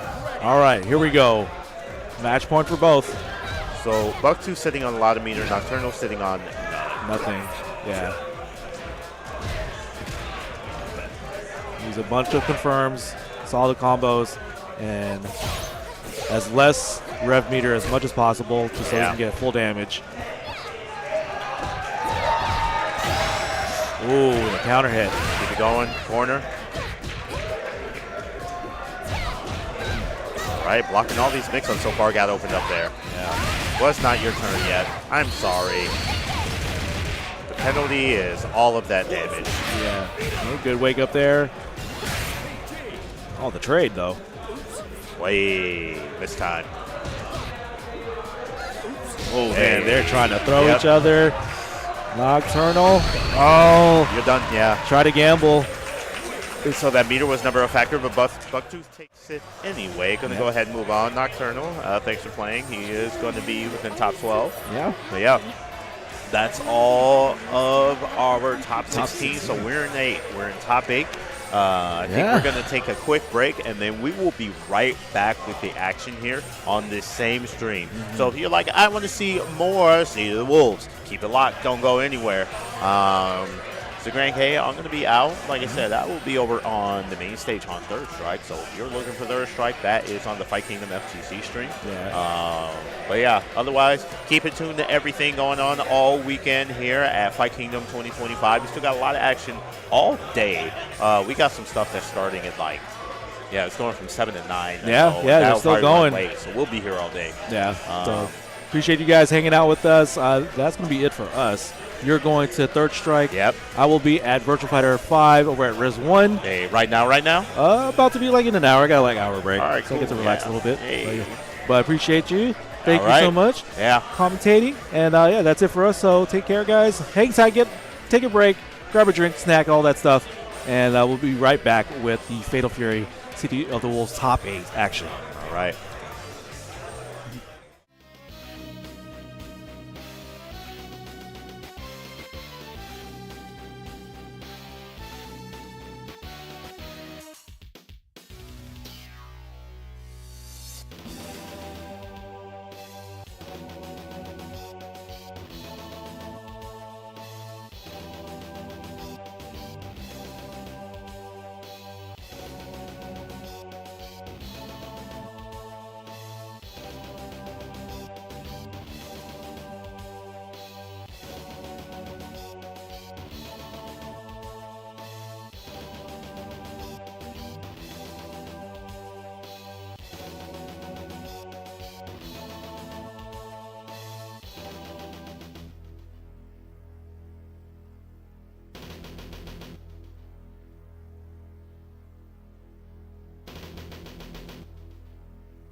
Welcome back to Fight Kingdom 2025 here in Redmond, Washington. We are now back for the City of the Wolves Top 8. I'm Tabby. And I'm Hakev. And we are here and ready and excited for one of the hypest top 8s of this whole event. Yeah, I'm really excited for this one. Got a decent spread of players and everything like that.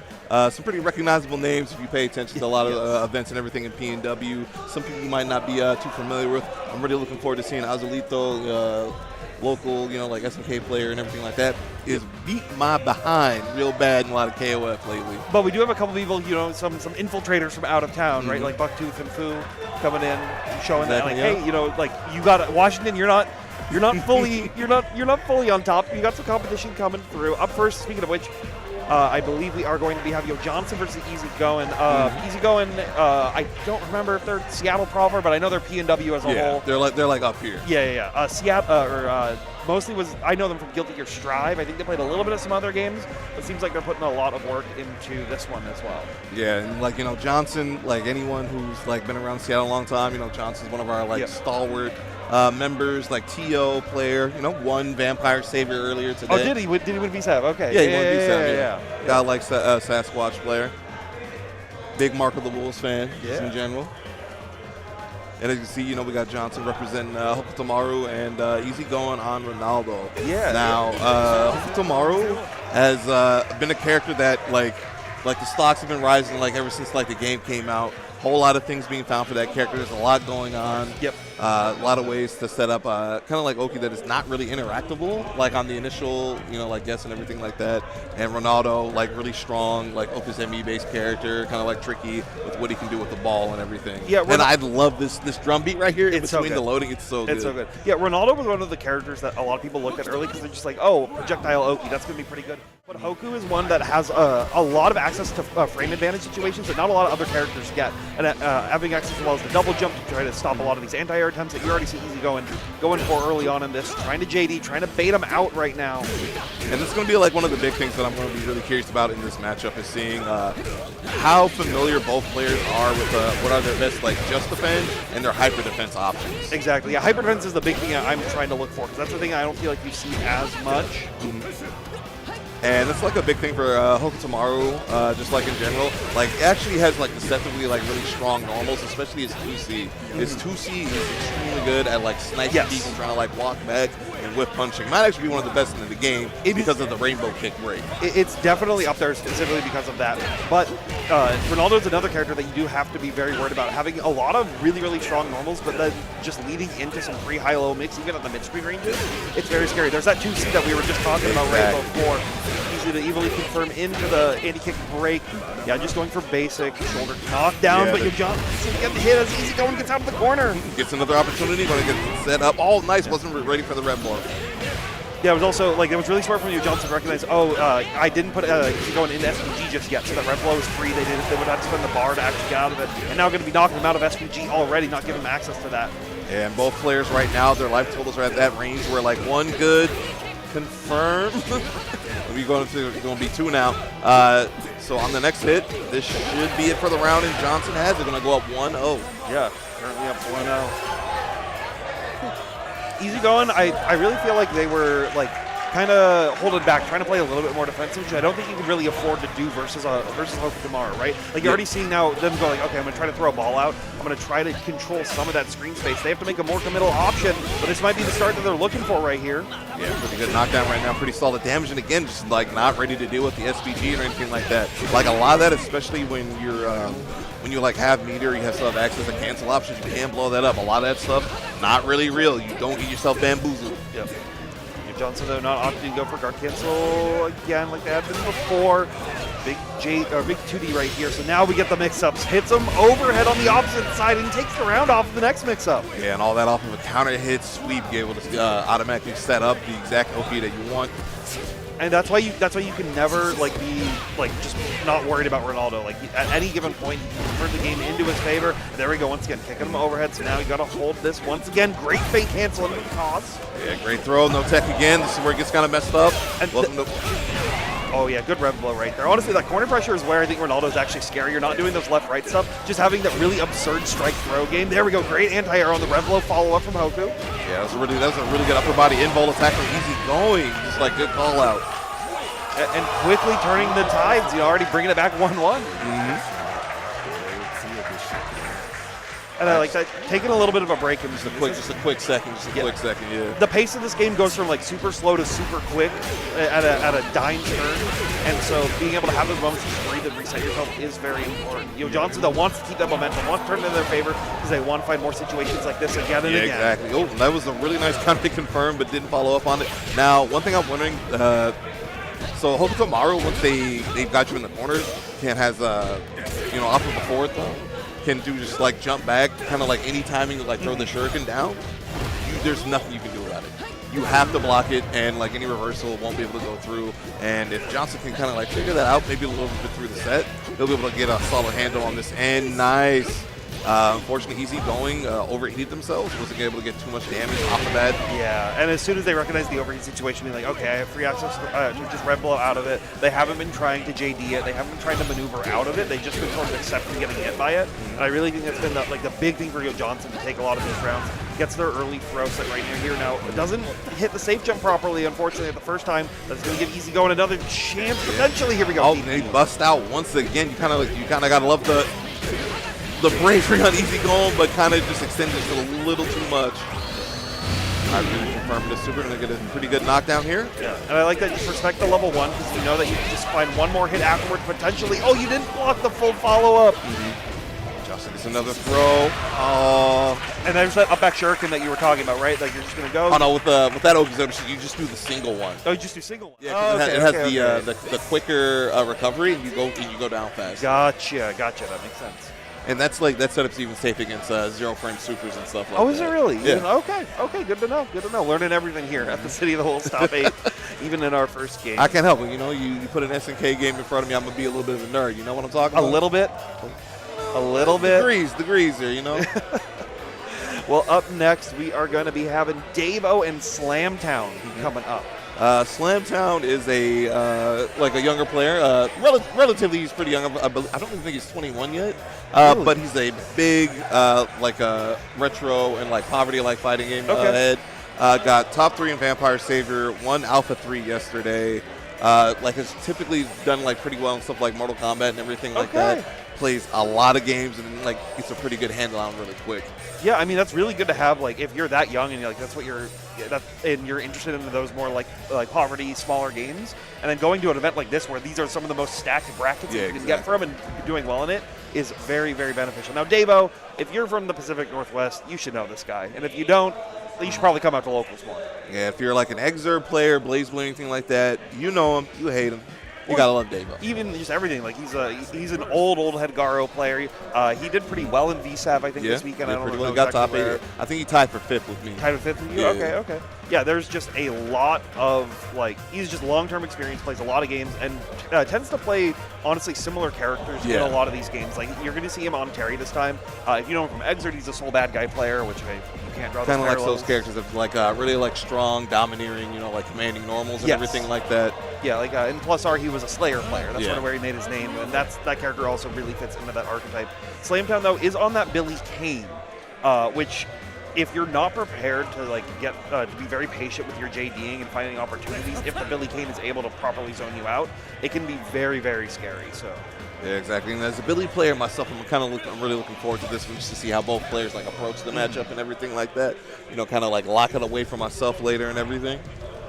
Yeah, we'll have to see if Slamdown can bring us some new tech or if Davo can overcome that long-range menace. I am happy to say that I'm glad we have a good version of Billy finally after 10 years of not good versions of Billy besides 14. No, he was pretty good in 13. Was he good in 13 yeah, as well? Okay. One thing I'm really curious about is if Davo is going to know how to play against that move right there. Chudan Uchi, the straight stab with the stab. If you do the heavy version into the follow-up, it pushes far back and it's extremely safe. But the thing is, there's a gap there off of like any normal, and then from the first of his special to the second, you can actually upper body invuln attack, or do that right there. Yeah, and so clearly Dave knows what's going on, being able to find the opportunity to just go for hyper defend off that follow-up hit, and now is going to be dominating in this corner position, already trying to check him out with these like 5Bs and JBs, while also trying to strike throw. Slamtown though, great jump out here, going to find a big punish off of it. Gonna do a decent amount of damage. Gets a super out of this. Could have got a little bit more, but that hurts. That's a lot of blood right there. I think the more important thing off that is just making sure that you confirmed a hit that started before SPG and ended afterwards. Don't give them that opportunity to get those extended rev combos, but Dave does not need it, keeping the pressure down. One more throw to take the round. What a, like, kind of like slipped out of his hands right there, but stayed composed and got it right back. Yep. And that's sort of the difference of someone who's been playing fighting games for 20-plus years, right? They just have that experience. They don't have to deal with those nerves as much. Slamtown, though, keeping the pressure early on, trying to find some good setups, but Dave gets a good rollout and able to take their turn. No challenge on the anti-air from Slamtown. Now, one thing that Slamtown might want to keep an eye out is that a lot of like blood pressure from Terry, it is susceptible to rev guard. Yes. That is something that a lot of people haven't like gotten fully comfortable yet, but people need to start to work on it. Because it can turn a lot of things that are initially seem like a dangerous situation to something out of your favor, like swing it back towards you. Yeah, it's something like we haven't really seen it at all, as well as like in our previous set, Rev Guard is actually super useful versus Ronaldo. Yeah. Because if you block the first mix-up, you can't really get additional follow-ups off of it because it pushes them out far enough. I really like going for the feint there off of the far C. You know, it gives you an opportunity to try to like bait like movement, like guard cancel or something like that. Because if they go for the guard cancel, a lot of people, they'll like buffer it in like as quick as they can, and they'll immediately get the special. Yeah. Yeah. Oh, nice hyper defense. Yeah, what's gonna happen? Dave doing a great job of like showcasing the strength of the universal defensive mechanics in this game. Yeah. Slamtown found a JD and found an opportunity to try to guard cancel out, but couldn't commit to it as Dave was already ready for it. Still finding these big hits though. And I think that's the big thing is like if they can try to bait out some of Dave's defensive options. You already see him not trying to go for these JDs, trying to make him think like, hey, I'm not going to be going for it anymore. So you can lull back into that false sense of security. Exactly. Pretty good movement here from Slamtown. Keeping himself exactly where he wants to be, like forcing the issue onto Dave to get back in and finish this round. And this is going to be huge damage. Yeah, that was a risky DP right there. Slamtown was just like staying patient and waiting for Dave to make a big mistake. Gonna be putting him into a one-touch situation. Potentially see run up throw. No, we'll just catch him with the overhead.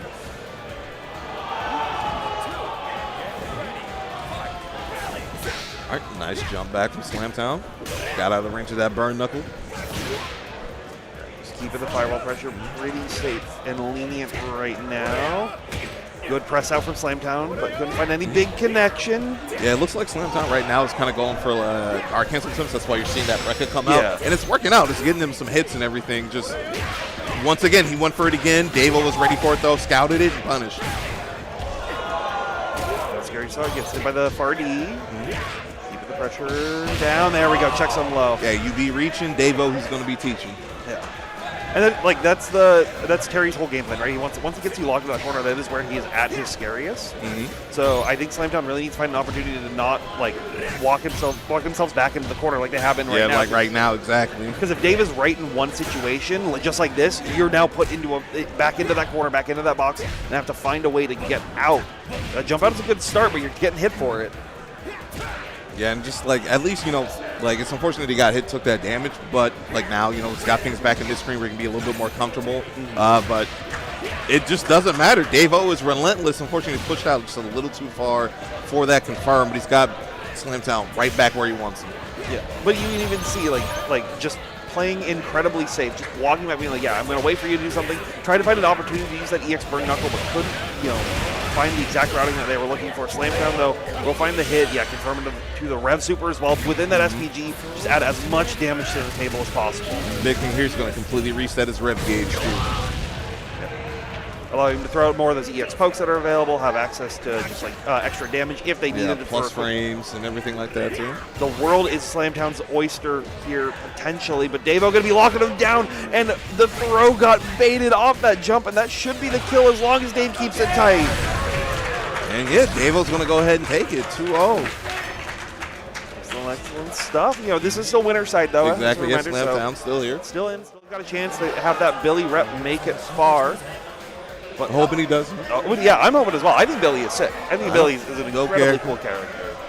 There will be commentary bias here. No worries about that. No worries about that.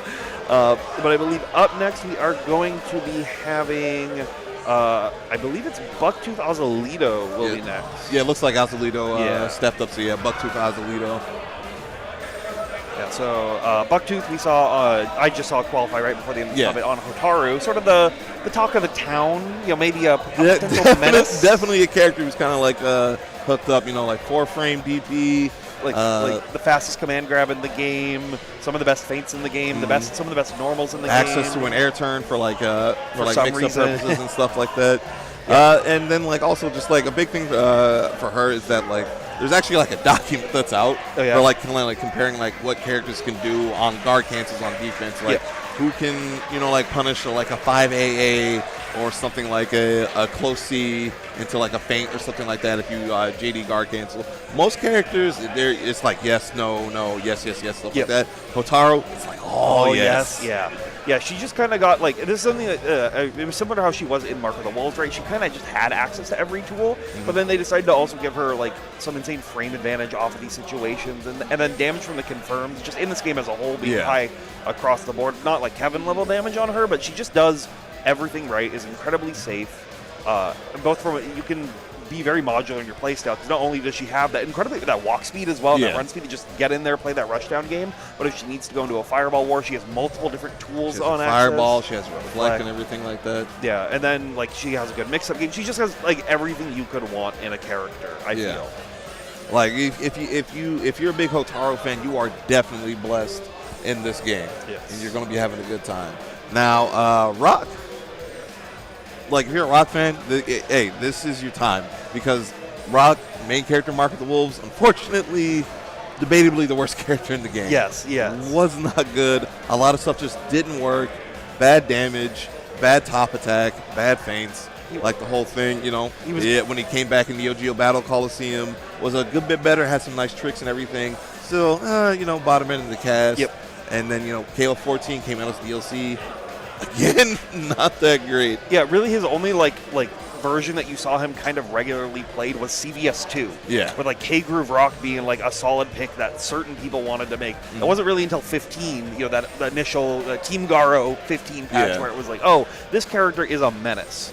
And kind of, honestly, is in a little bit of a similar spot. He's obviously, I don't think, as, abrasively strong as he has been in other versions, but he just, once again, is a character that has access to all a bunch of different tools available to him. Not as, I would say, best in class in most cases, but he has options. But he can do everything, and in a game like City of the Wolves, being able to have the ability to do almost anything is almost more important than having access to some of those higher damage or crazy set play. Having access to options to kind of mix people up on their defense and everything. And I don't mean mix up as in high, low, 50 grab, anything like that. I'm talking about mess with timing and stuff like that. When it comes to just defend or hyper guard, can be a huge boon. And since he has that with Savage Run, and all those options from that can mess with people's timing and then lead to decent converts. It's really nice. And plus also he has a new tool and the addition of getting Gisu's Shukuken, the air fireball and everything that. That was a crazy addition. I remember when I was messing with him back in the first open betas and just being oh, I have access to air fireball. Rock Howard should not have this on this toolkit. But it looks like we got the players finally sitting down now. Yeah, this should be pretty good. Bucktooth is legendary figure in the fighting game scene. Been around longer than even I have and everything like that. Been around longer than I think probably one of the people who's been around the longest in this entire room. Yeah. Getting the buttons and everything set up. Right. They hovered the Vox Reaper, and I was like, Azalito, what are you doing? You don't bring up the Vox Reaper at this point in the tournament. It's wild because I legit have not fought a single Vox Reaper since the game came out. I fought him a lot in the betas, right? Because he was the character that was available, and I remember. I think I was talking with Aru about this, where he was I think the strategy for this game is your best bet is pick a character that wasn't in any of the betas, because none of them got balance adjustments. And if you look at it, a lot of the characters that didn't have any of the betas are the characters that people are throwing up on the higher end of the tiers, exactly. besides Hotaru, Billy, Hotaru, Terry still being put up there is As long as your name's not Violent King.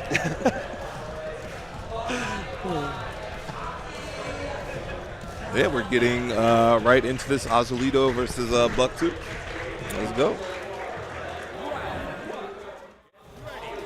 It'll be interesting to see how Azulito wants to handle this. You can already see they're playing a little bit more patient, and Bucktooth responding in kind, being like, hey, I'm going to throw fireballs, and as soon as they recognize that, like, oh, Azulito wants to play real defensive, I'm coming in, I'm running in, I'm trying to lock you down. Great throw tag out of there. It's going to be some good player habit recognition early on. And we're seeing it again, that 4-frame DP just paying off big time. Like, you try to jump in, you have to be ready to JD. You got to show Bucktooth that you are going to, you know, be willing to jump in with a just defend and at least survive the DP because you can't punish it. Now, I will say it does have kind of a weird angle, so there are sometimes on jump-ins or like with some delays that you can do, and it'll actually make it fully whip. So you do have a little bit of range to do it, but right now, Bucktooth is just staying at the range, throwing these fireballs out, trying to win this war. As soon as they decide they want to come in close, finds the DP break off the anti-air to close out the round. Now, it does feel like that Azulito right now is playing just like a little, it feels like a little uncharacteristically like safe, because I'm used to him being like a little bit more aggressive and like wanting to go on with like a lot of options, being like a tricky player. Because he was a kukri player in 14 and 15. Okay, yeah. You know, like a lot of creative offense and everything like that. And you can do stuff like that with like that EX triple can right now. Yes. And I think we got like a little bit of sight on that right here, but I do think you do have to respect Hotaru a little bit more. And Azulito might just be respecting them a little too much right here. Bucktooth down, just continuing the pressure. Does get tossed out of their own SPG. Yeah. There was a... Oh, and the trade right there. Going to be going into Hotaru's favor. Just confirm into the level 1. Close out the game number 1. All right, I do hope Azulito shakes that off. You know, shows a little bit more of that confidence I'm used to when it comes to him. Yeah, we'll have to see. And Bucktooth, I think, was also running on a lot of early momentum. Yeah. They were just playing third strike. Yeah, exactly. So having to run from one setup to another and just like adjust your game plan super quickly, and it can be very, very helpful for some people. And in this case, it's looking well for them. Yeah, it usually gets your blood pumping and everything like that. You're not running cold. Oh, nice air there. Yeah, real good use of that of the JB and just Fardy right here to try to control a lot of that screen space that Azulito's been wanting to stand in. Now you got to hold this EX command grab, going to be getting the full combo off of it as well. Does so much damage. Really feels like a lot of the other ones, like command grabs you can like EX into, like they kind of like scale a little bit more, but hers doesn't. Yeah, just really. It doesn't feel like it does. Yeah. Oh, nice SPG. Oh, baits out another tech with the short hop. Yeah, finally turning that aggression on, realizing that, oh, I'm on the back foot, I got to lock in. Put themselves out of pixel right here, though, but still a lot of chance to try to make something happen. Tried to parry, but it's not going to work out. All right, right now Bucktooth sitting on set point. This is loser's bracket. If Azulito wants to keep going on, he needs to turn it on just like that. Great read with the upper body attack. Gonna push Hotaru further and further to the corner. It's very beneficial. Good air to air as well. Going to keep them locked down as they're trying to look to jump out right now. Once again, that JD just working so good for Bucktooth on a lot of these situations. Get up, but we'll get tossed out of their own pressure this time. One thing right now that it feels like is that Azulito is just not challenging these jump approaches, and it's okay because an errant DP is going to go ahead and get punished. Yeah. Just opts for the level 1, though. Wants to make sure that they can save that meter for the next round, knowing that they will need it to try to make something happen right here. And yeah, just hit them with the fallen JC. Azulito finally getting the round on board. Right. Oh, nice sweep. Once again, Shubukin is just doing like a lot of work in this match so far. I think it was just a little bit trying to find their momentum, trying to find their timing on it, because like I feel like Azulito's looking like a different player, handed their control to the brother almost compared to the first rounds. Yeah. That 5D just working as kind of a stop sign, just keeping Azulito from getting his way in. Once again, big confirm afterwards off that wild punish. He locked him down, but misses the EX Fireball extension afterwards, so we'll just do a quick light confirm into the super to put you at a one touch. Azulito has to be very careful right here. Revlo not going to connect, but the low will come out at the end. The low, unfortunately, and Bucktooth is going to go ahead and move on in the loser side of top 8. Azulito, unfortunately, knocked out of the tournament. Yeah. But excellent stuff, making it all the way through top 8 of this bracket, which was incredibly stacked. Like, I remember looking at that top 16 and just going, oh, anyone could make it at any position. Yeah, exactly. But, coming up next, we got like a pretty big match, another one I'm really excited for. We got Dagger G versus Fu. This is weird to me that this is losers round 1. I know, right? Right? For those of you who don't know, Dagger G, long time fighting game player, been around the block, I think longer, like I said, longer than a lot of people around here. Is a big fan of these more classic SNK style games as well as these classic Capcom games. I think got 9th in Street Fighter 6 though, right before this. I believe so. And if I remember right, he won Mark of the Wolves last year. Yeah, I believe he won Mark of the Wolves. He wins basically every Mark of the Wolves bracket at the end. It's like him and Scrubs are the two people that would win most of those, but is a very, very competent fighting game player, very solid. Fu, on the other hand, one of the people from California decided to come up for this. Represent. Another what is common theme? A lot of old men playing in this. Yeah, member of the Invited, as a lot of people know, really strong Potemkin player, and various Guilty Gears, everything like that, does pretty well. Yeah, but also is kind of just he plays a lot more than just Guilty Gear, as we can see. He plays everything. A lot of people know Fu as oh yeah, he's an X game player just because that's the game that's their game. Yeah. But I've seen him play basically every anime title, almost I think literally every fighting game. I think I've seen him play. The one that I always think of is his Marvel 3, his Doctor Strange that he had. So clean. It was clean. I was also thinking of his I think it was Lost Warrior in DNF. Yep. Yeah. A big thing with Fu is that you were sort of naming a lot of these characters. He plays Koom in Exord, which he just won last night as well.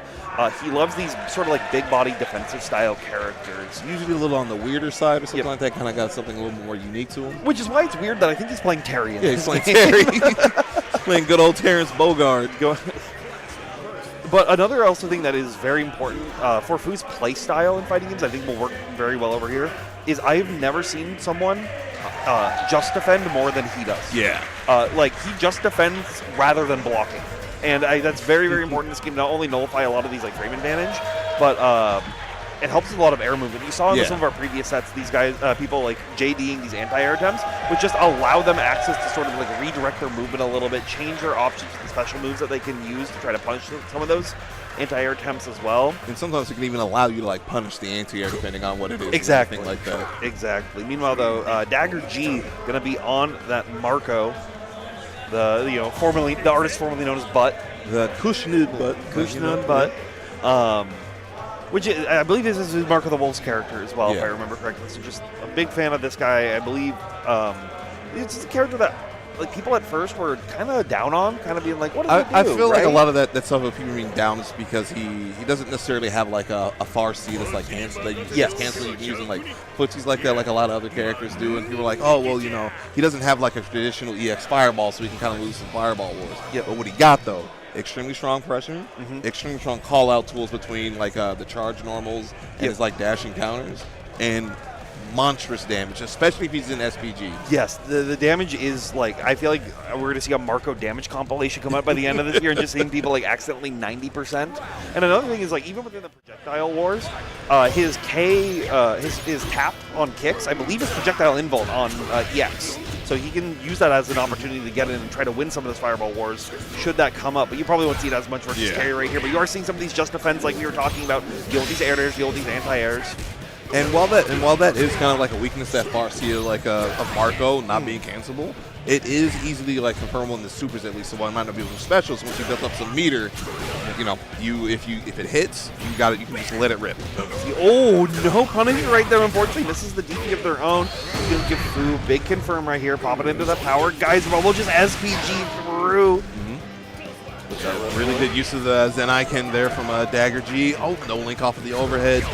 Yeah, wasn't ready for it, but let's put him into a one-touch situation. Tried to rev blow once again, but not going to work out. Fu just staying cautious, trying to find an opportunity to land another big confirm.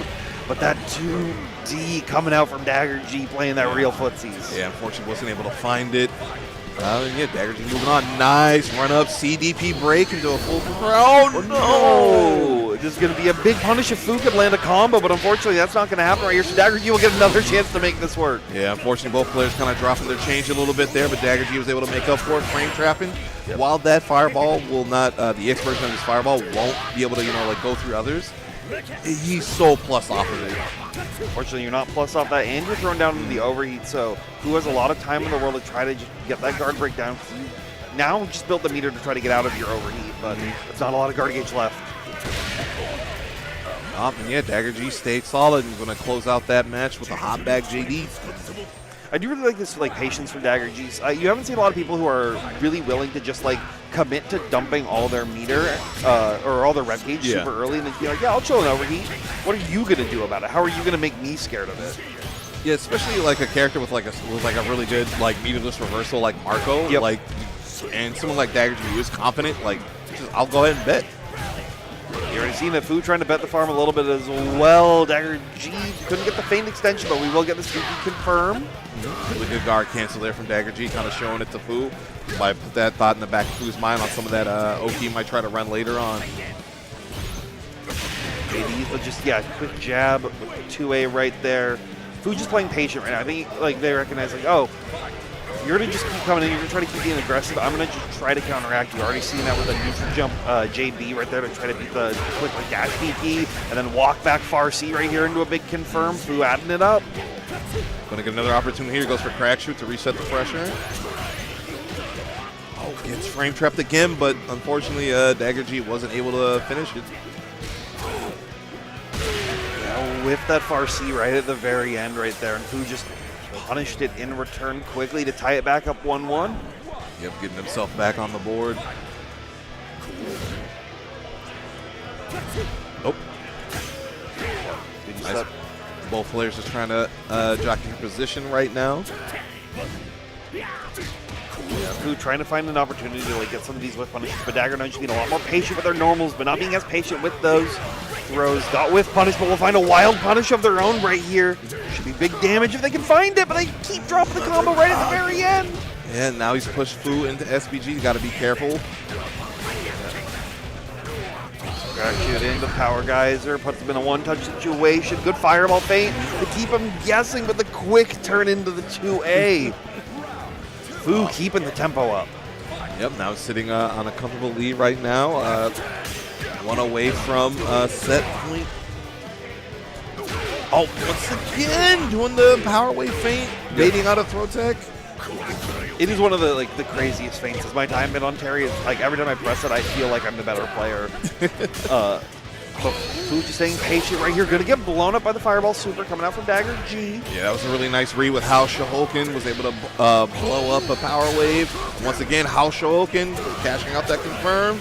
And great use as well to knock him out of SPG off of that chip damage. Not killing off the confirm at the very end, but puts Fu in a very scary situation. And that Fardy will connect at the very end. Dagger G putting a point back on the board on their end. It is match point for either of these players. Yeah, that's Marco's his far B it's a really good normal. Bufferable too, the supers and everything like that. Big punch coming out here from Fu, popping to the level 2. Get as much damage on board as possible. Half that SPG already gone. But we'll just JD guard cancel out of here. All right, both players now in SPG. And Fu immediately popping that rev flow for the first time in this round. Just trying to check Dagger G. Hey, what are you going to do about it? Right now, these feints also working out great for them. Does tech out this. Dagger G's got another chance. All right. One more chance for Dagger G. Oh, big hit. That's what you want, that burn knuckle frame kill didn't end up working out for Fu, but that 2A once again doing what it needs to do to close these rounds out. And that's going to be Fu moving on forward. Now, I'm going to be honest, a little bit of a surprise. Yeah, I'm surprised as well. Dagger G is someone who I definitely know is probably one of the most comfortable SNK players within the Pacific Northwest as a whole. So definitely had his footing, but I think Fu just had his number in a couple of those situations and then had that advantage of Terry damage coming out and being able to even up those life totals from some big deficits. Yeah, and a few unfortunate drops from Dagger G. That too, that just kind of added up. Could be that Mark of the Wolves familiarity being oh yeah, this combo works, and then it just, oops, it doesn't in this version. Nope, gotta switch on my timing just a little bit. I know a lot of our Mark of the Wolves players down in Portland have that issue where they're playing their same character, and it's it's not, it's 95% the same, but the last little bit drops, and you need to get big punished for it. That's why it's just a small, little bit of a blessing that Jaehoon and Grant aren't in this game. So I was able to just move over completely to Billy, all right, new muscle memory, new thoughts completely. Exactly. Please add Jaehoon soon. I'm like begging. so surprised that they didn't. Like real talk. Like it's like that's one of the like Mark of the Wolves characters I think of first out of this. I like the Dong Huangs, but like why above them? Why above them? I know, right? Like my first exposure to Mark of the Wolves was actually a Jaehoon combo. Really? Okay. Yeah, that like someone just happened to post on one of the message boards that I was on at the time as a kid, and like I watched that and I saw like the flaming like Phoenix when he did like the kicking. I was like, oh yo, I gotta play this character. Went there, picked him up. I was like, is anything cancelable? I didn't know how to play Mark of the Wolves at the time. Not too many people were playing in Seattle at the time. No. But excellent stuff. It looks like we are going to be on our losers' quarters now. We got Bucktooth versus Easy Going on deck. Going to be Ronaldo versus Hotaru.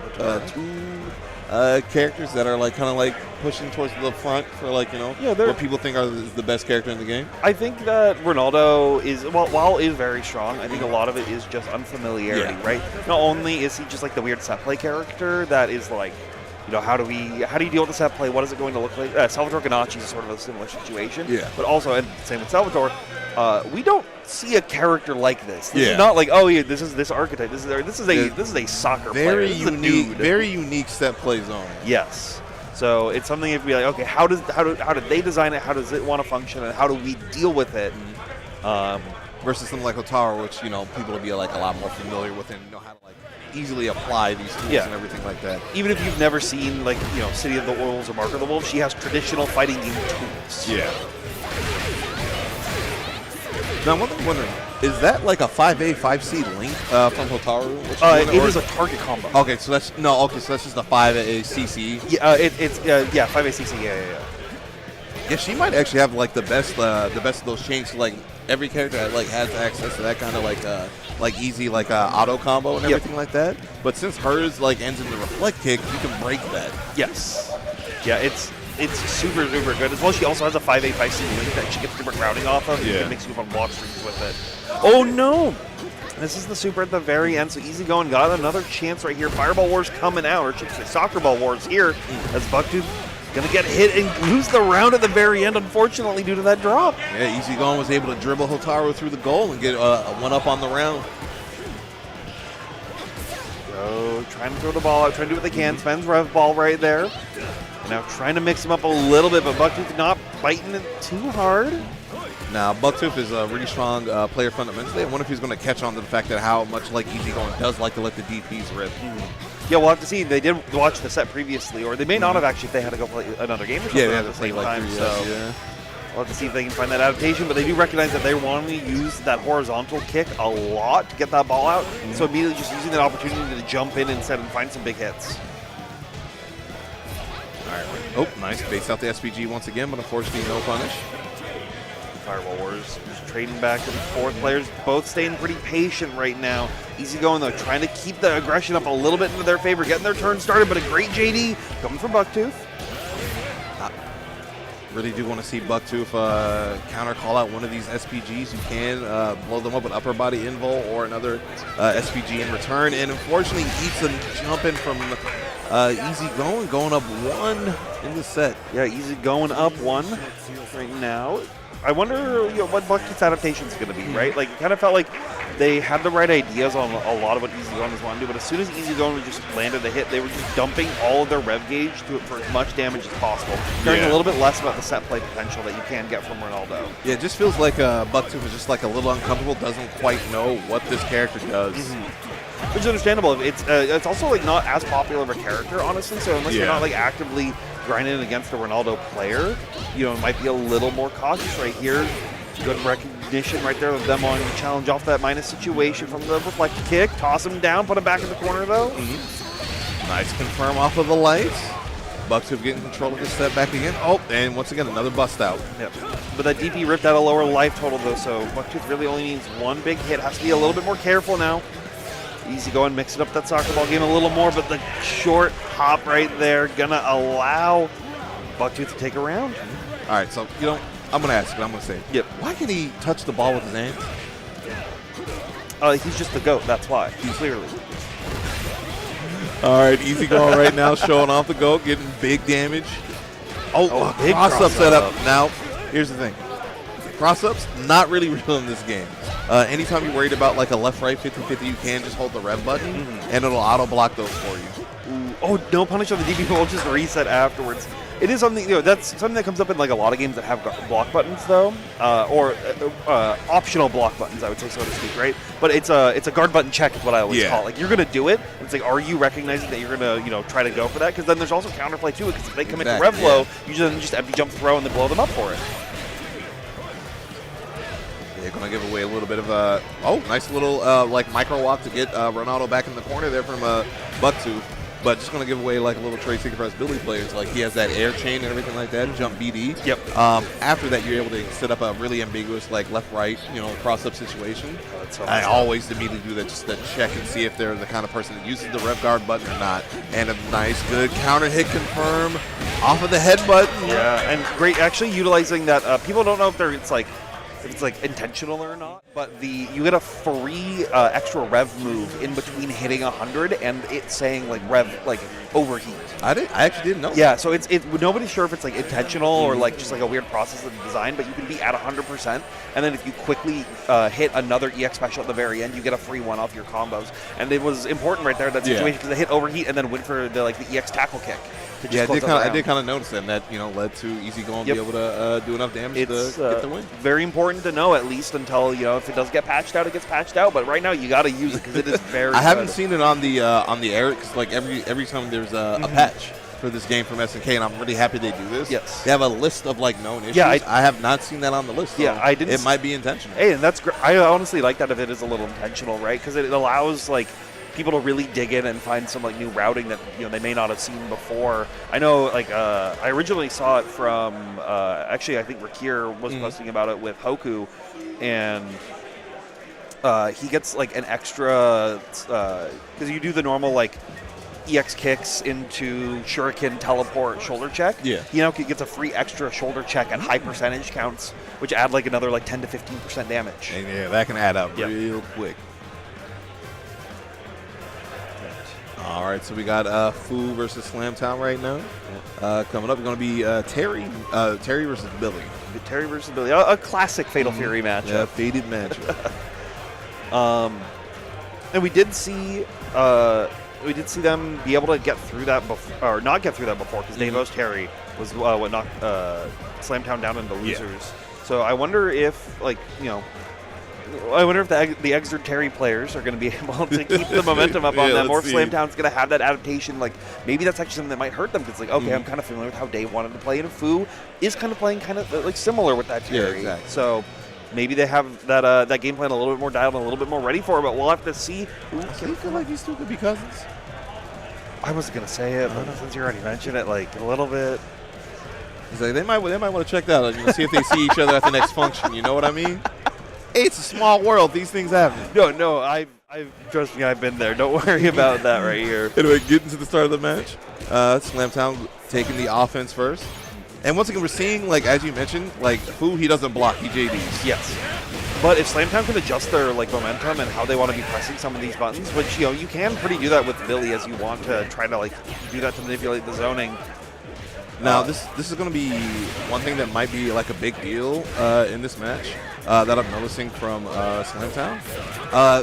The EX, like, staff spin that Billy has. Yep. Some people will like rely on it to make confirms kind of like easier and everything like that because he moves forward and it's plus on block. It actually moves your scaling up like essentially like 2 stages. Really? So it'll reduce like a lot of damage, and sometimes it's like additional rev gauge usage that to get like a little bit more compared to what you would get if you just did like 2 or 3 rev moves in a confirm. Gotcha. I didn't know that actually with Billy. That is interesting. All right, Slamtown going up first in the set, using that pole vault break to kind of like fake out Fu, making things going to go up. Yeah. Slamtown did take that last round right there at the very end, and I think one thing to notice that comparatively is that Fu, while has been getting a lot of these JDs, hasn't been opting for hyper defense a lot. And I think that is like one of those things that was really pushing Dave in the previous set versus Slamtown. Yeah, but that and the guard cancels. Yes, yeah. Off of JDs. And those are the, like, Fu may like to JD, but he's not going for the guard cancels, which is kind of the, there we go. Tries to hyper defense, but Slamtown already ready for it as they recognize that situation and was able to punish them accordingly for it and should be able to take this round. Yeah, that's going to go ahead and do it. Yeah, it looks like Fu tried to do a JD guard canceling the burn knuckle, and unfortunately there was still like one more hit coming in the chain. So. Yeah, you needed to wait till like the very end of it, but you wanted the hyper defense to get through it, so maybe just been some unfortunate timing on his end right there. Good jump in. I hope that doesn't like shake him and make him rethink like trying to JD and things like that. I think it might be because now he just tried to opt to go for a reversal jab right there, and Slamtown punished him for it. Back down once more. Yeah, I love that patience. Just wait to see, like, hey, are you going to try to roll off this, or are you just going to hold this? Are you going to try to delay wake up? And Slamtown has had all the screen space in the world. Fu, though, quickly pushing them down to the corner. Not going to get the EX Fireball to connect, but a DP will. Yeah, ran up and just DP. Got a counter sweep. Doesn't go for the additional hit. Just takes the advantage. And the SPG attack on Fu's on wake up. Possibly trying to like bait and blow up a DP, but we just kind of got hit.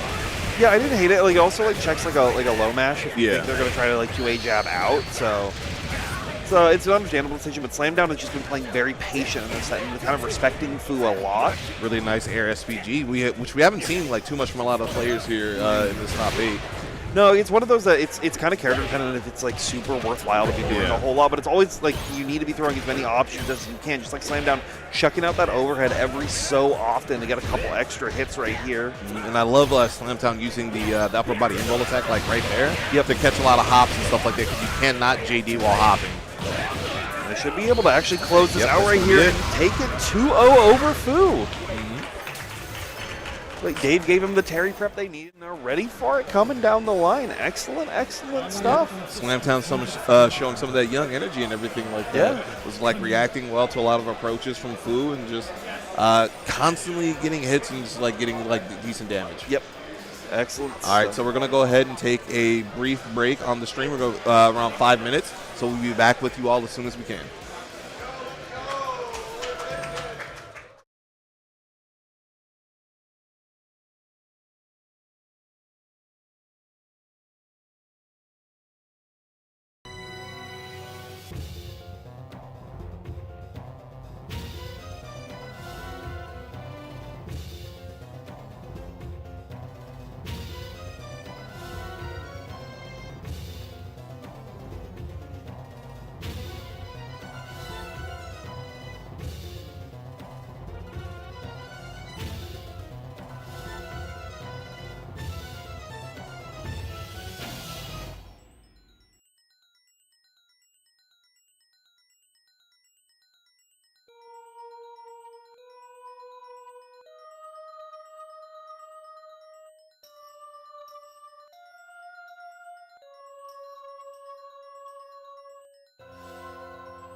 And welcome back to Fight Kingdom 2025, City of the Wolves Top 8. Hotkev back here with Tabby, and we got both. This is a matchup I've seen entirely too often in way too many games. I'm sick of these two. We got Davo and Johnson right now sitting and waiting in. This is winners finals, right? This is winners finals, so we are at our best of 5 now at this point. But I think wait, hold on. We got Kyle here. It's real vampire hours in our City of the Wolves. Real vampire. Oh, God, there's 2 of them. Oh, my. So he was talking about there's a secret third Davo in this background, and it's Andy. It's Andy.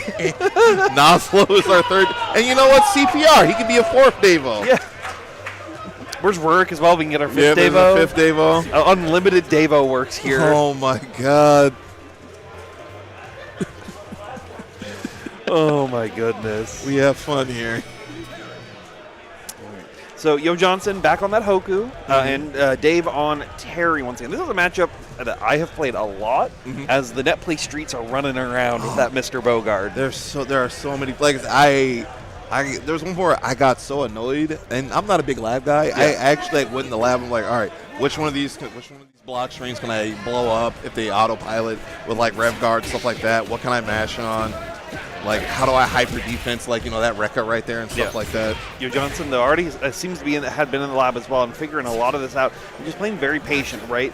That's a lot of people, they look at Hoku, they think, like, oh, he's a ninja character, he wants to be very aggressive, but he can also afford to be just, like, this lame, jump back, throw shurikens to try to catch you out. Yeah, exactly. Like, going even back to, like, Mark of the Wolves, he was actually more of a, like, play it lame and play it defensive, like, zoner archetype type character. He still has a little bit of that. You can just bat away his shurikens with, like, normals and stuff like that, and they auto. Hold on, quick interruption. I just noticed. My boy Bob Wilson's in this stage. Oh, is he? Yeah, that's my dude. Real bout to and everything like that. Well, Dave was, while you were taking a look at the background, Dave was taking a look at that health bar going down to 0 as they quickly took the round. We were talking about like Hoku being able to play lame, and that's a big thing, right? Dave wants to be able to turn that aggression up when he wants it. But Yo Johnson has just been staying very safe and trying to stay out of the spacing, neutral jumping out of a lot of the pressure. But as soon as they're locked down in the corner, then you get to lock a lot more of that Hoku pressure down, finding this great routing as well, going for the up shuriken routing. No teleport follow-up, though. Wants to save some of that rev gauge. One thing I really like that Johnson just kind of like showed us right there is that like a lot of characters in this game, they don't necessarily get a lot off of lights because it's kind of harder to get into the EX moves. Hoku's an exception. Yes. Yeah, Hoku has access to do a lot of resources. Didn't want to spend it right there at the very end to kill, but still was able to find a way to take Dave out. Check. Popped EX Shuriken up close, but there we go. Tried to find the DP follow-up, but couldn't get the overhead to connect. Yeah, one thing I'm noticing in this matchup is that like Johnson's doing a really good job of using upper body invul to get through like a lot of like folks with like 5C and stuff like that from Terry. Go. Good throw tech out there. That's a very scary situation. So just being ready. Those habits, great light confirm right there. Just get the knockdown wherever you can. Trades Dave, though, in that SPG, so going to be able to, if they can find that big hit, should be able to chunk out a lot of the health bar. Nice little confirm off of the jab. Oh, good bait on the edge. Burn knuckle. Johnson's going to get a pretty big lead now and also knock Davo out of SPG, which is a huge deal. Yeah, making great use of that double jump in a lot of these situations. Even just opting to be able to use it as a safe jump, but getting thrown into SPG allowed them to have rev blow, and as soon as Dave tried to re-challenge on those -2 situations, Johnson was able to capitalize and take it forward. And since this is winners finals, that Dave does have 2 more games that he can, like, Johnson has 3 games that he needs to win. Yeah, there's a lot of time to download. There's a lot of time to try to figure out what your opponent wants to be doing. And you can already see Dave is just playing a little bit more patient, not even trying to preemptively snipe those shurikens out, just out of fear of like, oh, did Johnson try to go for a shuriken feint and then is going to blow you up with that like full screen confirm? Yeah, with like the teleport and everything like that. Like, Hoku Tomorrow still has like so many options. We haven't even seen all of them. Yes. Oh, great just defend right there. Being able to allow you to backdash out of that situation, it gives you the opportunity to actually challenge the kick feint. And I really love like a lot of the recognition that like Davo has shown like in this like that quick span right there, because he noticed that like multiple times he got hits, but like Hook Tomorrow was crouching. Terry does not get like all of his confirms on crouchers because 5C will go like right over. So he decided to give up one of them, took the pressure instead, and on the second one when he got that wild punish counter on the 5D, just confirmed it straight into bird knuckle.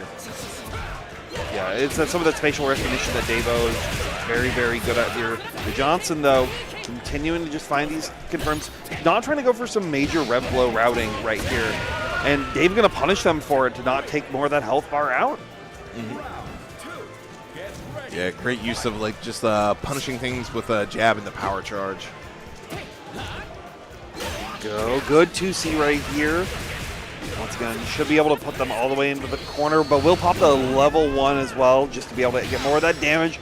DP break gonna connect right here, though. This is gonna be potentially some big damage, but Dave wants to keep him out of SPG because they want to knock him out here. Another hop punish on the throw. It's gonna be a lot of damage. He's gonna go with hidden gear super. Gonna hit him with Trinity Geyser. Yeah, popping that hidden gear right here will deal a ton. Hoku does have seemingly a little bit of lower health comparatively to some other characters, so you always have to be a little bit scared. Great use of rev blow right there. Hoku players love to just go for C into kick break. It puts them into a pretty advantageous situation that you can't really press out of. So Dave just recognizing that and going, no matter what you do afterwards, this rev blow will connect and kill you. Just some excellent recognition of this matchup. Had the close C, but didn't have the big confirm, was because they were looking for a tick throw set. So I really wonder if Johnson's gonna like keep that in his brain that like whenever Davo is an SPG, maybe kind of like lay off of a Kuhadan break and everything like that, just so he doesn't have to worry about getting SPG. But in that case, that's gonna make it so that 2C is just like not as good of a poke for Hoku. Because, that's the big thing. You can do like a 2C in the Fuhadan and then just break it, remain safe. You're at negative, but you're safe. But yeah, but it's like -2, which is where Hoku wants to be in a lot of situations. Because having access to that 4-frame close A as well puts him in a pretty scary situation. It's a 4-frame close A? 4-frame close A, yeah. Yeah, right? No wonder they just do it. But yeah, right now Johnson on a pretty big lead using that 4-frame close A. Yeah, just to having that super quick jab is like a big thing that allows you to challenge in a lot of these situations. And that's also where Dave has been trying to sit in a lot of these matches, is in that -2 range and then challenge appropriately. But Johnson not allowing it just yet, but we will be finding a good extension. Burn Knuckle to lock him down to the corner. Now put him into some bad throw situations. Does get the jump though and should be able to kill at the very end, spending the bar. Sometimes it really does feel like, in this game, in situations that you might just be better off taking the throw. Oh yeah, 100%. I've been very adamant about until I'm at that 15% health range, just take the throw if it comes, because they may get a setup off of it, but I'd rather deal with that than losing that throw and losing 50% of my health. And right now, Davo is just being relentless, kind of building up Johnson's rev gauge by forcing him to constantly block and everything like that. And once again, just like earlier, he saw that he had a crouching confirm, gave it up, decided to take pressure to pay it off up until now. Want some more, just popping that level 1 where they can. Rev blow, though, going to keep them safe even at that -5 space. Yeah, Zetsu Hikoken is such a good super for Hokutomaru. It is his only reversal outside of Ignition super, and it does a decent chunk of damage. He's going to get it again. Johnson finding another round to go into their favor at the very end. Now up 2-1. Dave's not taking any time to breathe. No time to think. Just being I just got to go, and I know what I need to do to try to close this out. Let's see if they can find it, or if Johnson, though, can just be staying patient, finding that 2C and getting big confirms off of it. Oh, nice little walk under there from Davo to get Johnson back in the corner, but unfortunately he kind of bites it on a late cancel. This is going to knock Davo out of SPG. So unless Davo gets some nice just defense, he's not going to have access to SPG attack again, but he's forced his way back in with power charge. Oh, great use of the double jump there to feint out the JC air-to-air that Davo was looking for, and then fully capitalize with taking the round off that.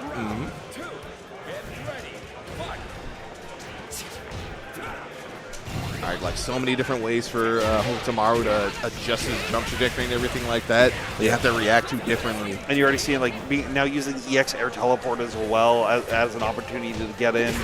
But Devo finds a big wild punish over there with that far D. Did knock him right into the SPG, so life total is pretty even, but air rev blow coming through. Hoku's one of the strongest in the game. Yep. Nice, just goes into an SPG again, but unfortunately overheats himself. So this is super dangerous. You're in the corner. You don't have any access to your rev moves, but he just mashes back out once again. Hey, I got a 4-frame jab. I'm gonna use it. Landing that one hit to be able to just get so much of that overheat gauge to go down quickly was looking at a very dangerous situation. But now it's almost out of overheat, and Dave hasn't landed a big hit to punish them for being in this mode. But they might be finding it here. EX Burn Knuckle into EX Crack Shoot to stay safe right here. Gonna see guard crush at the last second, but can't confirm. Misses the Burn Knuckle. Now stuck in the corner.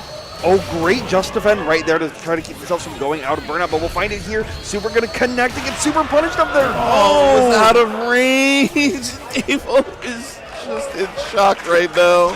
Had his hands up and everything. Like, what is this? Oh. All right, so Johnson is going to be sitting in grand finals on winner's side. Devo knocked down the losers finals. And so we got to wait and see who's going to be meeting him there. Yeah, well, first we'll have to get through Slamtown and Easy Going. Mm-hmm. Some of the, we got the younger players now playing each other, and the old men were sitting in the winner side. Kids sitting need to get off the lawn right now. You know what I mean?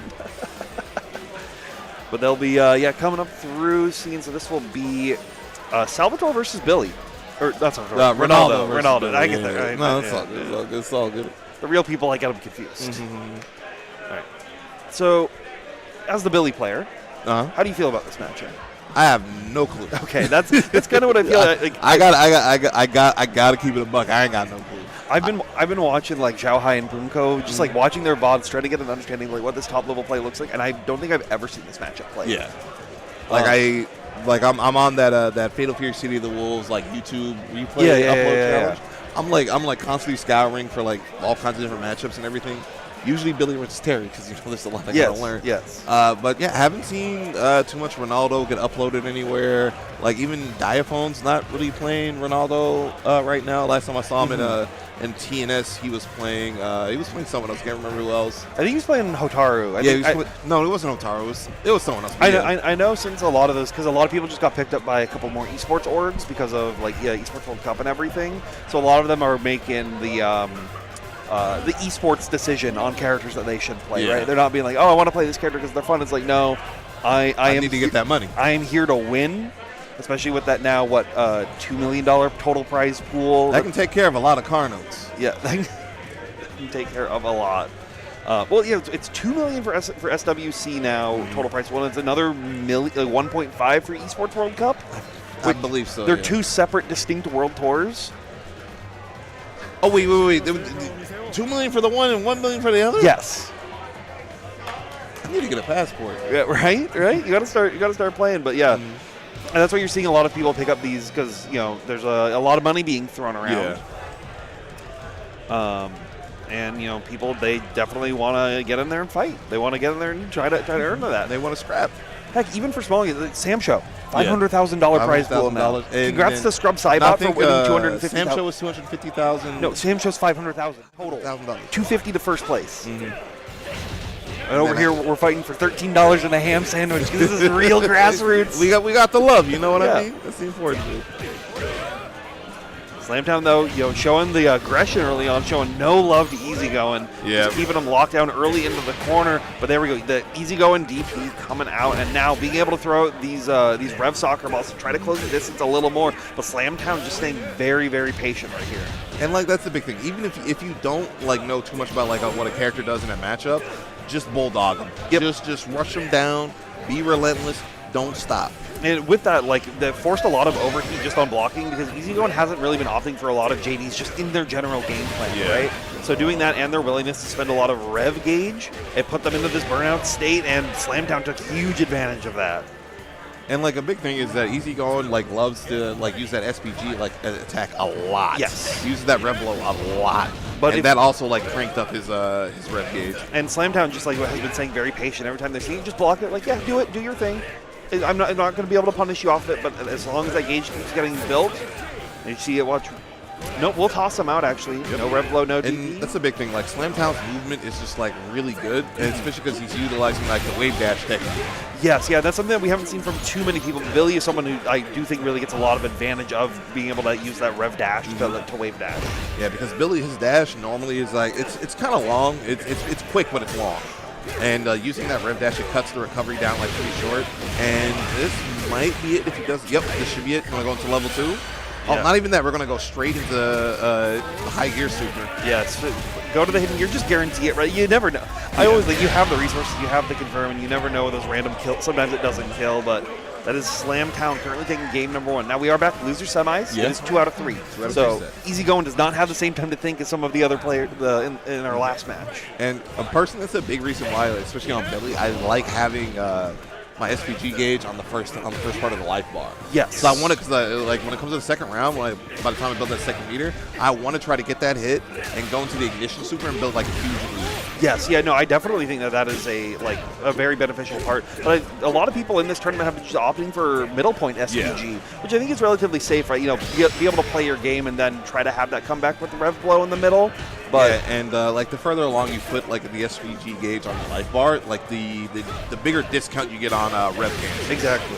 And we haven't seen too many people go for these big rev dump combos, right? A lot of people are saying pretty, conservative with their gauge.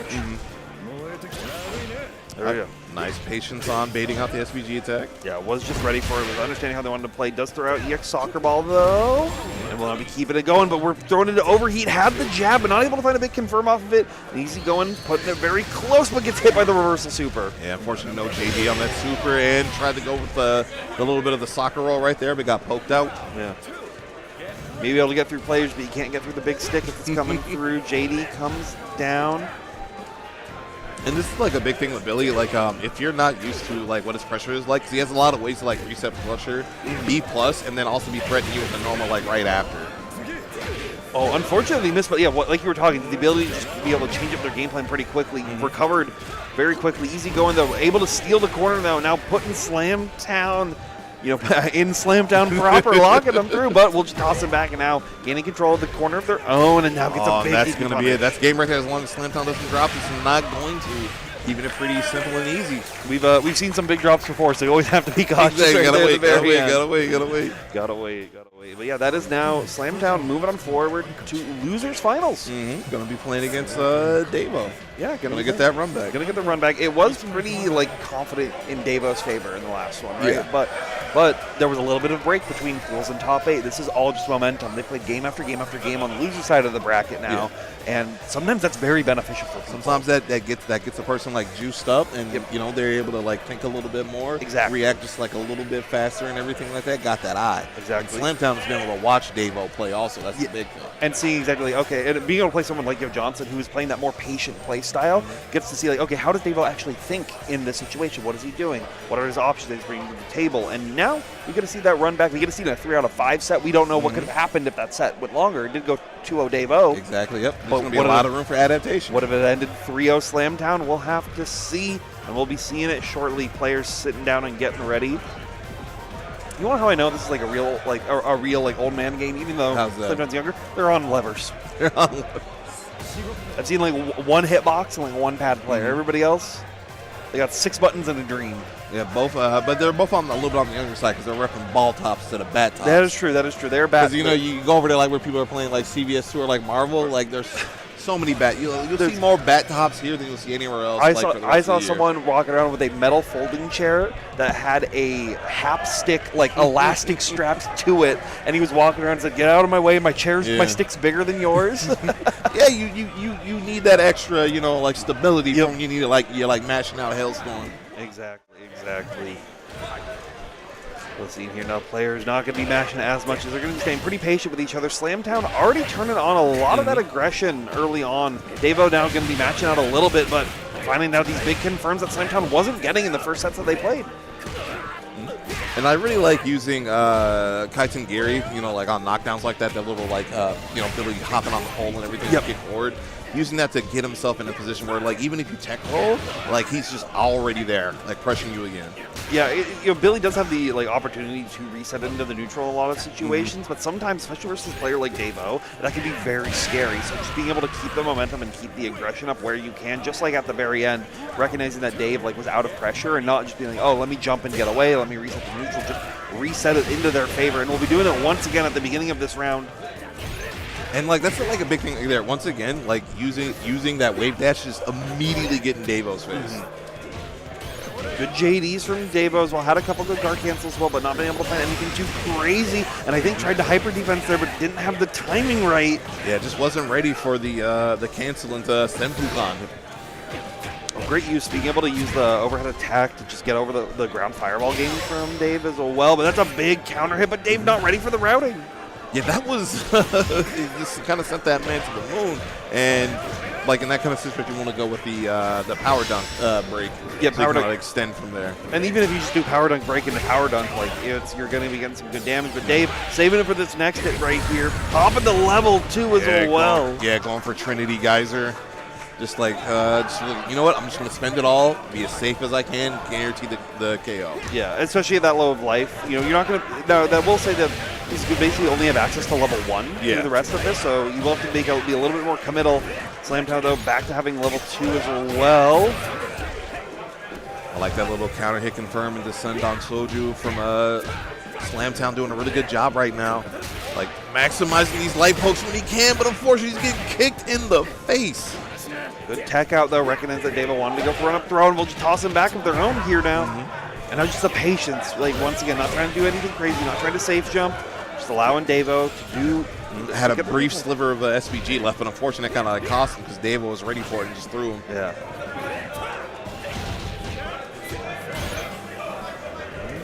Good patience right here, just continuously throwing it out. Dave not even trying to JD guard cancel now or give these bigger punishes because they know they just need one more big hit like this. Reversal super, were you pressing? No, you weren't, Davo. Yeah, Davo was real smart. And unfortunately, Choki and Senpukan isn't going to work out. Yeah. I mean, they've been very aggressive in just like throwing out close C, throwing out 2A right there. So I think it was pretty reasonable to just like rip the reversal. And you're already going to be dead if you allow him to go into the strike throw setups that he's been going for. So sometimes you got to gamble with your life a little bit. Yeah, and I really like Slamtown like still keeping the aggression going and going to like frame traps into like into close 5B because if that counter hits, you can easily you can visually confirm that into like a close C for a lot of damage. Absolutely, and not letting that those last interactions around where that didn't get into their favor. Stop them from continuing to do it. To show that Dave might not be ready for it the next time, but Dave will be ready to drop this combo right at the very end right here and get punished with that burn knuckle whiffing. You know, I kind of like Slamtown giving up a little bit of damage right there, trying to throw Davo into the corner.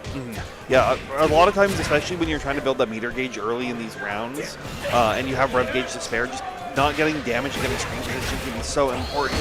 Dave, though, opting to spend that meter to guarantee that round to close out as well. Yeah, and a big thing right now is that Slamtown is not opting for like air JD and things like that. So Davo's kind of like caught on that, and he's just like, all right, I'm just gonna go ahead and like DP these jump ins and like break it for big damage. Yeah, and even just using like his far A right there, just trying to jab him out of the air, and you're not getting any form of JD to keep some of that life gauge down. And even on the ground, JDs are only coming out very sparingly from Slamtown. Your JDs, though, coming from Davo on a lot of this pressure. Yeah, Slamtown kind of just doing a lot of defensive jump back, jump Cs. And once again, we're seeing like a lot of the ways that like Billy can like reset pressure. And the big thing about Billy is he's not as vulnerable to being like pushed out with rev meter. And Davo recognizing the trip out situation and the close out the second match with Power Geyser. And you saw Slamtown had the right, like it actually messed Davo up right at the very end because Slamtown was doing a lot of just like hit into feint and resetting pressure, and Davo's rev gauge went from like 50 to 98 super quickly. So Dave was not able to get the extra EX at the very end to kill off that. So they had to recognize that that chip kill situation right there. And once again, Davo just kind of using a lot of these like pre-buffers into guard cancel, like on the wake up. And Slamtown hasn't done too much to try to like bait those and blow them up. Good toss back out, trying to catch him. Revblow going to connect out, but will immediately check with the shoulder tackle once again. Good overhead. I did like the idea there from Slamtown, kind of like not doing the follow up to the bowl because he saw that David was already guard JDing. I wanted to try to see if he could bait something out, but unfortunately no dice. Dave just continuing JD, knowing like, hey, I can play lane. It's up to you to try to solve this issue because I've got about 30 seconds left on this clock. Sitting around 15 right now. Like, there's no need for David to force the issue. Oh, these aren't real seconds, by the way. They're like what? Like it's like 3 seconds for every like 1 real second. It's variable dependent on the second. It starts as real seconds in the beginning, but I think between 1 and 0, it's like 7 seconds.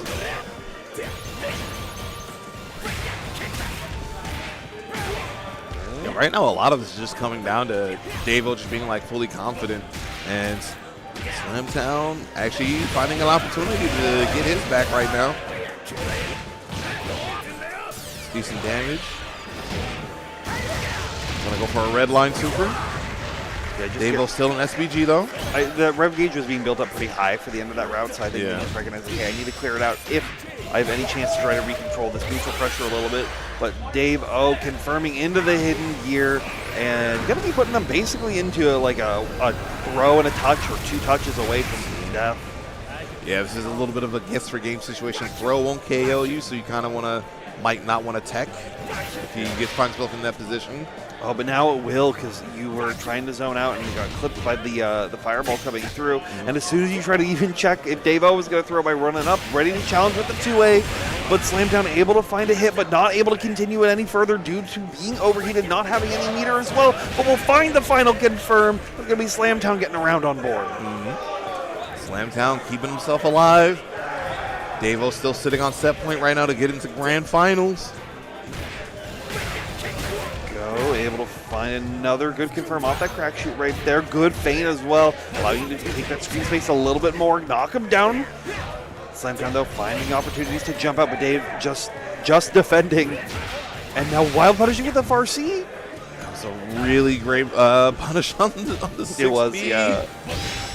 Oh no. Oh, great counter to confirm, and yeah, that's going to go ahead and do it. Davo's going to move on to grand finals and get his run back on Johnson. That clean 3-0, showing that the first round wasn't a fluke, but Johnson did take it 3-1. Dave won the first round the last time they played, but I wonder if Johnson is going to have any new ideas of watching Dave play on that last side, being like, okay, he's willing to just kind of be like hyper aggressive versus him. So like, and he was doing that versus Johnson, and Johnson was playing like pretty safe with it. But like Hoku has like, you can just wait for them to go for like that raw random burn knuckle, and then just blow them up for EX teleport on reaction. Exactly, yeah, EX teleport and things like that. And one of the big things is Davo wasn't showing like as much like character specific like counterplay like in that set and things like that. Like, you know, letting the EX teleport rock, not punishing it with upper body invul attack. Then just like he did show like a little bit of willingness to like press on the rainbow kick break. But you know, there were a few like moments where he like hesitated, and Johnson was able to take advantage of the fact that he had a quicker jab and like punish him when he tried to again. It's just hard to say. Yeah, it is incredibly hard to say. We'll have to see if he can make those adaptations, but he's vibing. Both these players just vibing, having a good time here. We are in our grand finals, so for those of you who have been watching the stream, once again, please make sure to follow the socials, not only for Hop On, but for all of Fight Kingdom that is going through. They've been, very grateful for us to put on a show, allow us to have this, and show City of the Wolves off to some people, showing that, hey, maybe West Coast does play this game. Yeah, exactly. And Leon, just in general, has been running like a fantastic stream this whole weekend. If you got them primes, go ahead and toss them like to the channel and everything like that. This person has been running this stream by themselves for like 12 hours each day. Yeah, exactly. The only actual MVP. The only breaks they're getting are during ad breaks. So. Big round of applause for Leon. Yeah, round of applause for Leon. Round of applause to our players as well. Johnson on the I'm left. not clapping for Dave. Oh, kidding me? Yeah, that's so real. That's so real.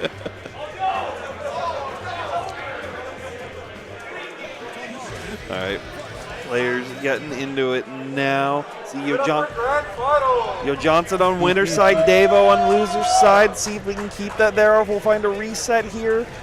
And it is anyone's game.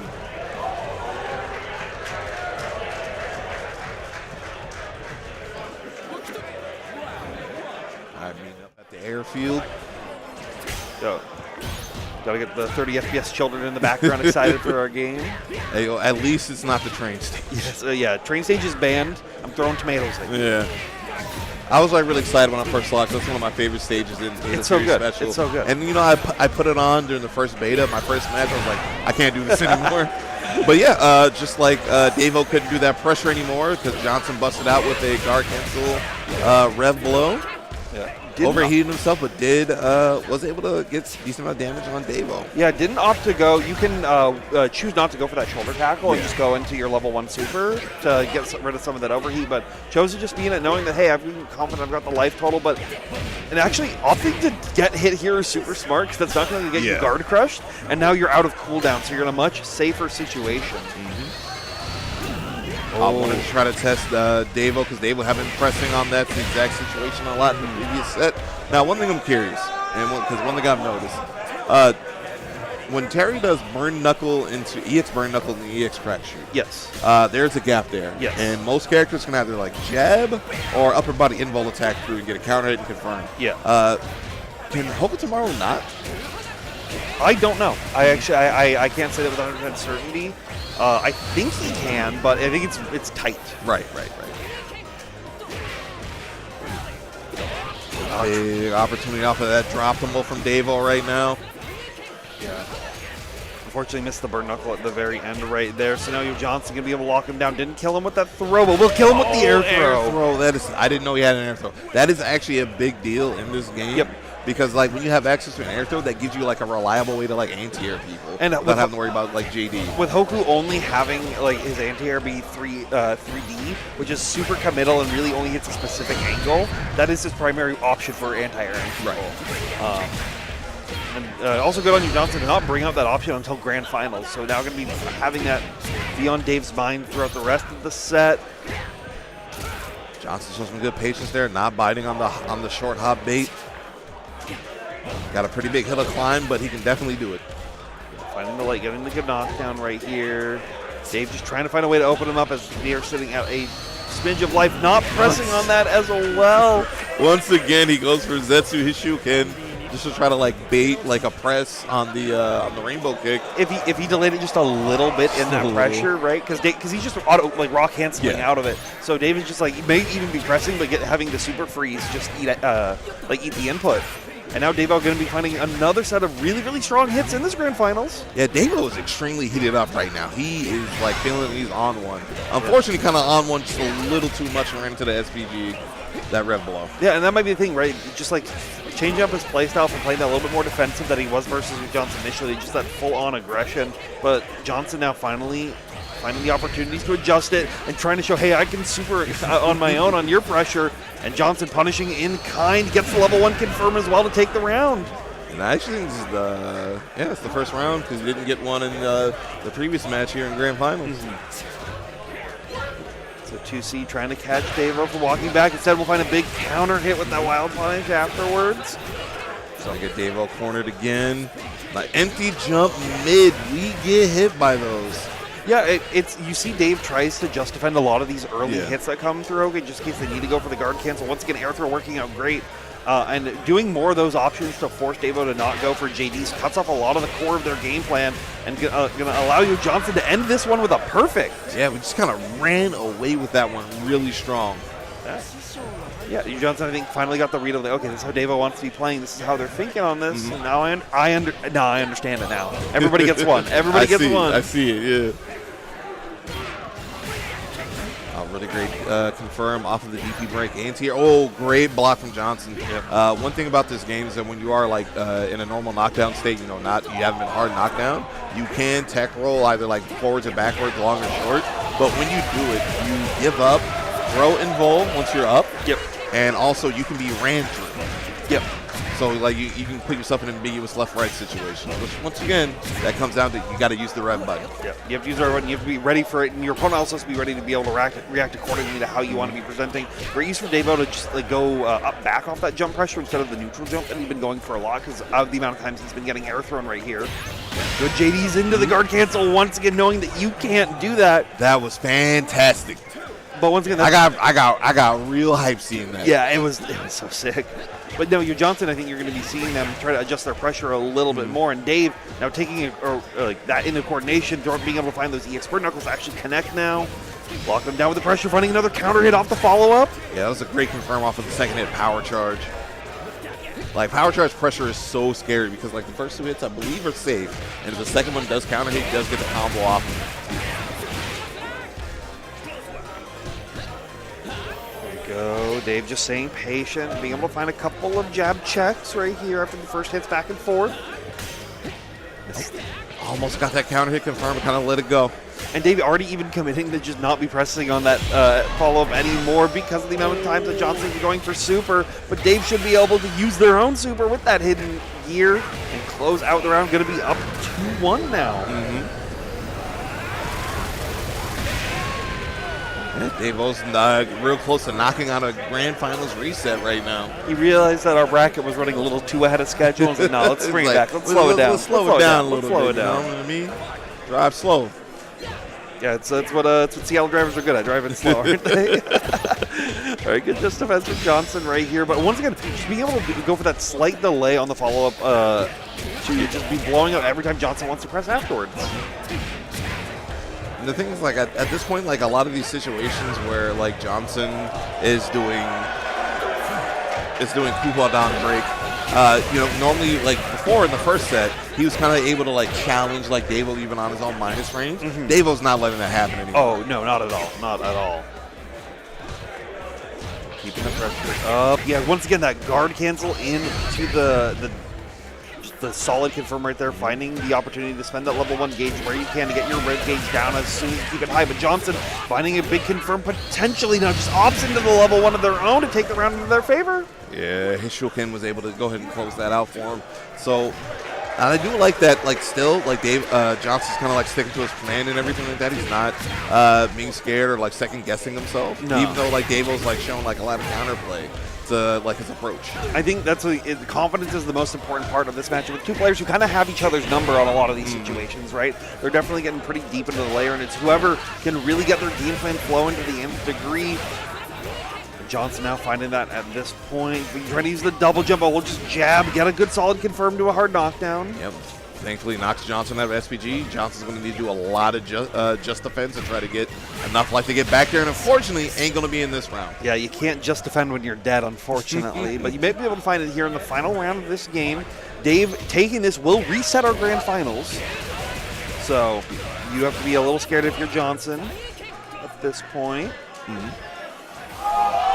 Yeah, I see you try to use that double jump to bait out some big anti-airs with that DP, but Dave not biting just yet, just staying very patient, waiting for opportunities to just use that light jab, and then honestly just go into auto combo and get these hard knockdowns has been working so effectively for him. Like, a lot of this comes down to, like, Davo just, like, spacing out really well with the jabs and everything like that. Yeah. Terry's jab, extremely good.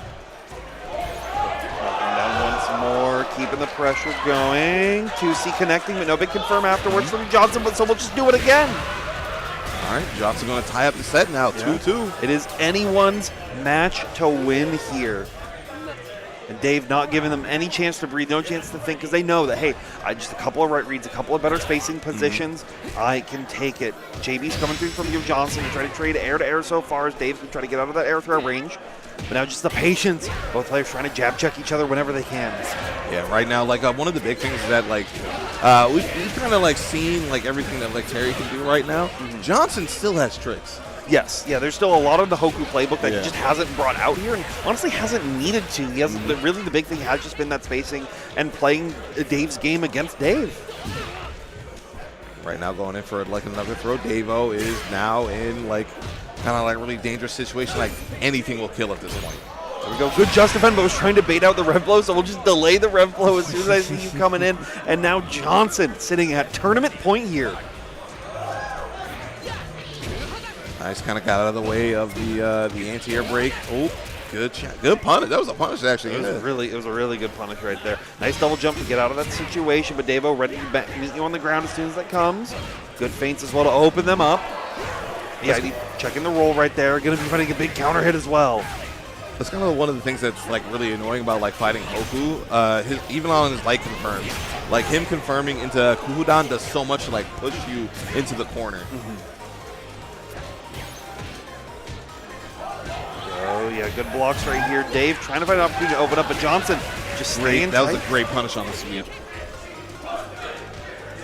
See if they can do it again, but right now good air to air and going to be just finding him on the ground, but can't find the way to confirm the kill right at the very end. So they give Johnson another chance to try to make something happen, but that throw whip Unfortunately, just out of range. Yeah.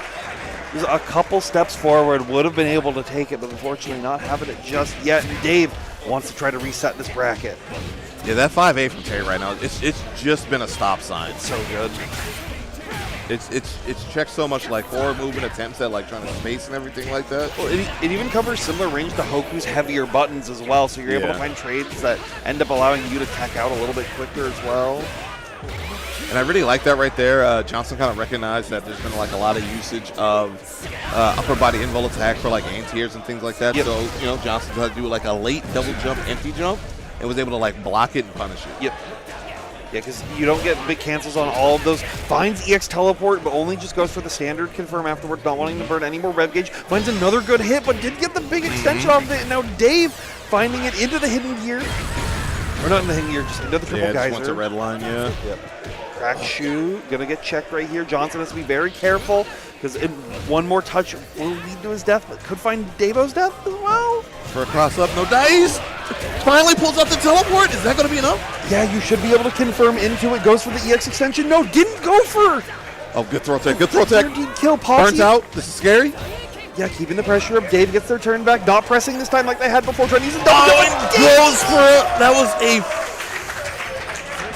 That wasn't even break. He just did the D. He did the D1. So B1. If instead of doing 236 BD at the end for the reset, you just do EX shoulder check into normal shoulder check into heavy shoulder check into light shoulder check, and it kills there. Just little optimizations that were missed. Yeah, it's those minor things of like knowing how, like where you can spend your rev gauge and like those trying to find those opportunities. That definitely comes with time, but it costs Johnson at least the staying on winner's side now. Yeah, both players now in losers, so we're at like a fresh set. First one to 3 wins it.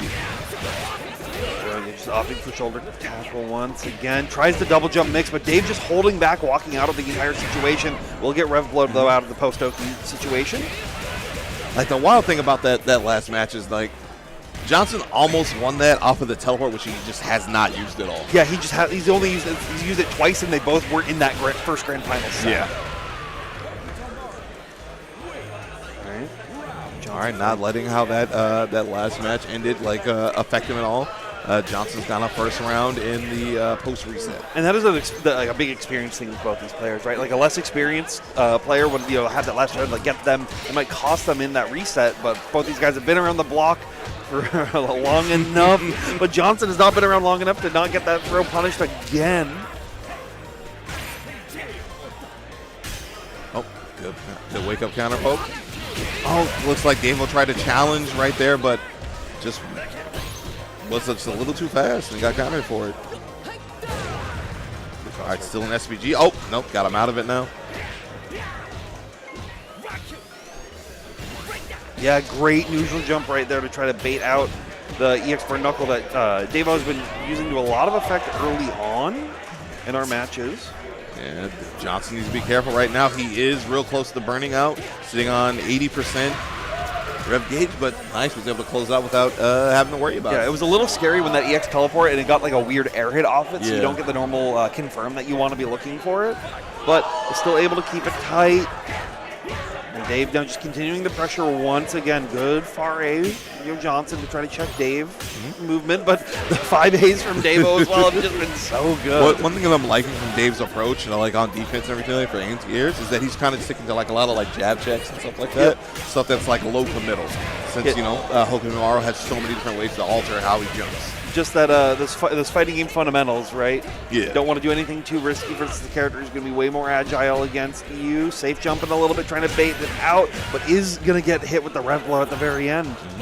And that was a situation where like Johnson, like he could have had an answer to that because Red Blows, they do lose to supers. Yes. So like it's one thing as like people get better and like time progresses, when they're in those situations where like say they do like a jab and it gets like it connects with a Red Blow, just immediately cancel into super. Yeah, I was gonna say like maybe they wanted to save it so potentially have that bar for the next round, but Dave just found another hit and didn't even allow that kind of game plan to go through.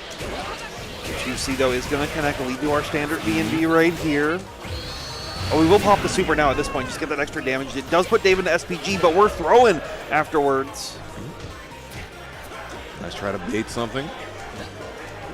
Pressure. Oh, unfortunately, yeah, Kuhudan let it rip. That's when they get punished. Yeah, still has a little bit of a lead. I'm not gonna front. I got hit there. Yeah, I definitely thought Davo was crossing me up on my wake up roll. I was right there with you. Situation throw comes out once again. No roll. Good 5A check. Bolton wait for the 2C wild punishes. Dave tried to challenge on their own. It's Johnson adding another round to their favor. Oh, Shuriken's still hitting at the end of that jump right there. A little bit of a trip guard. Extremely late, yeah. Oh, then another good throw. Davo is an SPG. Got to watch out. Yeah, good throw tech, but Johnson just wanted to recontrol that corner space. Davo did eventually get a rollout after that next hit, and now finds a big jump in, but can't find the confirm that they're looking for. Oh, good just defend. Yeah. Also like Davo being smart right there, canceling the EX power charge. Doesn't want to worry about like EX crack 2 getting interrupted. Yep. No need to be worried about that. Good JDs once again, but no guard cancels, knows that, hey, I got to save it for when it matters. EX teleport came through once again, couldn't get anything big off it, but might find something big off these second hits that are coming through, but the Geyser connects. And a rev blow will do it for Johnson, bringing him up 2-0. But we've been in this seat before, we've been in this situation, and Davis clawed his way back, so anything is possible here. Yeah, you can't get comfortable as Fear Johnson right now. Davo is like made this kind of like trek back up the mountain way too many times. Yeah, and not in a variety of games and a variety of situations. So he is just this is home. This is Dave home. Yeah, this is just another Monday for Dave. Okay, Johnson still in SPG. Nice, good guard cancel. Good double jump as well. There's also almost nothing more like irritating when they have just that small sliver of SPG. It's the worst. You would just want to press a 5, even if you trade just to get them out of there. But Johnson still staying in that SPG, still keeping it up and fighting a big 2C off of here as well, and should be able to find another way to confirm the round, and is sitting 1 health bar away from taking this tournament. Johnson now on set point, really wants to try to win this and be crowned two-time victor at Fight Kingdom 2025. To see if they can do that. Burn Knuckle goes to the crack shoot, so there you see that trade comes out that we were talking about before in that gap. Once again, reaching just a little too far on those throws. See, trying to use that 2C once again to shut a lot of the horizontal movement, but Dave opts to go vertical and does knock him once again back into that pixel of SPG, and we rev blow immediately as soon as the gap comes through, but Dave not letting him have it. Dave will finally got him knocked out. Good throw. Still your chance to go. Good tech out right there, recognizing the situation. I love the immediate challenge on the throw break and gets a big jump in, but and fighting these lights to connect, finds a cross as well, but not dumping any rev gauge, no meter where you can, but the EX once again, is he going to finish it this time? You should. You has the meter this time to guarantee and he got it. But the EX Kunai will do it. That's going to be Johnson being your Fight Kingdom 2025 City of the Wolves Grand Champion. And that's got to feel especially good because that was the exact same situation in the last match before the reset where Johnson had the EX teleport, he had to confirm. Unfortunately, wasn't able to finish it, and Davo was able to run it back. But this time, exact same situation. Completes it, gets it, gets the big W. A little bit of anti-Davo going on behind us. Good old PNW. Seattle loves Davo. Yeah, Seattle loves Davo. But what a tournament! What a set! What a set! That was a great grand final. Great grand final. Great top 8 as a whole. And our players are very excited to show off, like, hey, City of the Wolf, people are here, people are playing. Like, You know, I didn't enter because like, they asked me like, hey, we didn't want to ruin Dennis's schedule. Exactly. I didn't want to blow up his schedule. They're like, hey, we want you on top 8. I'm like, all right, cool. I want to try to get in some games with people, and everything like that. I want to spread the love for this game just a little bit more. And I do gotta say, it was a pleasure commentating. This is the first time for both of us. Yeah, I believe this way. I've known you for years, like half a decade at this point. But it's just we weren't playing the same games at the time. But, now we got like City of the Wolves, so exactly we come together. The worlds have collided, so to speak. So.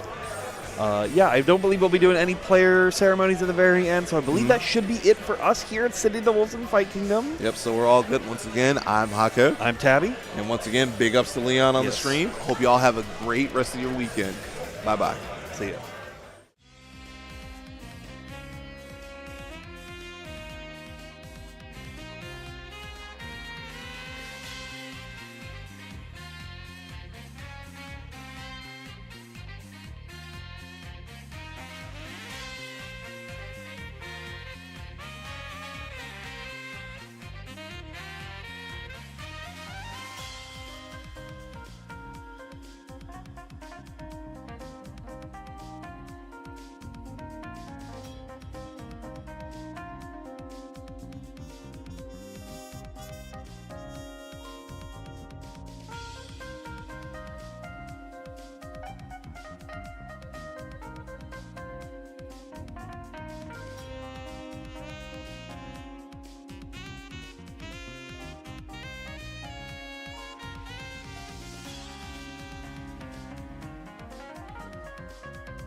Hello, everybody, and welcome to Fight Kingdom 2025 here at the beautiful Redmond Marriott. It's Skullgirls time. It's Skullgirls time. I am Ari of Scarlet. Hello, I'm Runa Bunny. And today we shall be your commentators for this barn burner of a top 8.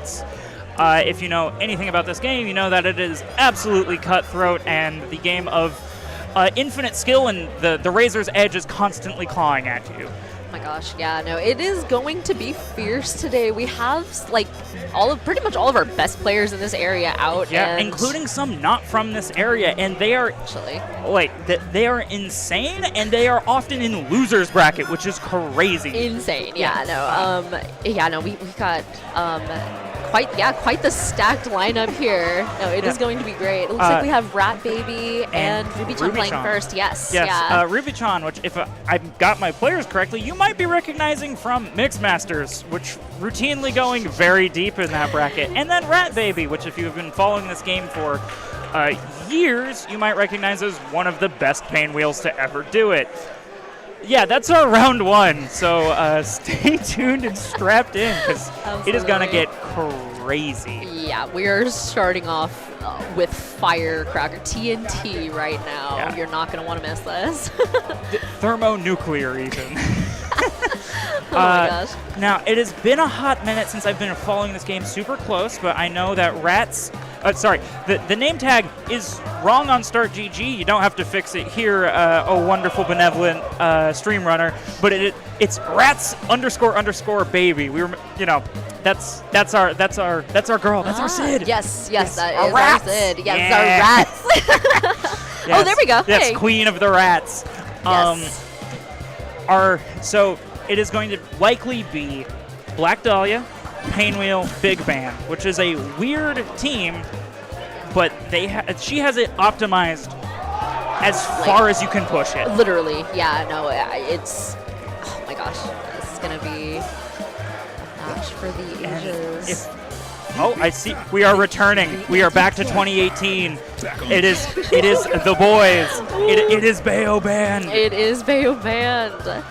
Which, again, for those at home who maybe are tuning in, ran this game rampant for a solid 3 years. Shout out to the 2 men in the roster being the best characters in the game. They have been both shot considerably, but they are still homies. And we are getting started here with our round 1 of top 8. Yes, with Sonic Fox in the background. And Sage saying is what I would say.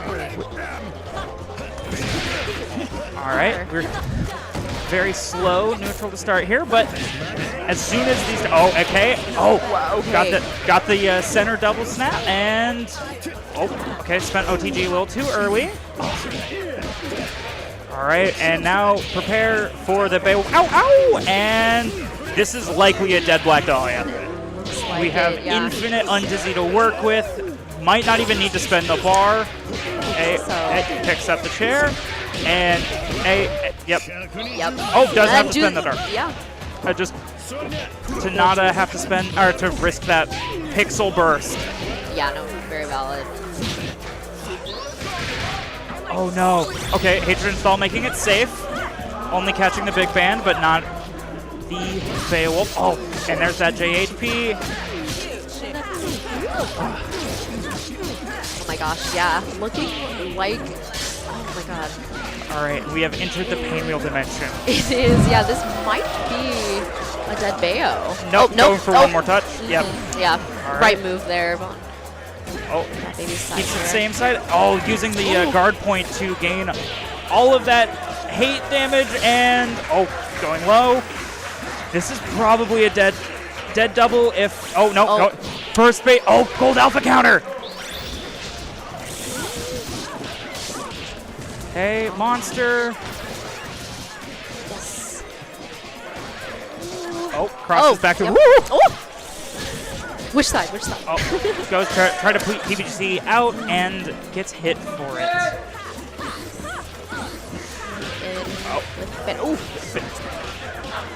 But Ruby is down, but definitely not out. No taunt. Okay. Just seemingly not needing it. And It's Big Band. The Silly Gym has arrived. The Silly Gym indeed has arrived. We are likely getting a 5-bar out of this. Nope. Yep, there it is. Yep. And solo. Crosses through. Woo! All right, all right. It is round 1 to Ruby-chan here, or game 1. Yes. Game 1, round 1. We play this beautiful game. We do play this amazing game. Yes. Oh my gosh. I love these colors too. Yes, we have the Barrett Final Fantasy VII and professional wrestler that I do not recognize. Yeah. Gosh, I wish I knew as well. Going for the chair call. We're just fishing for that one good touch. Oh, we get the. Yep, get the hype there. That was really smart trying to call the pain wheel there to stuff it just a hair too far out, and oh no. That's the. This is a dead pain wheel, and. Yep. Hey. Oh. He goes for the. Yep, yeah. Goes for the hype. Yep. Hey, and. Crowd unfortunately, chanting along.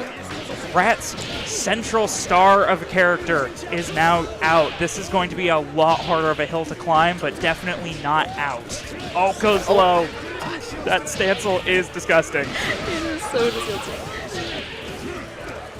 We return the bong. Hey. Oh. And opts not to use the hype, instead just spending the bar. Oh, goes low. Oh, just thrown for your troubles. That Bayo. Yep. Mr. Man. Mr. Wolf himself. Oh, with the chair. Yep. Yep. Get that hype. Yeah. Yeah, Ruby-chan. Notorious for a reason. Routine.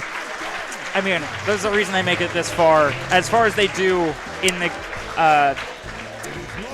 wow, it has fallen clean out of my head, the tournament. Oh.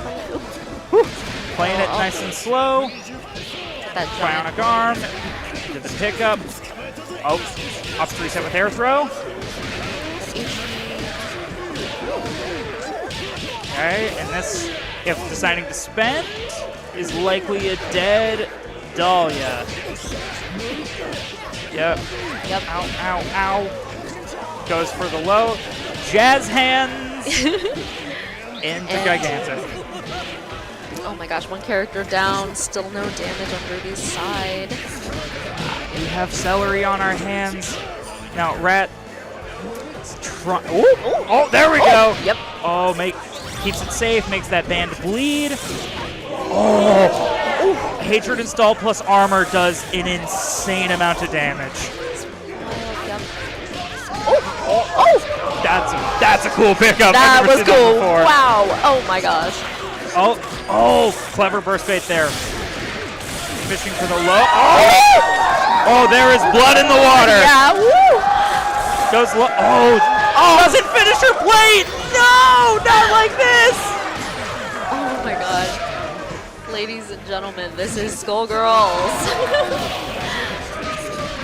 Beowulf asking if you can smell what Ruby is cooking. That full high. And boom. All right, are we going to see Jazz hand? Nope, just spends it. Yep. And Rat unfortunately being sent into losers. To losers, yes. Oh my Where gosh. presumably she will also continue to carve up the competition. Absolutely, yeah. It would not be surprising to see these players meet back up very soon. Yeah. If this is Grands, I'm going to owe some people some money because... or if this isn't Grands, let me rephrase it. Yeah. But with that, continuing on, this tournament is by no means over. It is still anyone's game. It really is. Yeah, no, we got some really good matches coming up as well. I'm not entirely sure who exactly is playing after this, but we are shuffling. We are Oh, it looks like we got Atosha sitting down, also a great player in our scene.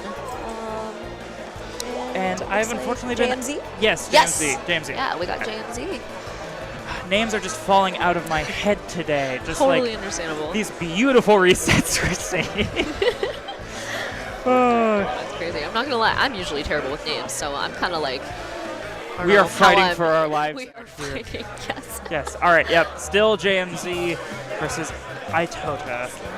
Yes. Again, and that is both the blessing and the curse of this game. Of we are tragically the Discord fighter, but we are showing up still. We go to those weeklies. We all enter our non-existent $5 to the beautiful, beautiful prize pool that eventually Trev will win every week at Mixmasters. Yep. But there is no better way to polish or sharpen steel than with steel, just like we will see here. The Eliza's mirror to start us off. Yes. Yep. Oh, goes for Albus. All right, we will see. Goes low. Oh, no taunt off of A-Train. Oh, no, drops it. No! Okay, the classic. Oh, no. The double. All right. We're going to see a snap here. Absolutely. Yes. Do not drop these. Yep. Oh, yep. Oh, no! Okay, Triggers goes that low.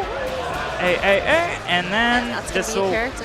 Oh, yeah. Meterless. Meterless. Yes, absolutely. Boosh. Wow. And keeping that on Dizzy low.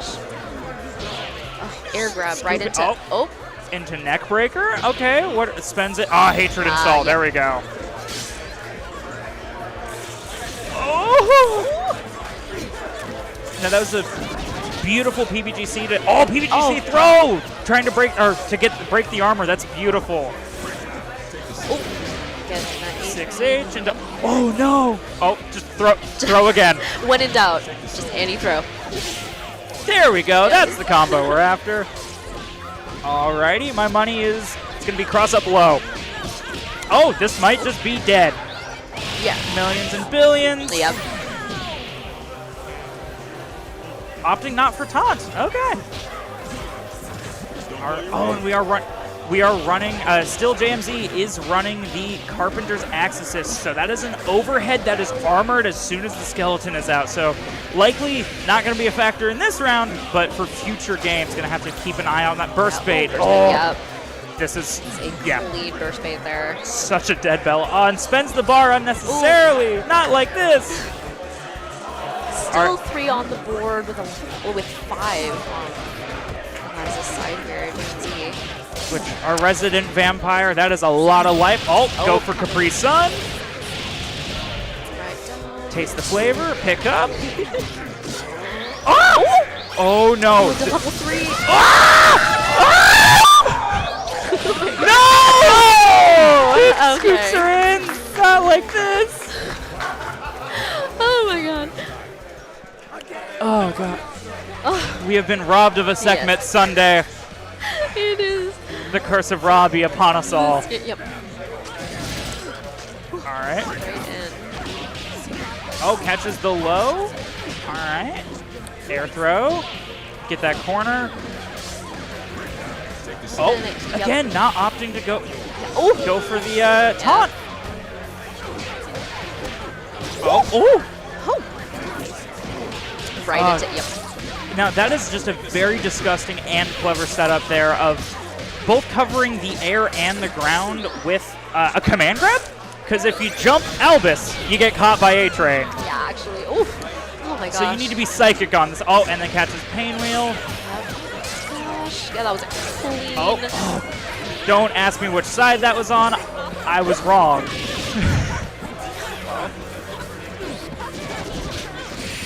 Ooh. Watch out from above. Oh. 2 MK, nothing really to show. Or 2 MP, but nothing to, okay, catches it. All right, this needs to be a dead Pain Wheel. Do not reset. Finish your plate, please. I am begging you. Yes. Into Bionic. There we go. All right. Putting Iota back, or putting JMZ back in the corner. This is a Bella with a lot of bar. This is all high hill, but by no means unclimbable. Oh! Annie is blind. Big Band is bleeding. And that is Bionic Arm. Oh gosh, coming around with the grassing gun. Trying to Catch grab. the throw, just goes for it. Yeah. Yeah. Iota making it a clean 2. But also, Also, yeah. yeah, Sarabella, sure. always scary. Always scary, yes.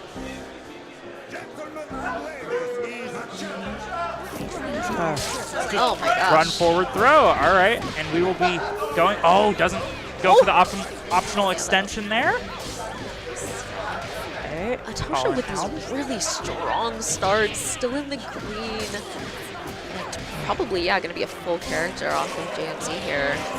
If Annie DP doesn't have me, no one's but has me.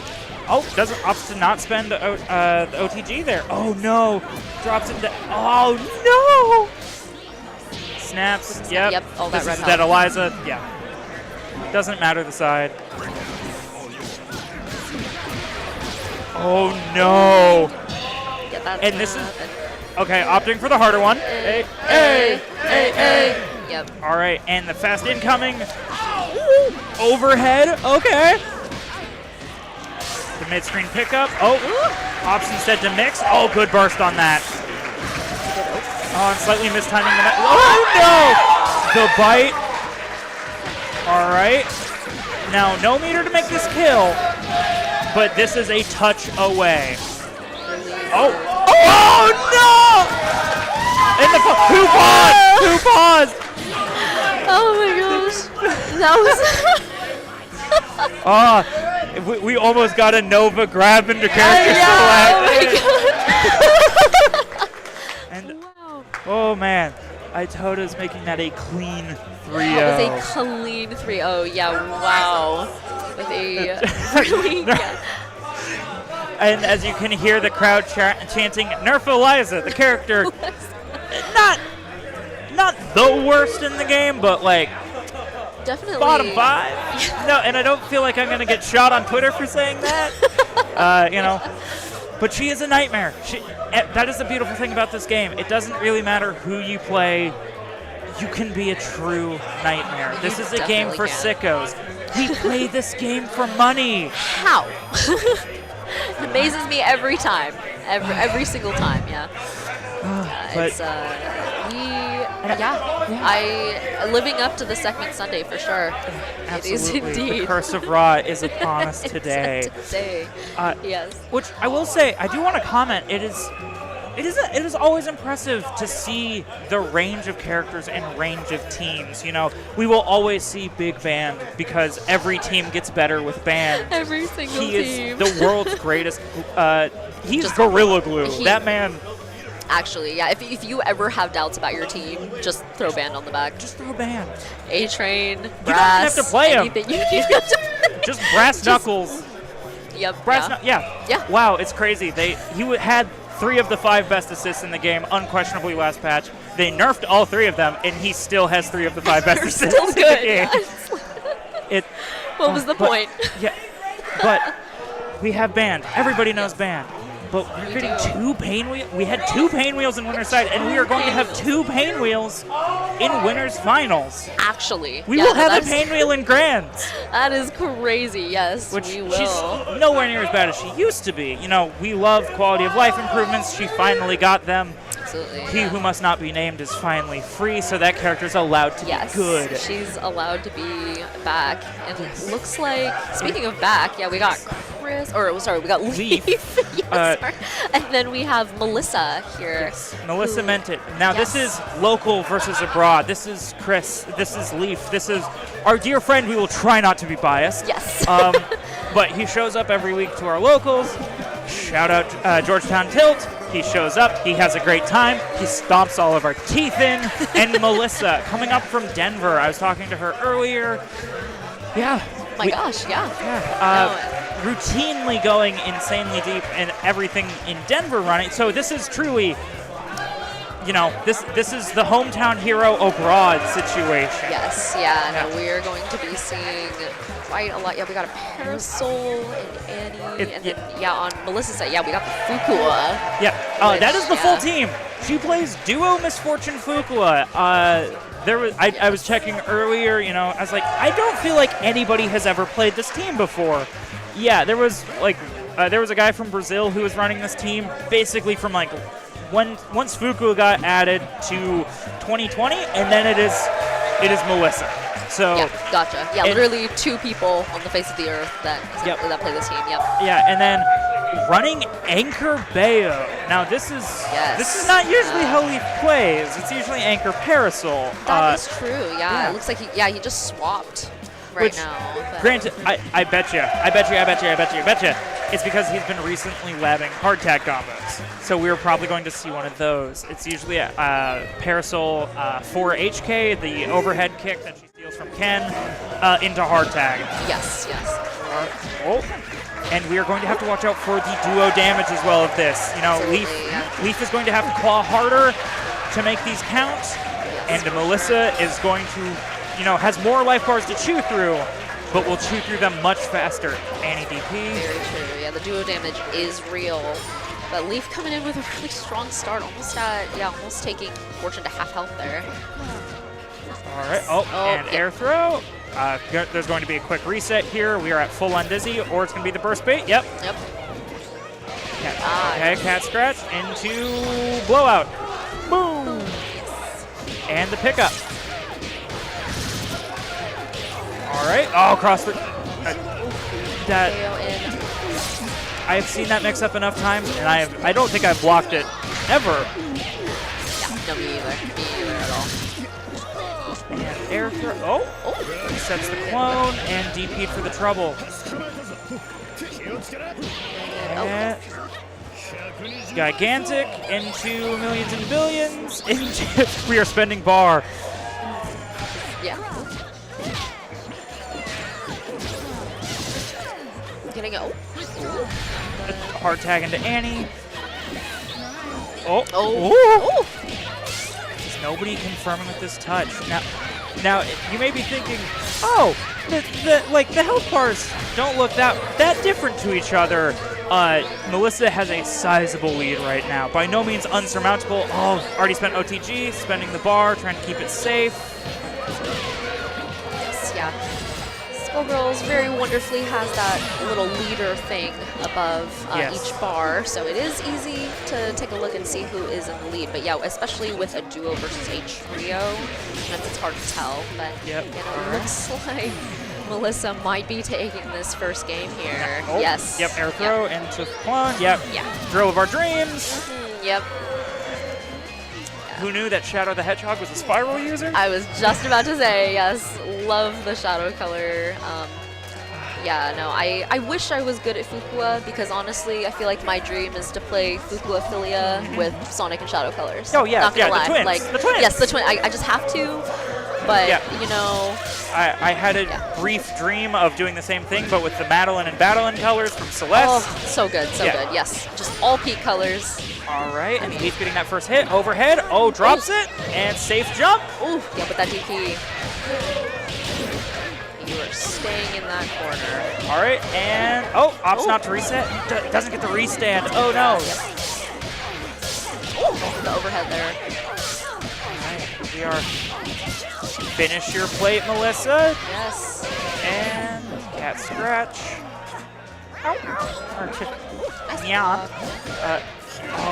Okay.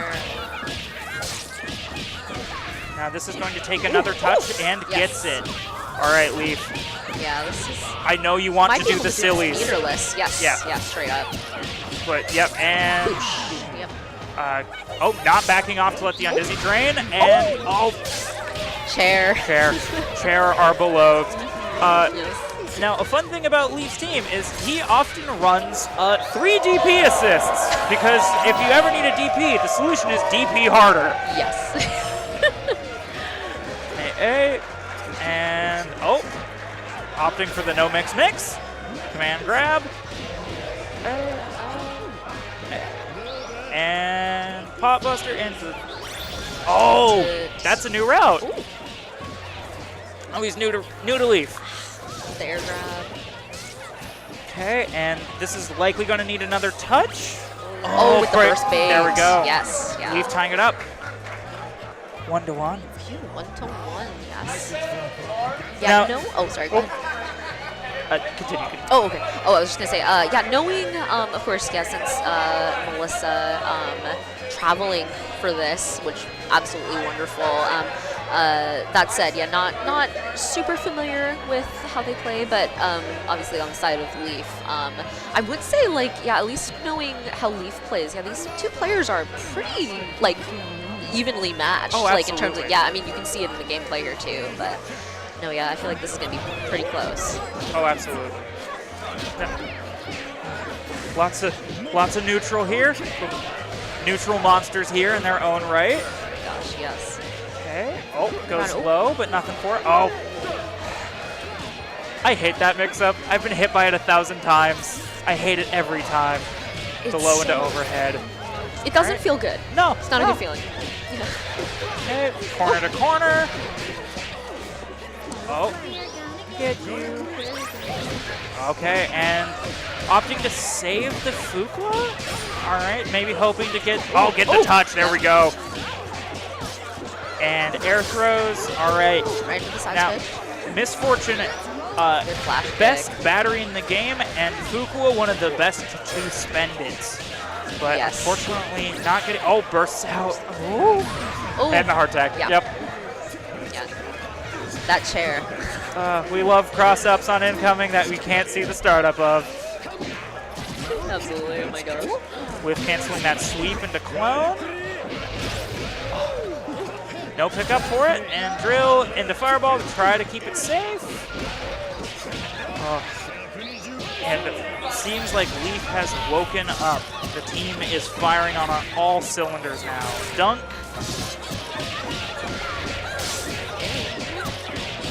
And oh no!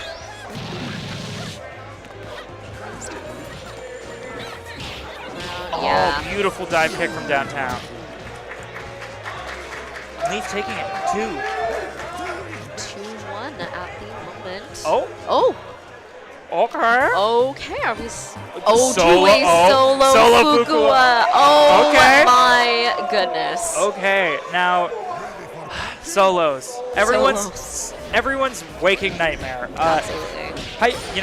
On paper, the worst way to play this game. Until you get touched by one, mixed twice, and there it goes. And it's gone. And it's gone. Yeah, especially against a trio. Yeah, it's definitely going to be interesting to see. Yeah, when you're playing a solo, usually you see quite a lot more snaps as well, since that is how you get your red life back when you are playing a solo. But, And- gosh, Leaf making really quick on the solo Fuqua here. Yeah, on the first half. And unfortunately, Fuqua, every hit hurts her even more, as putting her clones out costs her red life, as we are seeing here. Ooh. Right. The clone body blocking, get down, Princess. Or, well, no, that's the other one. Get down, Miss President. Okay, zoning out here. Oh my god, that was 2 hits on that Parasol assist, and that took like a half her life. Yeah, wow. Oh my gosh. No, the damage ratio is insane. Ow, ow. And. Oh no. Okay. Are we going to see the snap?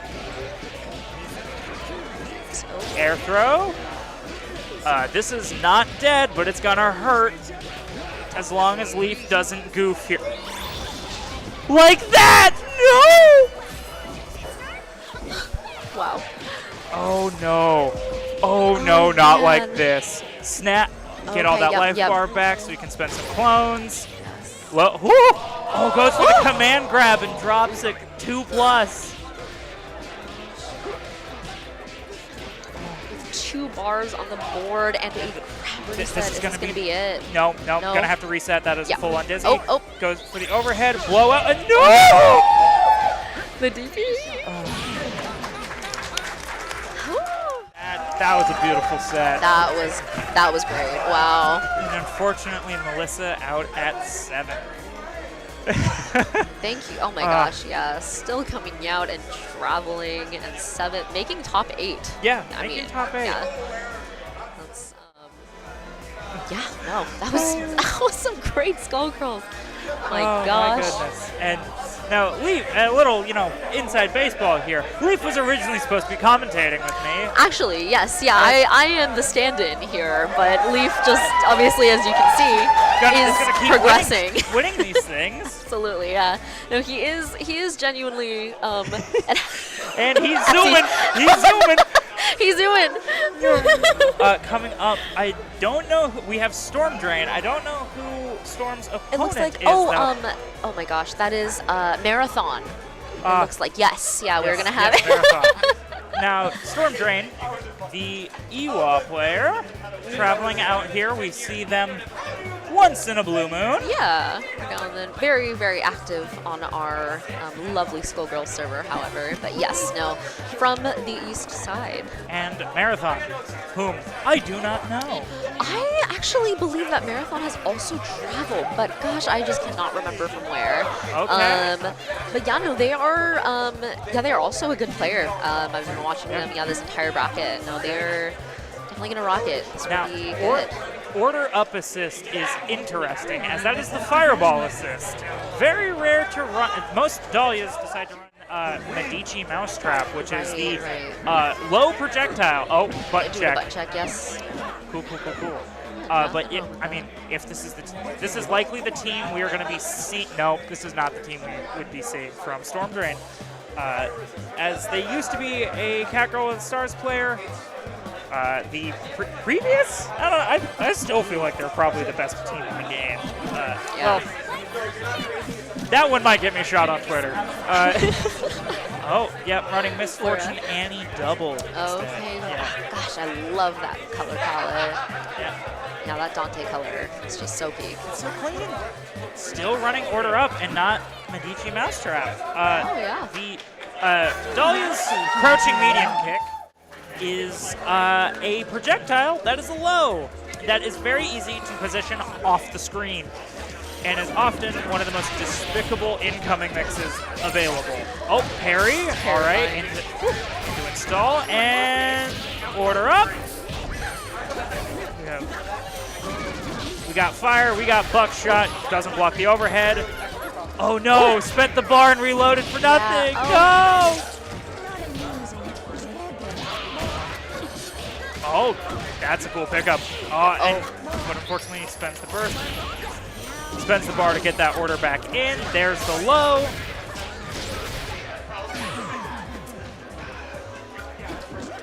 Air throw. Straight in. Opting not to go for the sweep into an empower route, and loving to spend bar for an order just to reload it. All right, now Storm finally getting that hit. Oh, now a little slow on the mix-up, but that's all right. Sometimes that's the way you have to do it. Sometimes, yeah. Sometimes that Annie, I did not want to out there. Oh, likely delaying it, fishing for the parry just like that. Yeah, or the counter. All right, DP to try to get center stage. Yes, we love DP into DP. It's everybody's favorite. Ooh, we're about to get a double 5 bars here. Now, Storm, known Twitter poster, known meme machine.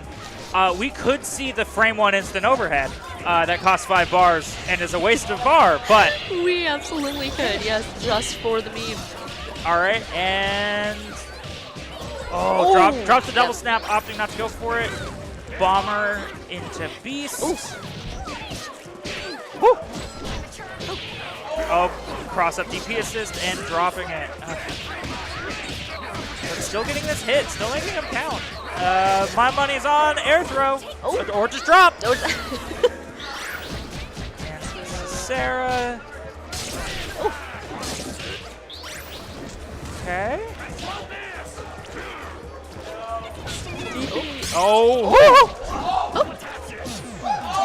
We love armor in this house. Armor the world. We do. Oh, that's beautiful. The spaced Mary Gorilla. I believe that was falling JLK into Mary Gorilla. Yes. No, I'm not jumping that. Yeah. I didn't even think I was grounded. Yeah. Oh my gosh, yeah, no. All right. Crazy win on. We got something going on. something going on. Maybe some controller issues. Oh, oh no! His light punch is gone, but we got a tag in. We've got the assist, and now gameplay is gone. And oh, kill. Somebody is gone. Hey, okay, there we go. We're all good. We love streaming. It all works. It always works, you know? Oh, that makes sense. Well, it is all good. We are back, and not after pretty much any delay. Holy cannoli! I was about to be very scared of Anchor Beowulf once again. What has happened to this game while I looked away? So much, I guess. Yeah, it would seem. Okay. All right, and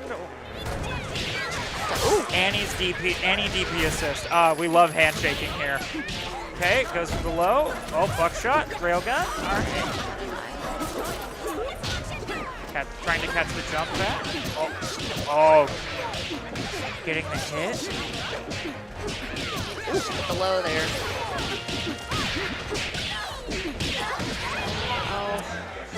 List now. Kind of set us Opting not to finish the plate, instead going for the reset, trying to keep that on dizzy low. No.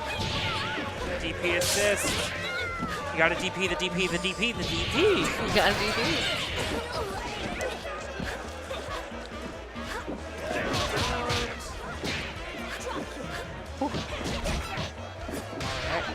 Oh, doesn't block the cross up. Oh, but doesn't finish the plate. Nah, doesn't. Sweet. Pillar. All right. Oh, fish on for it. Now the secret is they're just American resets. You know, this is the game of them. Just DP. Oh, that's insane. Tumbling run. Gosh. To pick up in time. Doesn't finish much for it, but you know that's clever. I'm taking notes. Oh yeah, no, actually, I feel like every time I watch this game, taking some sort of note. Yeah. Yep. Adding that to the ledger here. Absolutely, yeah. Something I didn't know. DP assist into Pummel Horse. Oh my gosh. All right. We do have a 5-bar Annie here, which means we may, that kills. Nope. Yeah. I was gonna say we might see our magical girl. Yeah. Her magical girl install, which is absolutely wonderful. Yes, by the power of the moon, she will defeat you. Yes, yeah. Even though they did pretty significantly nerf that, if I remember correctly, but still not bad, of course. Oh, okay. Goes overhead. Opting to go for it again. Gosh. And dead? Oh. Because they haven't spent. Didn't spend up Dizzy could have killed. Keep it plus. And that works too. Yeah. DP. All PBGC to hold themselves so they don't get pushed back. And so that they can land in time. Yes. That's clever. Oh gosh, these headless setups. Despicable. Hey, back into the corner. Yep. Achoo. All right, and incoming. Now, again, I'm a ceaseless gambler. I was expecting the snap incoming where Miss Fortune decides to play golf with herself. Heinous. It is vile. Yeah, wow. All right, Achoo. Oh. Punishing the assist punish. Yes, absolutely. Yeah. A dangerous game to play. Now, the thing to watch out for here is going to be PBGC, so push, block, guard, cancel, dunk. All right. Yep. Gets the hit. With the, oh no! Into car? And that takes it. Wow. Yeah. The meter Ford to Focus burn. taking it. Oh, yeah. Pulling up in the Ford Focus. One of the stupidest, yet one of my favorite jokes that we have ongoing in Skullgirls here. Absolutely. All right. Keeping it same side. Oh no, doesn't confirm. Oh my gosh. Yep. Oh, okay. Okay. The assault in. Woo! Jeez. And opting for railgun. Okay. Oh no.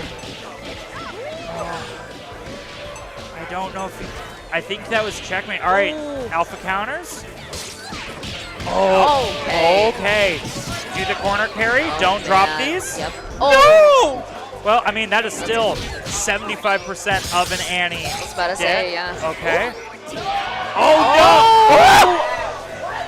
Oh my god. Oh, because Annie fell out, so she recovered in time. Yep, yep. Oh, no, in the head! Nom, nom, nom, nom, nom. Into double. Oh. Okay. Okay. You have been gifted a second chance. Yes, will we Make get it this count. time? There we go. Nice. Catches the overhead. Now we have so much counter hit on Dizzy. Opts instead to go for the throw mix. And a dead double. Marathon trying their hardest to make this a 2-2. Not like this. Oh, we're safe because she was headless. So it snaps back into the corner, or out of the corner. Oh. Yeah. Oh. Okay. What are we? Ooh. Okay. I've never seen those trade before. Yeah, what? Hey, hey. Come on. Okay. Marathon, Taking please. it to a 2-2. Yes, we are playing into it. This does not surprise me, to be quite honest. Not at all, but this is, yeah.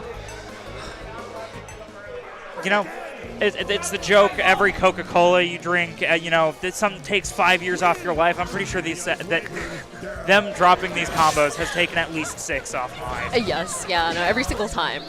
Another 365 days just gone. Yep. Yep. Okay. Oh. Okay, option power instead. Doesn't care the happy birthday.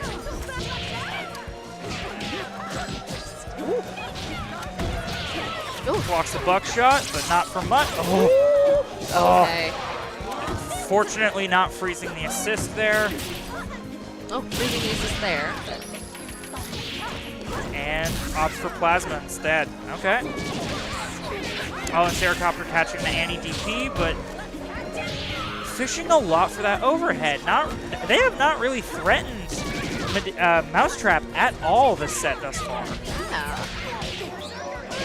Barrage into... Yep. Pillar, yep. Going for the damage route instead of the mixer. Ooh. Hard tags out of the throw. Okay, okay.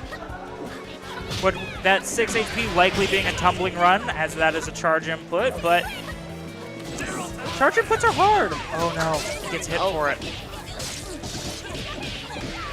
All the way into the... Oh, text the air throw. That's a good tag. Ooh. Oh, does not pick up! Storm, not like this. That's another year. That's another year. Oh no. Another round.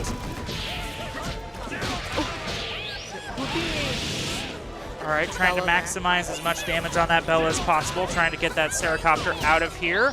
Yeah. Yep. There she goes. Oh, but dead Annie for it. Yes. Yeah. Thank you for not making me eat those words, Marathon. All right, off for the cross-up inbound. Keeping it same side. Railgun to keep it safe.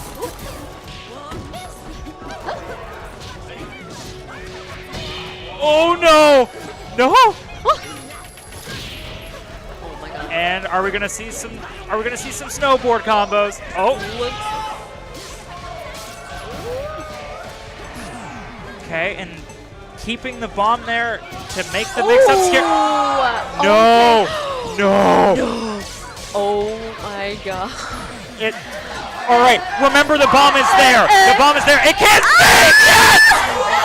Oh my god. PPGC! PPGC! Oh my. Wow. Holy hell! Oh, baby! My god. This is our Skullgirls top 8 bracket, everyone. Holy moly. Stay tuned. Do away from here. Because this is blink and you miss it. Absolutely. Oh my and gosh. That wasn't even checkmate. They could have BBGC'd into Bionic Arm to punch either punch through the chip setup. What is this game? For those at home, sorry, every time I say PBGC, this game, most team games have some form of get off of me. Sometimes it costs bar, sometimes it doesn't. You know, there's 1.5 million ways. If you've ever played Marvel, and you see advancing guard, that is what's going on there. Skullgirls is kind of unique in that all block strings, whenever you want, can magically become 24 frames long. Because you can push block it and then guard cancel. Where you no longer have like invincibility or anything like that. You still have to block it. But it's how you get out of a lot of nasty setups, because it doesn't matter if you're blocking high or low. There's ways to make it so you are functionally strike invincible for 24 frames, no matter what. Yes. If you cancel it into an invincible move, such as Annie's Bionic or Meteor Strike. Yes. Right. Yeah. Bionic. It is absolutely just Bionic Arm. Yeah. You suddenly become functionally invincible for like 60 frames. No, it's pretty crazy. The way that it shows up on screen is if you see a character and kind of green for a second. Yeah, that's how you know that that's what just happened. Yeah.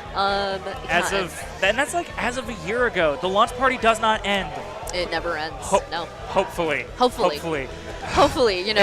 still going strong. We'll knock on some wood. All right, and it seems like we have. We have Rat Baby versus Leaf here. Yes, or Rat's Baby. I'm sorry. Rats. Rat. Because it's the way. According to Rats, the way you're supposed to say it is it's like. As an exclamation of joy, you're like, rats, baby! Yeah. We have rats in the house. I did not even realize that, and that is even better. Yes. I love that so much. The queen of the rats is here. She is free from her island exile. Absolutely. Now, this is a very common occurrence. We used to run, I don't know if we still are, but weekly hangouts, weekly vibes. We would all enter usually like beginners brackets or whatever the online tournament of the week was. And this was very commonly what our grand finals would be. Not to count Leaf out. Leaf is on a tear. Leaf is making it work. If I wasn't on the mic right now, gun to my head, I would have a lot more money on Rat Baby than I would Rat's Baby on Leaf. No, that is valid. Leaf played really, really strong today. I feel like, honestly, a lot of people are just on their A game, bringing it, yeah. But this is going to be very interesting to watch. All right, and Rat's getting the first hit, goes for the overhead. Still running bait. Burst bait. All right, our bursts out. Now, the thing that we're going to have to watch for is the pain wheel assist there. Does some funny things, which Rat has optimized around. Absolutely, If you ever see Big Band, if we ever have a situation where Big Band does his reversal super, you will suddenly see the opponent rocket across the screen the other direction, much like this Dahlia is getting rocked. Oh, yes. All right. Oh, chair out. All right, and now because I've done all this hype about how much of an uphill battle this would be, Leaf is making it look not easy, but certainly making this look a lot more even than maybe I should have given him credit for. Oh, with this pain wheel, gosh. Rat's Baby's pain wheel is definitely just a blender. Like, it is so terrifying to look at. Never stick your hand in there. But it calls to me so. The vortex. It does. The vortex calls. As my fingers inch closer and closer to these spinning. All right. Oh, blocks it. Oh, does a flight cancel there as to not get scooped. Oh, gets hit for it. All right. Oh my God. Oh, that was some clean burst bait right there. Oh. Yep. All right, and this, if Rats decides to spend, is a dead fail. Absolutely, yeah, and why not if it kills? Yeah. Yeah, we're not. Yep. Yep. Yep. Pain wheel things are happening. Yep. Yeah, no, it is not any sort of exaggeration to say that Rat's Baby is definitely the best pain wheel in like just the West Coast in general, I believe. Yeah. Or in general, to be honest. I would. There are some people who would have some words, they don't have my socials. So, you know, I can say this for free. We can't say this for free. We are in a safe space right now. Fishes for the counter, doesn't get it. And, whoop. All right. My money's on overhead. There we go. All right, goes for the mix. Air throws back into the corner. Cross under, all right. If we spend the bar, yeah. Yep. Well worth the $2. Absolutely. Now, interestingly, team-wise, usually Band is the anchor position, but evidently not. Fishing for that. Oh no! Yep. Yes. And definitely not to, you know, I know in the preamble we were hyping up the pain wheel, but Rat's big band is a nightmare in its own form. Oh, there we go. Yep. Tries to armor through, catches the DP, and doesn't spend the sound stun. So this opts not to spend the bar. Command grab, despicable. Pick up. Yep. Oh my. Yep.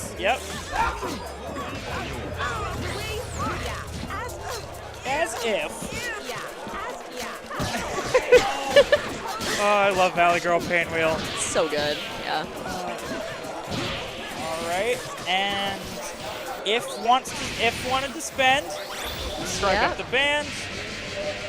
Oh, I just lost my channel points. And chip. And there we go. Yep. Ow. Yep, and now to put back in the corner, that pinion assist. All right, there's going to be one more mix-up, and just another air throw. Yep. Or okay. Oh no, there we go. Okay. Yeah. All right. Oh, doesn't get the bar to spend, but you know doesn't need it. Yeah, that is game 2 for Rats here. I'm sorry, Leaf. My bets, as of presently, I might be making some money tonight. Yeah, we will definitely be seeing here. Oh my gosh. But down, but certainly not out. That is true. It is never over in this game until it is over, both in bracket and in just the actual rounds themselves. Yeah. All right. Thrown. Restood with the bomb. Now, I was wrong. My money was on cross-up. Now we do have to be careful, as the bomb is still on Parasol, and it goes off, I believe, at, well, whatever right you there. want it. Yep.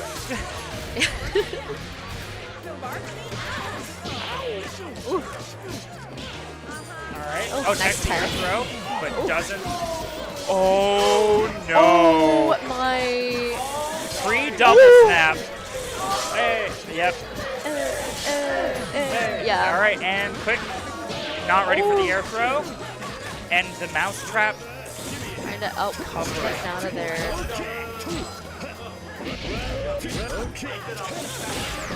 Okay. Fishing for that armored low. Okay. Yep, and there's the mouse trap. And that is why that is the most common assist ran on Dahlia, because it is invisible.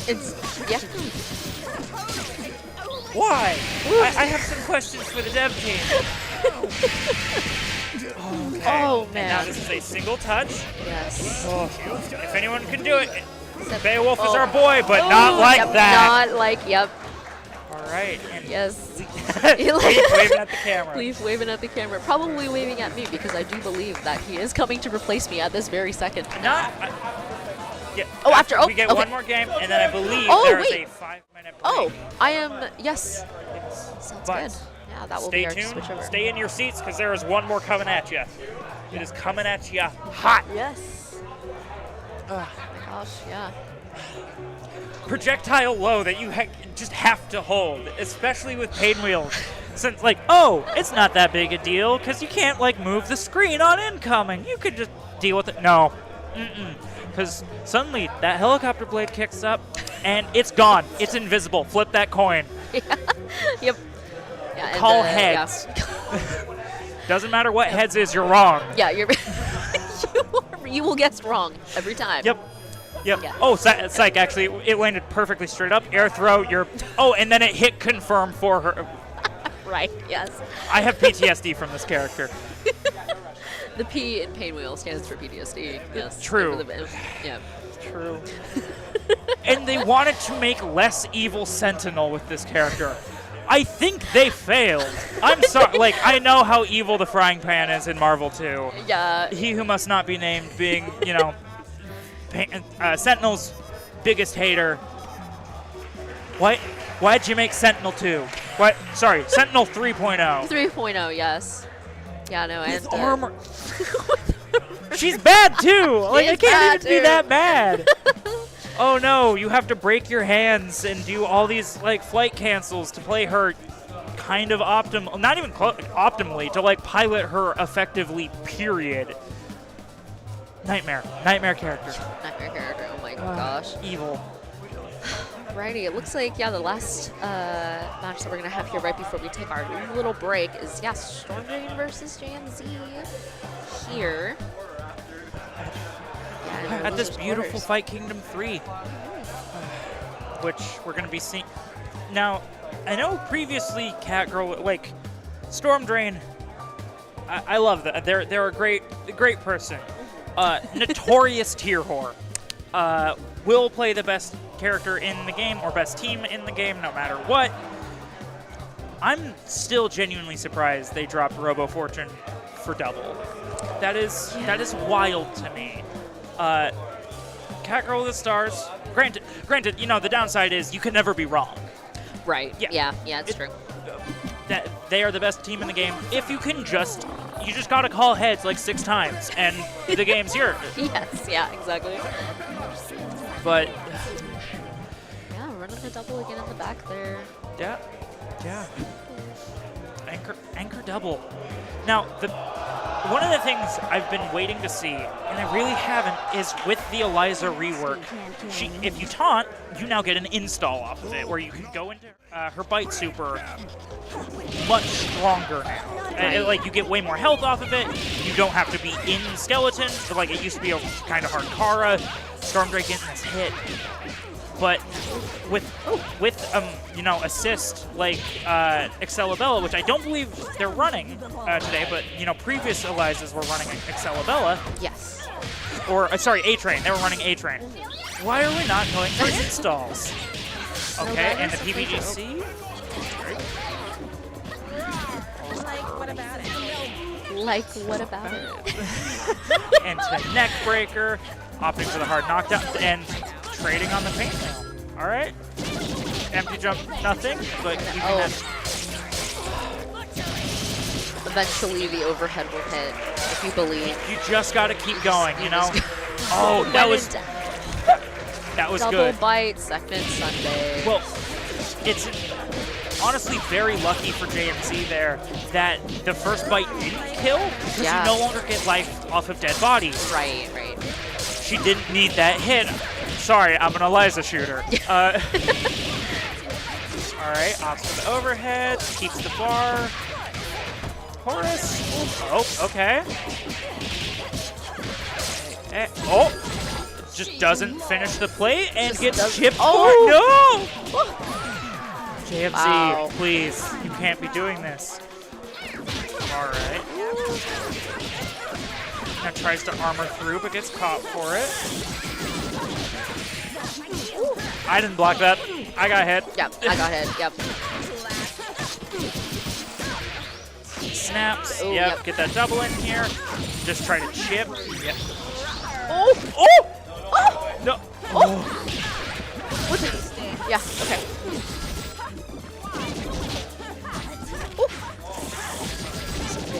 There. Just fishing for this chip. actually. Yeah, wow. Fishing for this this breadcrumb. This sliver, this fragment. There we go, and finally gets in. Now, Anchor Fortune is generally not where you want to be. This is true, yes, yeah. No means out, just a long hill to climb. And yes. All right. JMZ on the board. I feel like I can hear Storm Drain thinking. Sorry, just somebody in the background screaming, "Woo! $5!" Okay. Oh. Okay. Interesting. Oh, goes for the low, but doesn't convert. Cat scratch into punish. Back to the corner. The curse of Ra is upon us all today. And yes.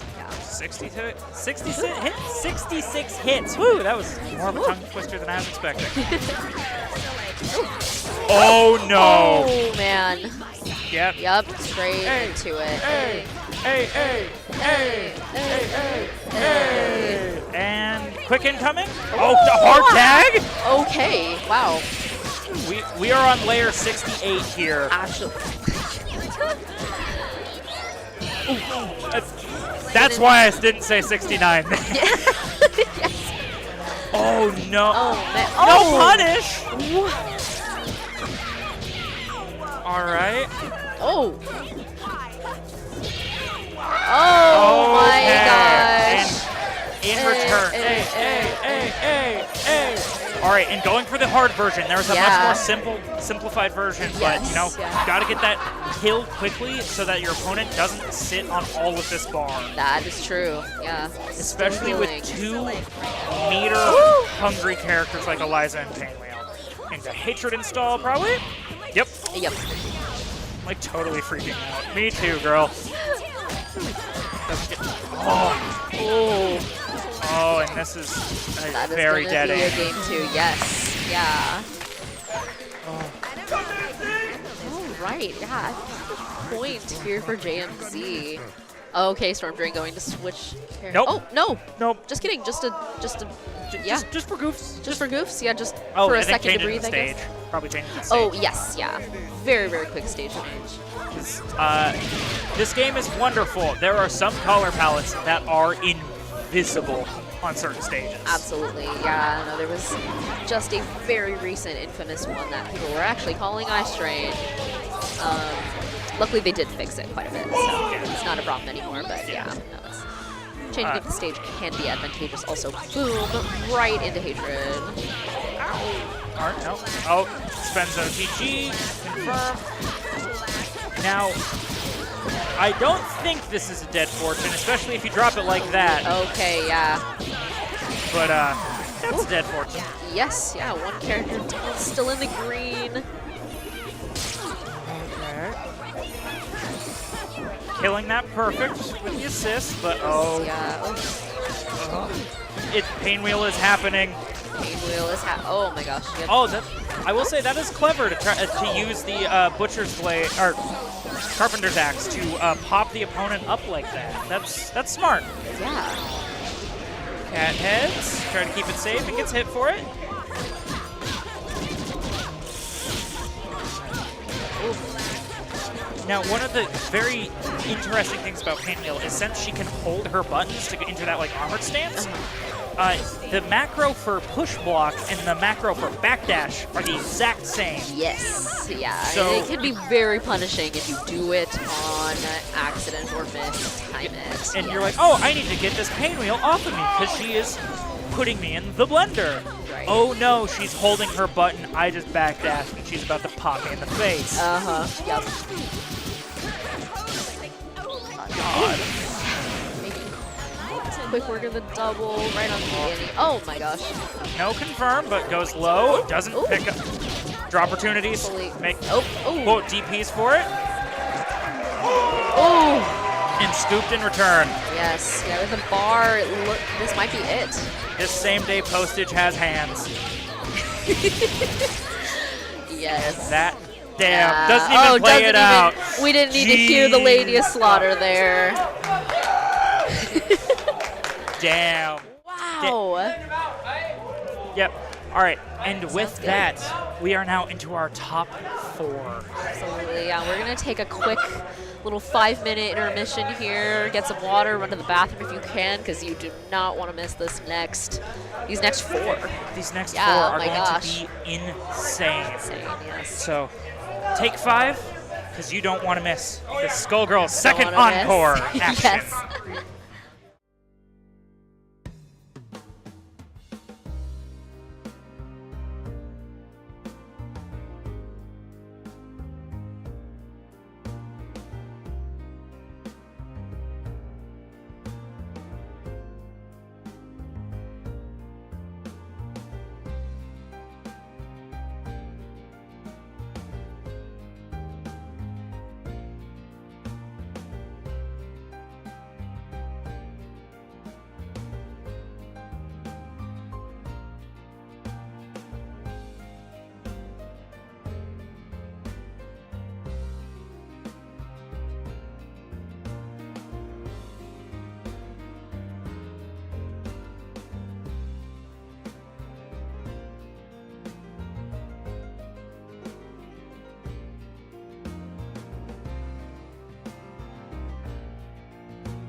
Welcome, welcome, welcome back. It is Fight Kingdom 2025. Here we are. I am Leaf, and with me is Arya of Scarlet. Oh my gosh, how much fun are we having right now? We are having a ball. It is a blast. It's a bloodbath. It's a bloodbath. I mean, for the level of skill that is, like, frankly, unprecedented in this region in the last handful of years, like, there's a lot of 3-0s happening in top 8. Like, we knew it was going to be a bloodbath. We knew it was going to be a slaughter, a lady of slaughter even. Yes, Segment Sunday. And no one is safe. And no one is safe. And the I curse of Ra has come for us all. Let's see, though. I'm really wondering, right, because Itosha, I need to reteach myself how to pronounce it every time I say it, is like the premier Eliza of the bracket, showing that Segment Sunday. But I wish I could claim to be the Bayo of the bracket. No, Ruby on a freaking tear does not let their opponents play. No. I mean, we're back in 2018. Return to Bayo Band. Carcinization. And it's nasty, right? He's basically just using that band assist for combo confirms, and anytime it's time to start the pressure back up, that double assist comes out, but we might not even see it as half the health already gone on Itosha. What is the answer here? Guess right? Pray? Yeah. Right. Pick your divinity of choice and pray. There's going to be a reset here. Spending the hype. Ow. Jazz hands. Hey. And ta-da! And drops it! Okay. But Cat, Puddle to keep it safe. Yeah, interesting decision, right? Probably just noticed it right in time. That Puddle is going to put that active hitbox on the ground that'll just trigger on proximity. Why did he slide to that side? I do not know. This game, we love it. It is coded on wet napkin. Man, one thing we're basically going to be seeing a lot is Beowulf doing that howl to the moon. Anytime he's... Oh, great reversal there, though. Yeah, right? Itosha, knowing no OTG there to be found, but dang, being able to just throw out these taunts for free because Double's going to eat that giant step. Yeah, oh, absolutely. Oh, and the chair recall to get the confirm, and yeah, keep it easy, finish your plate. Don't be like a lot of the bracket tonight. Yeah, great. Whoa, nobody at this table whatsoever would know anything about... Dropping combos in my Skullgirls? Never. What is this, some kind of a Suicide Squad? But man, yeah, I feel like we should explain this, like, the little hype that Bayo's got going, right? Anytime he does that howl, he gains access to these flashing moves. This allows him to recall his chair, but it also, when he enters this throw state where he's got them by the neck, he's suddenly able to do 3 more follow-ups. Yeah. Him when he gets you. It hurts. When he gets you, he definitely does get you. But man, Itosha, we've been talking about Segment Sunday. That skeleton not only having infinite armor, but if they get that nice hit with meter, they can heal themselves. Yep, and now it's not always positive. It's not always net positive. Cat has to keep it safe. Nice. Right. And got mixed. Yeah, that Cathead's just putting the hitbox out, able to just switch sides willy-nilly. Really difficult to block. And Corpse juggling to keep the corner. Whoa, when did you get to that side? Your guess is as good as mine. And you see the way that Ruby really loves setting up these scary burst moments with the A-Train, right? Oh, absolutely. And for those at home, we haven't been seeing it that much before now, but when that green bar under the health bars gets full, that is your infinite prevention system. That is, if you press a button, you do a Guilty Gear style burst, a get off me. The only problem with that is, if you try to tech anything and get scooped for it, you're gonna burst like that. And that would have worked if Ruby hadn't thrown out that heavy punch, right? Yeah. But dang, level 3 Wolfomania is here. Ow, ow. Oh man, and the buff damage on the throw, and it's not over. He could actually just, are we gonna see a penguin?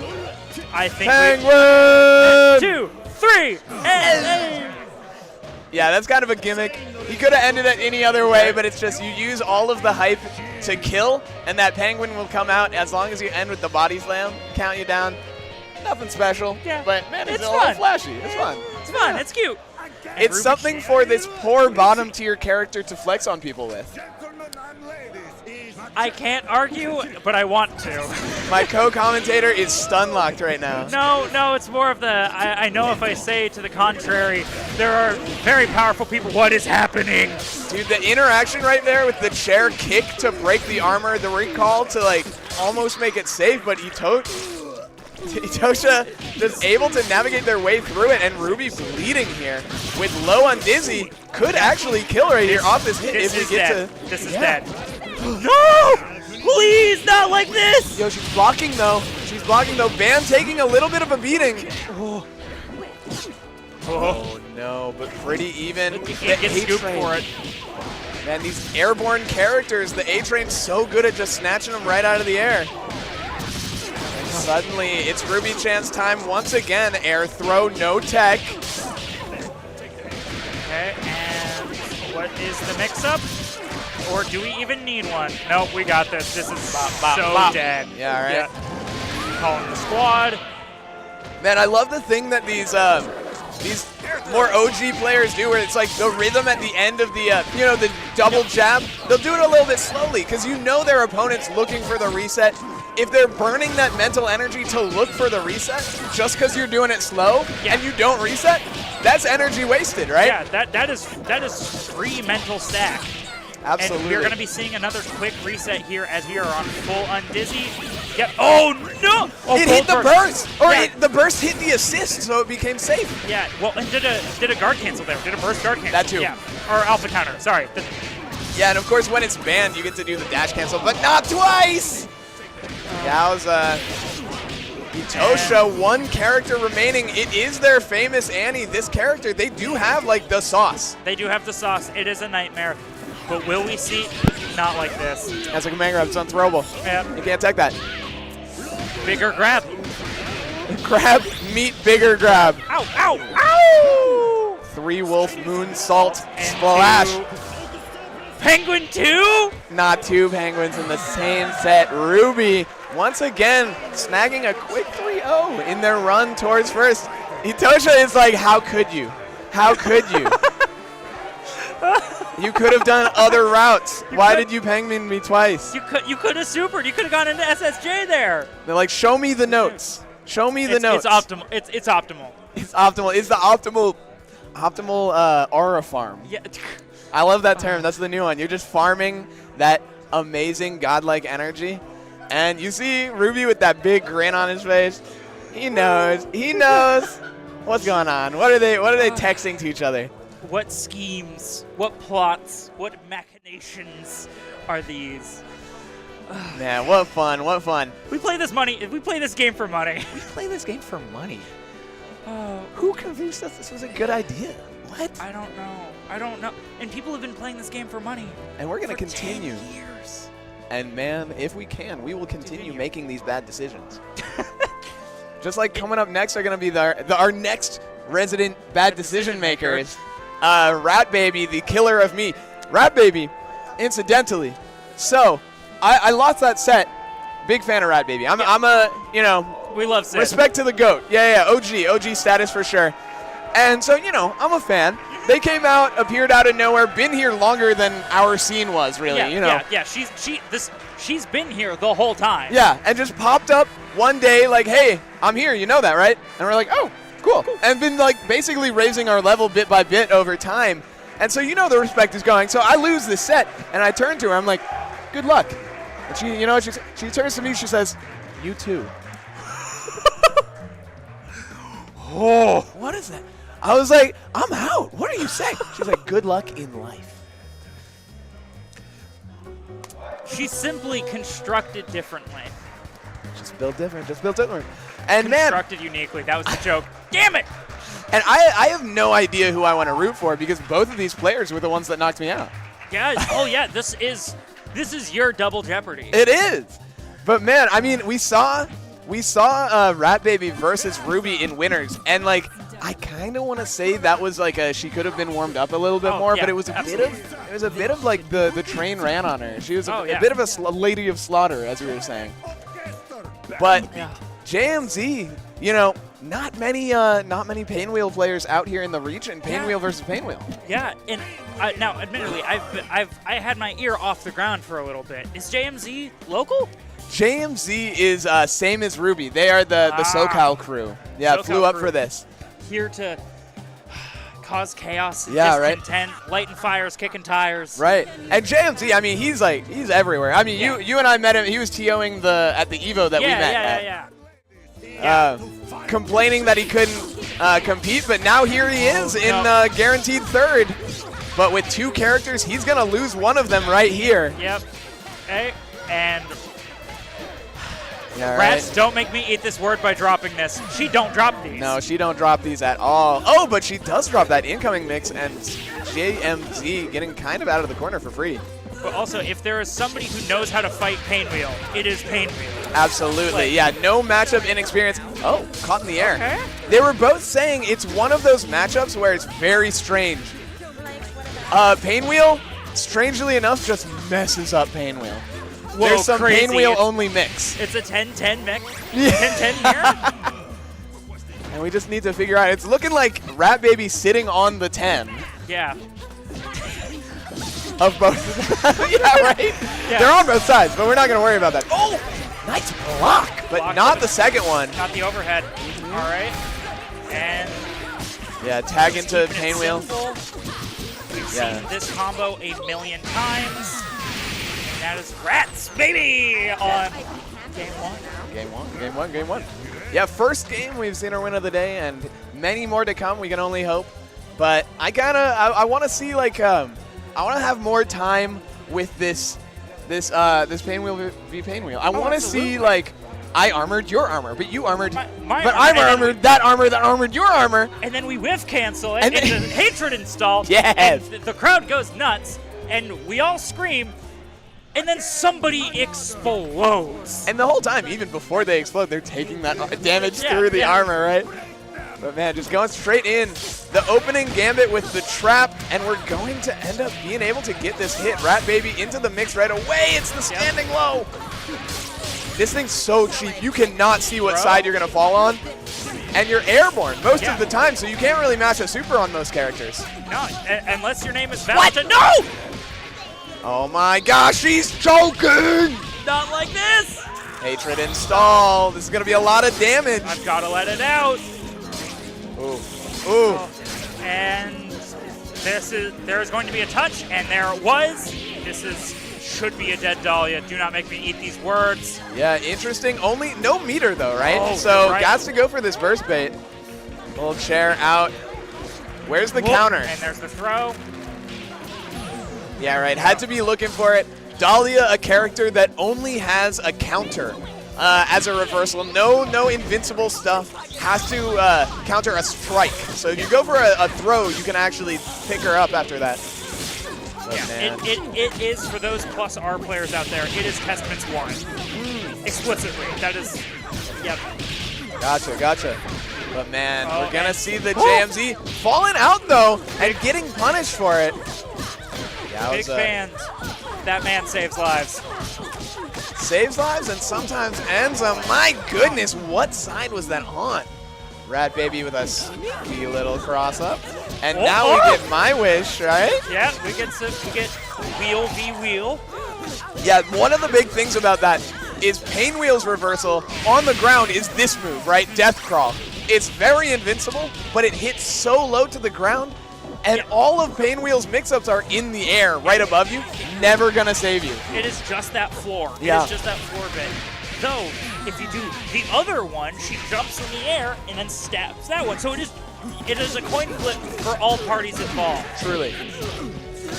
But man, coin flip is kind of the name of the game here. If Rat can get out of here, that 5 bars on deck could mean a TOD. Yep. JMZ does not want to let that happen. All right. And okay. That was the burst bait that got me earlier. That was nasty. This could be it. This could be it. Do they have the optimal? It's Rat Baby, possibly, as long as Sid doesn't drop. There we go. Doesn't. No, son! Boo! 5 meters spent and well worth the reward. Oh, absolutely. Going up in a nail biter of a game 2. sitting at a 2-game lead to 0. JMZ with a mountain to climb here. Yeah, absolutely. It's a mountain, but you know, this team, this level of optimization, we've shown. Oh, flicks the trap. That's so insane. Smart. That's so it's a projectile. It is a low, but you don't have to worry about it if you just flick it over to them. Yeah, and you know, Diamond Deflector, we love. Everybody calls it pot flick. It's the same move though. Like, and interesting, I'm noticing here, we're seeing. Was this a point switch?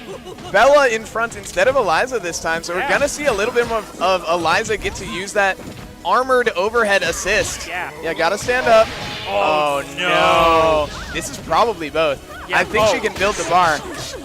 I don't even think there's gonna be a double snap here. I think they just do wow, it. You're right. You just do it, yeah. That's actually just both no meter necessary.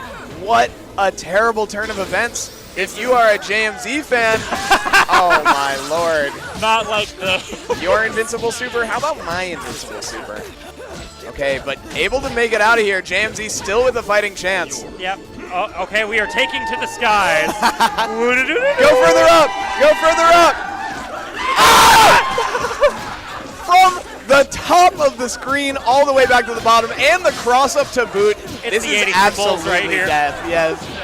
Oh my gosh, the meter to kill. Goes for another reset just because. Jeez. Just because. Jeez. The fadeaway shooter. The fadeaway shooter. Oh my gosh. Takes yet another. Just the no look. The no look, right? Just the hit the long jumper and then already just start running to the other court. Yep. You know? Oh, yeah. You know it's gonna go in. Just take your position on defense. Yeah. Man. What? So I knew that Painwheel could reach the top of the stage, but I'd never actually seen it. So it's one of those funny interactions where it's like the top of the screen is relative depending on like how far apart the opponents are. So you can only go that high if it's 2 Painwheels. Yeah, at that point, I'm sure sometime during dev testing, it was one of those of like, we don't need a roof. Painwheel. Because there's no timer. One thing I noticed that's actually really sick is I think Itosha did it to me yesterday in casuals. Yeah. If you DHC the Eliza fly super early in it into like some grounded super, they will just fall from the heavens after like a hot second. Like they're up there for a minute. Yeah, just like slingshotted. Yeah. It's so funny. That's amazing. Now this is our losers final. Winner of this gets in grands. That's right. But definitely No Slouch Itosha showing that they really earn their right to be on the winner's side of this endeavor. Nice. Warren? Yeah, no counter for you. Just DP again. It's the best way to time it. Just keep doing it. And Warren's. Oh, and great timing on the counter. Works out that time for Rat Baby. And minimal losses on their side. She's going to be able to get this next hit as well. Itosha really needing something to start, but stealing the corner right back. Airborne 2, you can't match. And he can do nothing. You have to hold that. Give her an air super. Give her an air. No. I will agree with you if you make Helmbreaker invincible. Yeah, that should be the I'm with you. I'm so here. I'm so here for it. Oh, nice calling out the jump light with a jump light of her own. Rat Baby gonna be able to do the cheap one, but that is an air reversal. And nice getting the turnaround, but not quite fast enough. Yeah. Railgun. All right. Do we see the bar and do we start zoning? Nice bait. Okay. Nice bait. Yeah, I knew that they. Right. And Itosha really just needed to swing for the fences there, and Rat Baby the awareness to just give me your meter. Yeah. You have no way to make it safe. I mean, and that is the blessing and curse of playing big band, as Zoe and I were talking about earlier. You know, everybody plays band. Yeah. Everybody has a band. You have a band at home. You may have never booted this game. 20 minutes, you've got a band. There was a player in our bracket actually who only knows one character, got top 8 in Strive, and was like, somebody teach me band. We taught them band in 10 minutes, and they went to game 5 in their first game. Yeah. But man, Itosha looking like a different competitor this game. But as I say. Throw. All right, restands. Spends the OTG. Whoa! I've never seen that interaction before. Wow! The DP! The counter didn't work because they were invincible, but it was still a punish. Yeah, teleporting to that doily on the floor, and we're going to have the bomb auto time, or no, because we're going to have to DHC to the end of the Huge line. tech. Yep. Armor Nice glow. read. Wait a second. Did they press? They did. Etosha. Tell me about that. Tell me about that interaction. Yeah. The biggest thing I was worried about there is if they were going to be able to Lady Slaughter through the bomb's auto detonation, because we were sitting like at a second till that bad boy went off. Yeah. Luckily able to do it, and you see in the background that Eliza from Etosha slowly gaining their red life back, getting prepared to eventually mount this second offensive as this game goes on. Nice air throw. Gets the dunk. And I love this conversion. The knuckle into the A-train, front-loading the damage on the combo so heavily. Yep, and 6-8. No, not opting for the 6-8. Keep Right? it simple. Keep it simple. A kiss. Kiss your combos. That's right. And, that was... Keep it simple, silly. You silly billies. And that's keeping it simple That's right there. brutal. Both of them at the same time. Yeah. Yowza. Same hit. Okay. Oh, DP. Tries to do the same little shenanigans. Blocked DP into a delayed super. Rat Baby. Oh! Gets thrown for no it. armor All right. for you. This is especially if you keep dropping these, Not this is a long road. It is doable, but this is long. If there is anyone to steal this game back, it is Big Band. Truly. But not when you're being touched, not when you're being hit like this. Yeah. I feel like Rat might go for a reset, but I'm pretty sure 2 bars. 1 is banned. Oh, not quite. Okay. We just lost channel points, and goes low. I wonder if that was like a DP input missed counter hit there. Possibly. I would not be surprised. The Z engine is, as I said before, coded on a napkin. That input reader is the devil. It is the devil. It is evil. It is incarnate. Yeah, basically it is hell incarnate. So input reader, basically a lot of games these days have like usually it's around 4 frames, maybe 4 to 6 frames window of if your character is not actionable and you input a move, it'll like record that input and play it at the first possible frame. Yeah. It'll be nice. It'll be kind to you. It'll be kind and rewind. This game, good movie. This game, I think what, 2, maybe 1, Maybe, if anything. If anything, but also way less forgiving than you. Like Absolutely.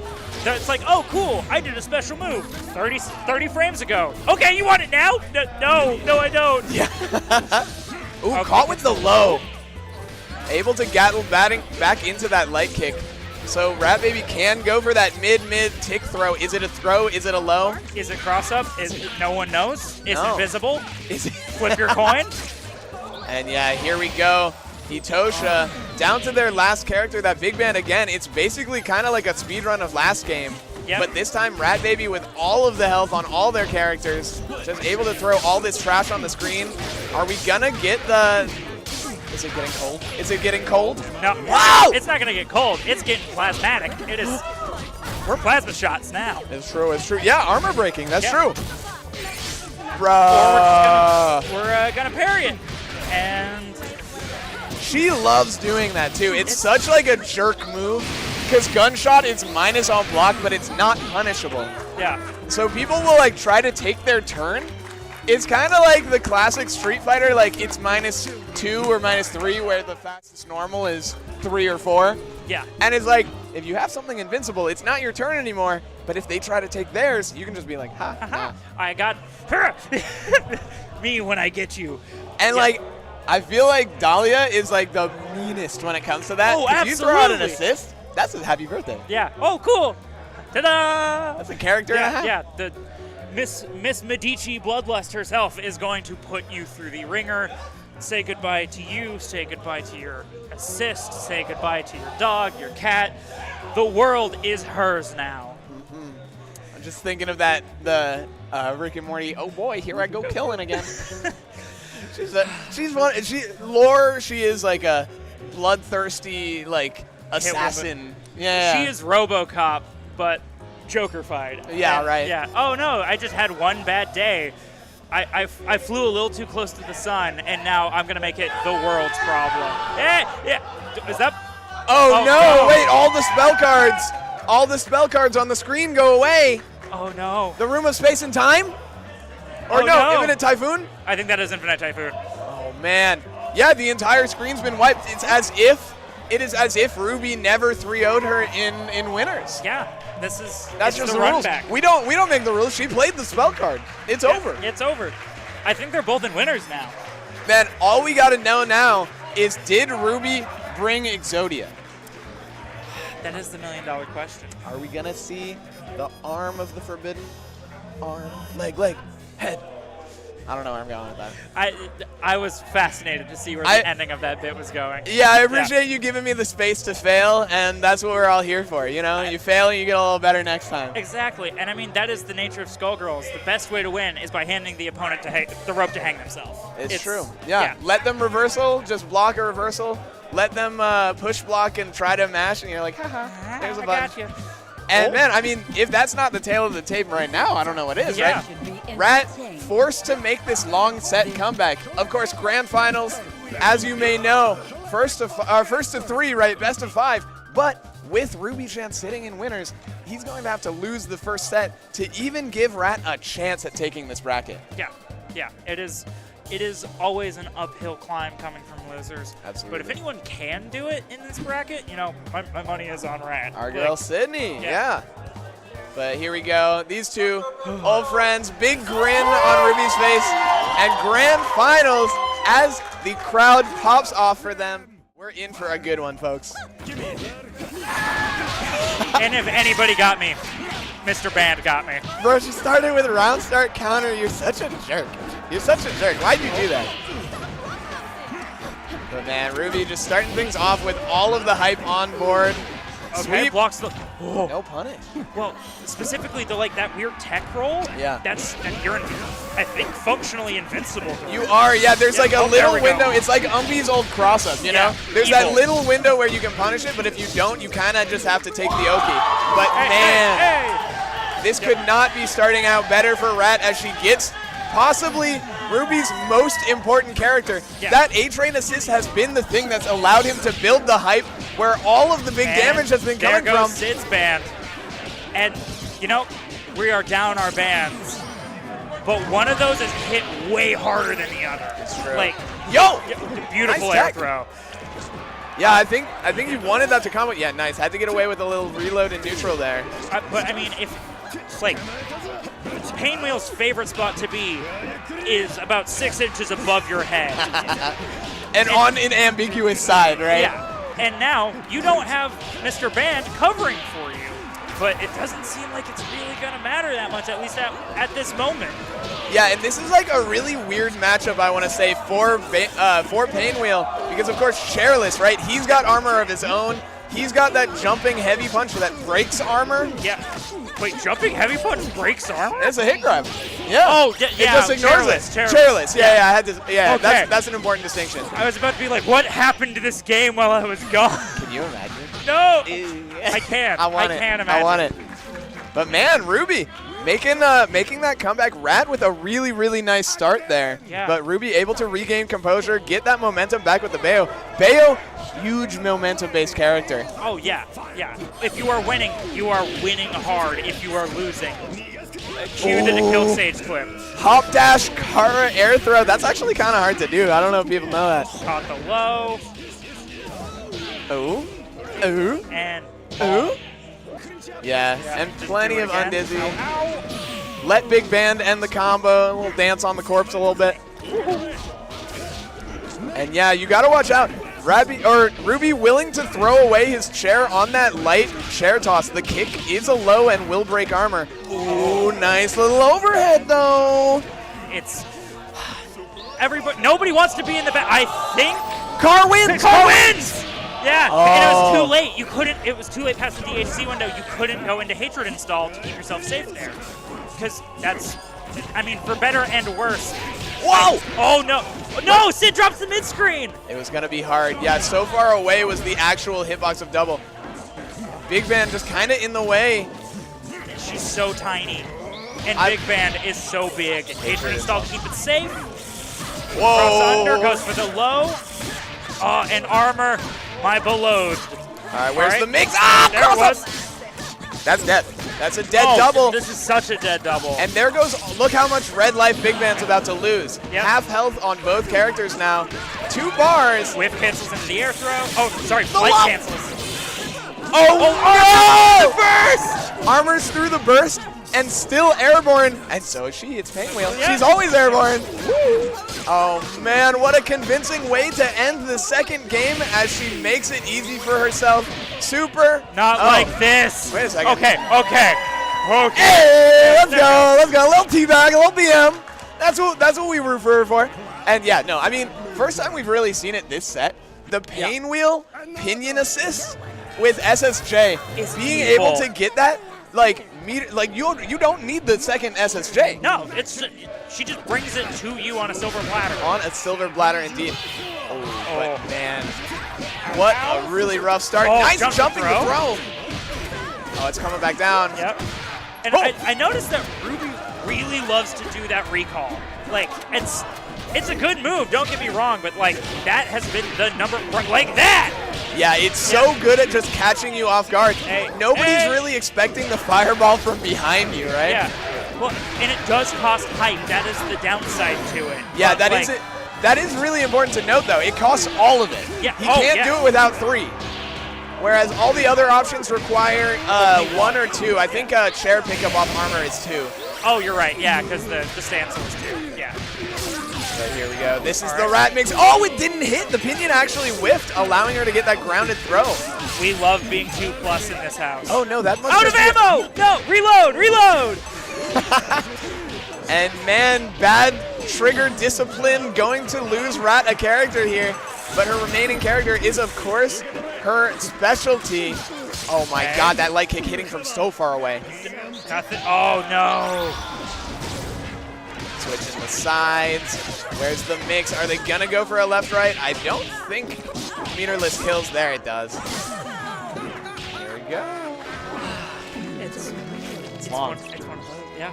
It's one of those sets. I mean, it's kind of like this is a game of violence. It is a game of violence. These players didn't come here to get no blood. We play this for money. Okay, point Painwheel. Interesting. So Painwheel, Rat Baby, Painwheel is the character that Rat Baby is easily most known for. Oh, absolutely. But the Dahlia, had slotted into her Painwheel band team so, seamlessly. Oh, yeah, you would never know. But ultimately, at the end of the day, experience is something worth leaning on. And here she goes, leaning on her best character into Ruby's best character to start things off. Yeah, absolutely. Okay, Wolf Blitzers to get the double snap. He does. Yeah. Oh my god, he does. Well, all right then. Well, ow, and yeah. Oh, Not that's like so this. mean. That's so mean. No, it's so they couldn't get the meter. Yeah, absolutely. No, that's incredibly smart, but deeply evil. Yeah, ain't no way. Ain't no way the tournament's about to lose on a perfect, though. Come on. Oh, come on. You've got this, Sid. Oh, she didn't have double assist. Oh, yeah, that's the thing, right? Yep. The chair recall. recall. Okay, there we go. On this.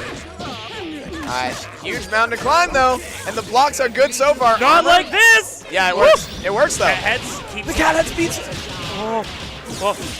What? Armor's through the mix. Just do not bother with it. Get that hatred gauge. Oh, good block on the overhead, though. Ruby is not worried. Band with half health, only 2 bars to her name, and taking a hit here. I don't know if she could. I mean, if he builds the bar, you're dead, but I think you might just. No. Yeah, this is so dead. Oh, Car yeah. into the world. Yeah. Just Car. And man, with that, a better score than winners finals, but with that, Ruby Chan, grand finals, no reset necessary, taking Fight Kingdom 2015. And the crowd 25. goes mild. The moves. I mean, we did see Bayo banned in Grands. We might be back. Well, no. I can't run that bit. Beowulf was after 2015. Oh, because of yeah. Right. The time traveling 2015 bracket here in 2025. Or actually, Marriott. Beowulf might have been in it, but I don't know if Big Band is in it yet. Oh, Yeah, right. whatever. Yeah. The boys are back in town, is all we can say. I'm back in town. But, you know. You hear that voice crack? Oh, That's how absolutely. you know it's the end of a day on a commentary cycle. But, man, what a beautiful bracket. That was so much fun. Thank you, everybody, for tuning in. Yeah, absolutely. And thank you, everybody, you know, staff here, the crew here, for putting on yet another amazing tournament here. You know, we wouldn't be here yapping in y'all's ears without these beautiful people running lights, these beautiful people running stream. You know, that's what we're here about. It's about good people, good games, and good vibes, and some bad games. Actually, a lot of bad games. Really? But that's kind of that's a little salt. You know, that's the little seasoning on top. Oh, so the bad games are the ones that you lost. Got it. Yeah.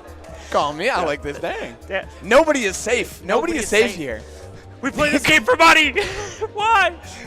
But man, I believe with that, I think that's going to do it for our stream. Yeah, so and I believe we are the last. Unless Marvel is still going. Marvel is still going, so okay, we are not closing it down. Yeah, Fight Kingdom, what is it? Fight Kingdom PNW or Fight Kingdom 2025? What? Oh, sweet. Okay. Just stick around. You're going to end up seeing the main event of this bracket. I've been told the hardest Marvel 2 bracket in North America, if not the world, is happening here right now after this. So, I mean, don't go anywhere, but I have been Leaf. I have been Aria of Scarlet. And we have much enjoyed your company. And please enjoy the rest of your night. Thank you for tuning in, and peace. Sure.